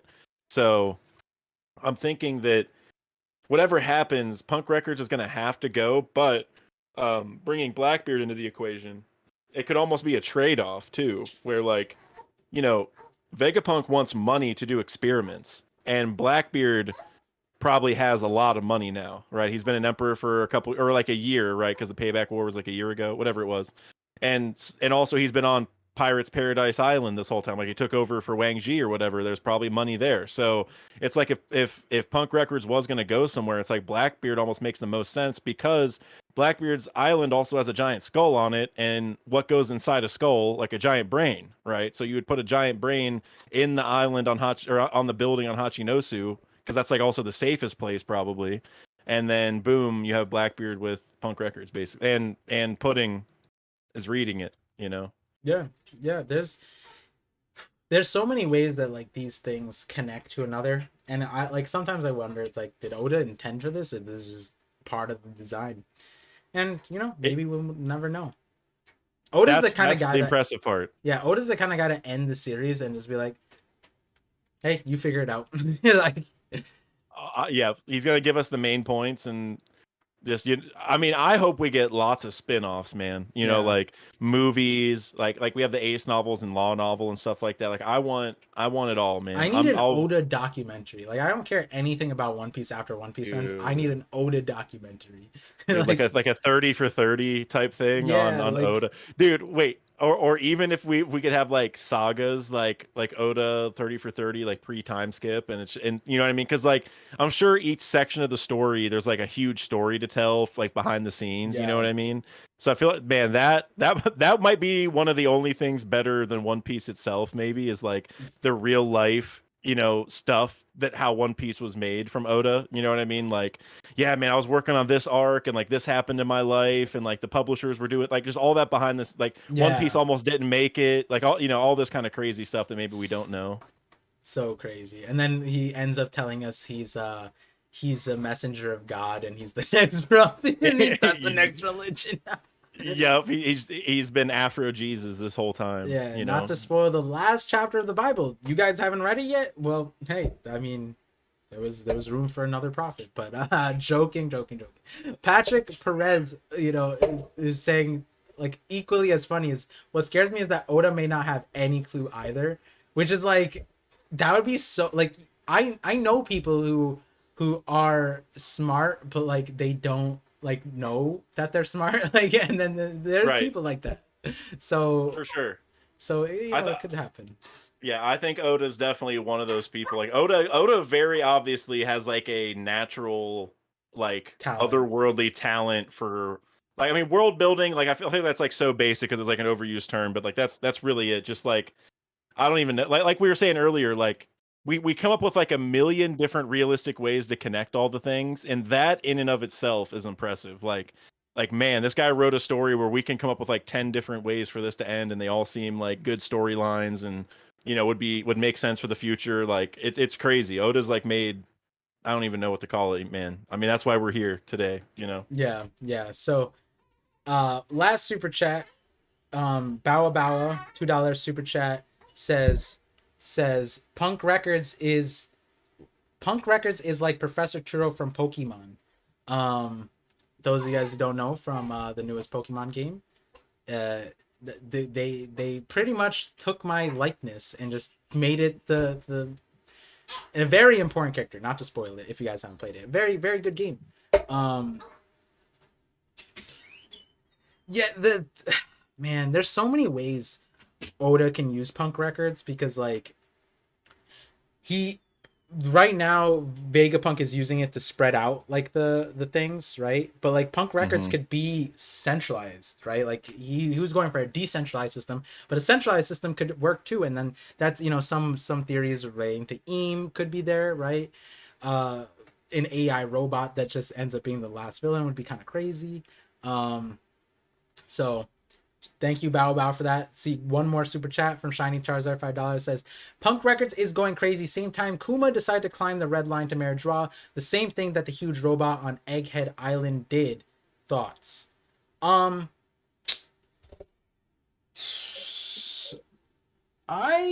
have a few, but they're too lengthy to share. They might show up in a future video. There's a few of them.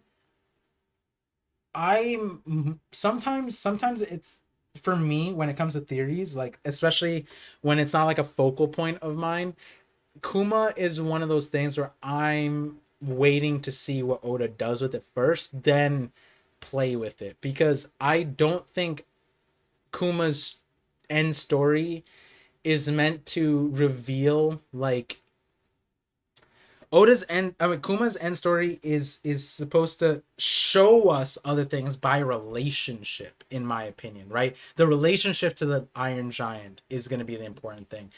Yep. What happens to Kuma is going to be an amazing story that I will digest.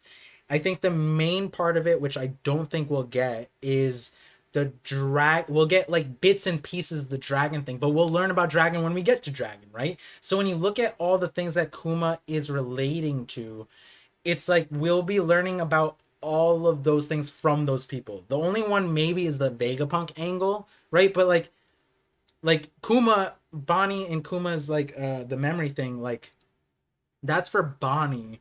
And I feel like whatever we learn about that is going to be important in relation to something else. That's how I currently see it. So hopefully by the end of the Kuma journey, we'll learn more. But at the moment, I don't have any particular thoughts.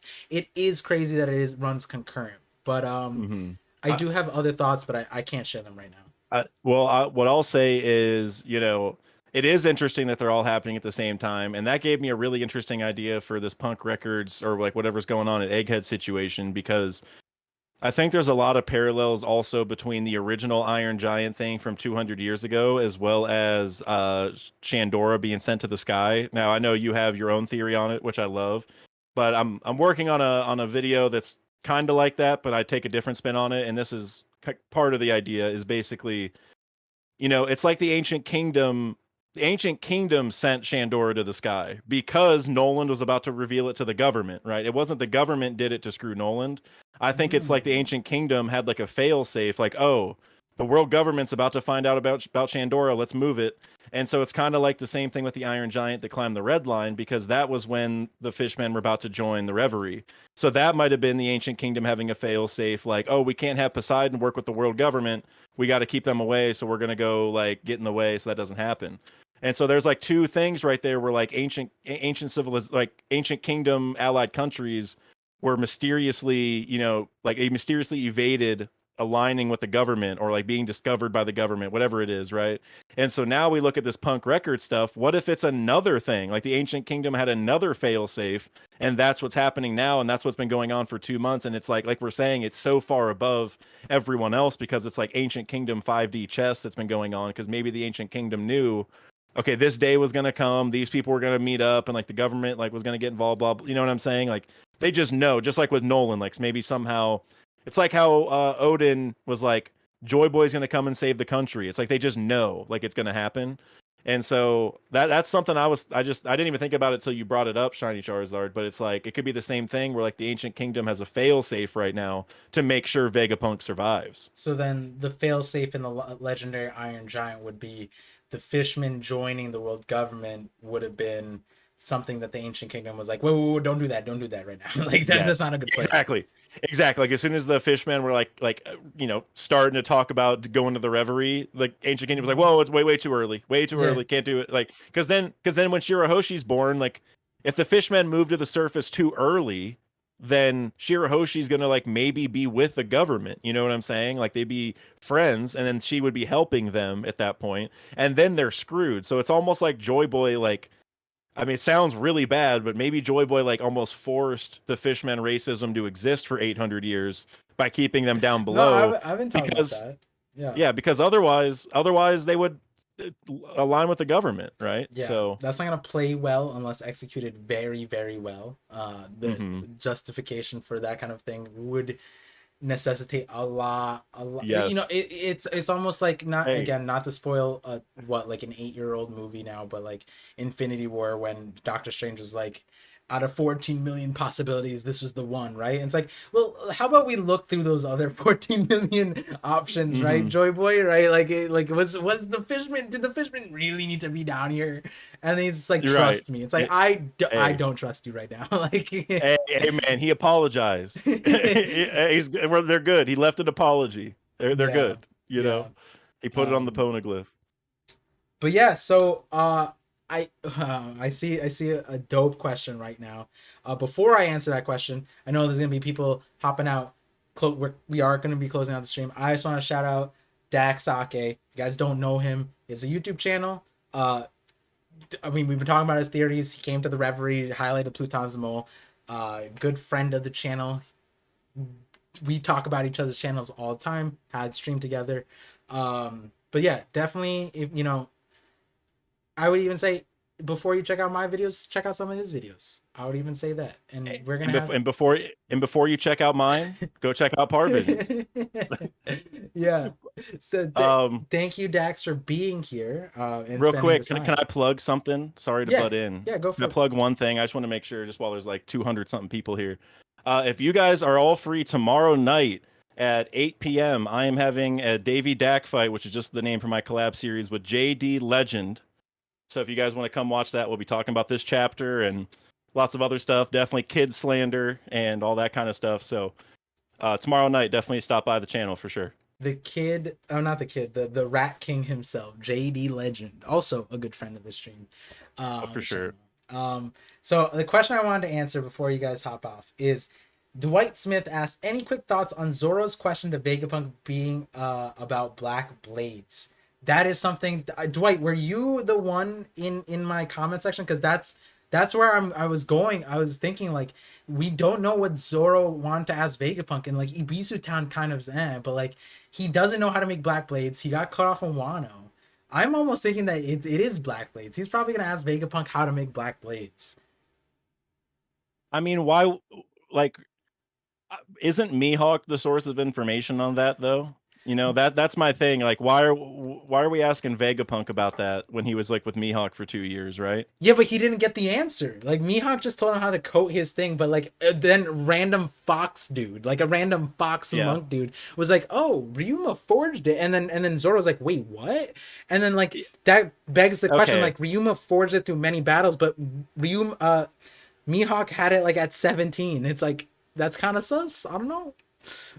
Yeah, no, that's a good point. It's just, yeah, I guess, because it could be like for Zoro, maybe he just never got to that point with Mihawk of asking, like, no, I mean, like, permanently. Like, how do you know what I mean? Like, it's like, no, I know how to code him, bro. I mean, like, how do they just stay? Like, he just never got to that point, and then that guy mentioned it, and he's like, oh, yeah, I've been wondering. So that would make sense. Like, it's just, like, he didn't have time or whatever. It's kind of like with Luffy. Like Luffy didn't learn a lot of things either until later. True, so that does make a lot of sense, actually. So I like that. I guess I'm still wondering, you know, Vegapunk's not like a swordsman or even like a hockey user, apparently. You know what I mean? So, but he's also not an awakened devil fruit user, but he knows a lot. Right, exactly. So that's the thing is, and even like with S-Hawk, right? S-Hawk's really good at swordsmanship, so maybe he could even tell him, like, it's like the lineage factor of the sword or something, you know what I mean? Like the bio composition or whatever, like the metal alloys in the sword need to be adjusted. I don't know. So yeah, no, actually I like that the more I think about it. That's one of those things where, like, I hear it and I don't like it, and then the more I talk myself into it, I'm like, you know what, that's probably right. So I like that, actually. Yeah, not to end on a bad joke, but you know, technically the S-Hawk is already a black blade. That is an old joke. We can end that one, but all right, time to go, guys. Great stream. Right. Again, thank you, chat. Thank you, everyone, for the support. Thank you for tuning in. We'll be probably just join the Discord or just wait for the notification tomorrow about when the detective stream is. We're definitely gonna do that. So real quick, detective stream tomorrow, probably, most likely. Then stream with Tekking Monday.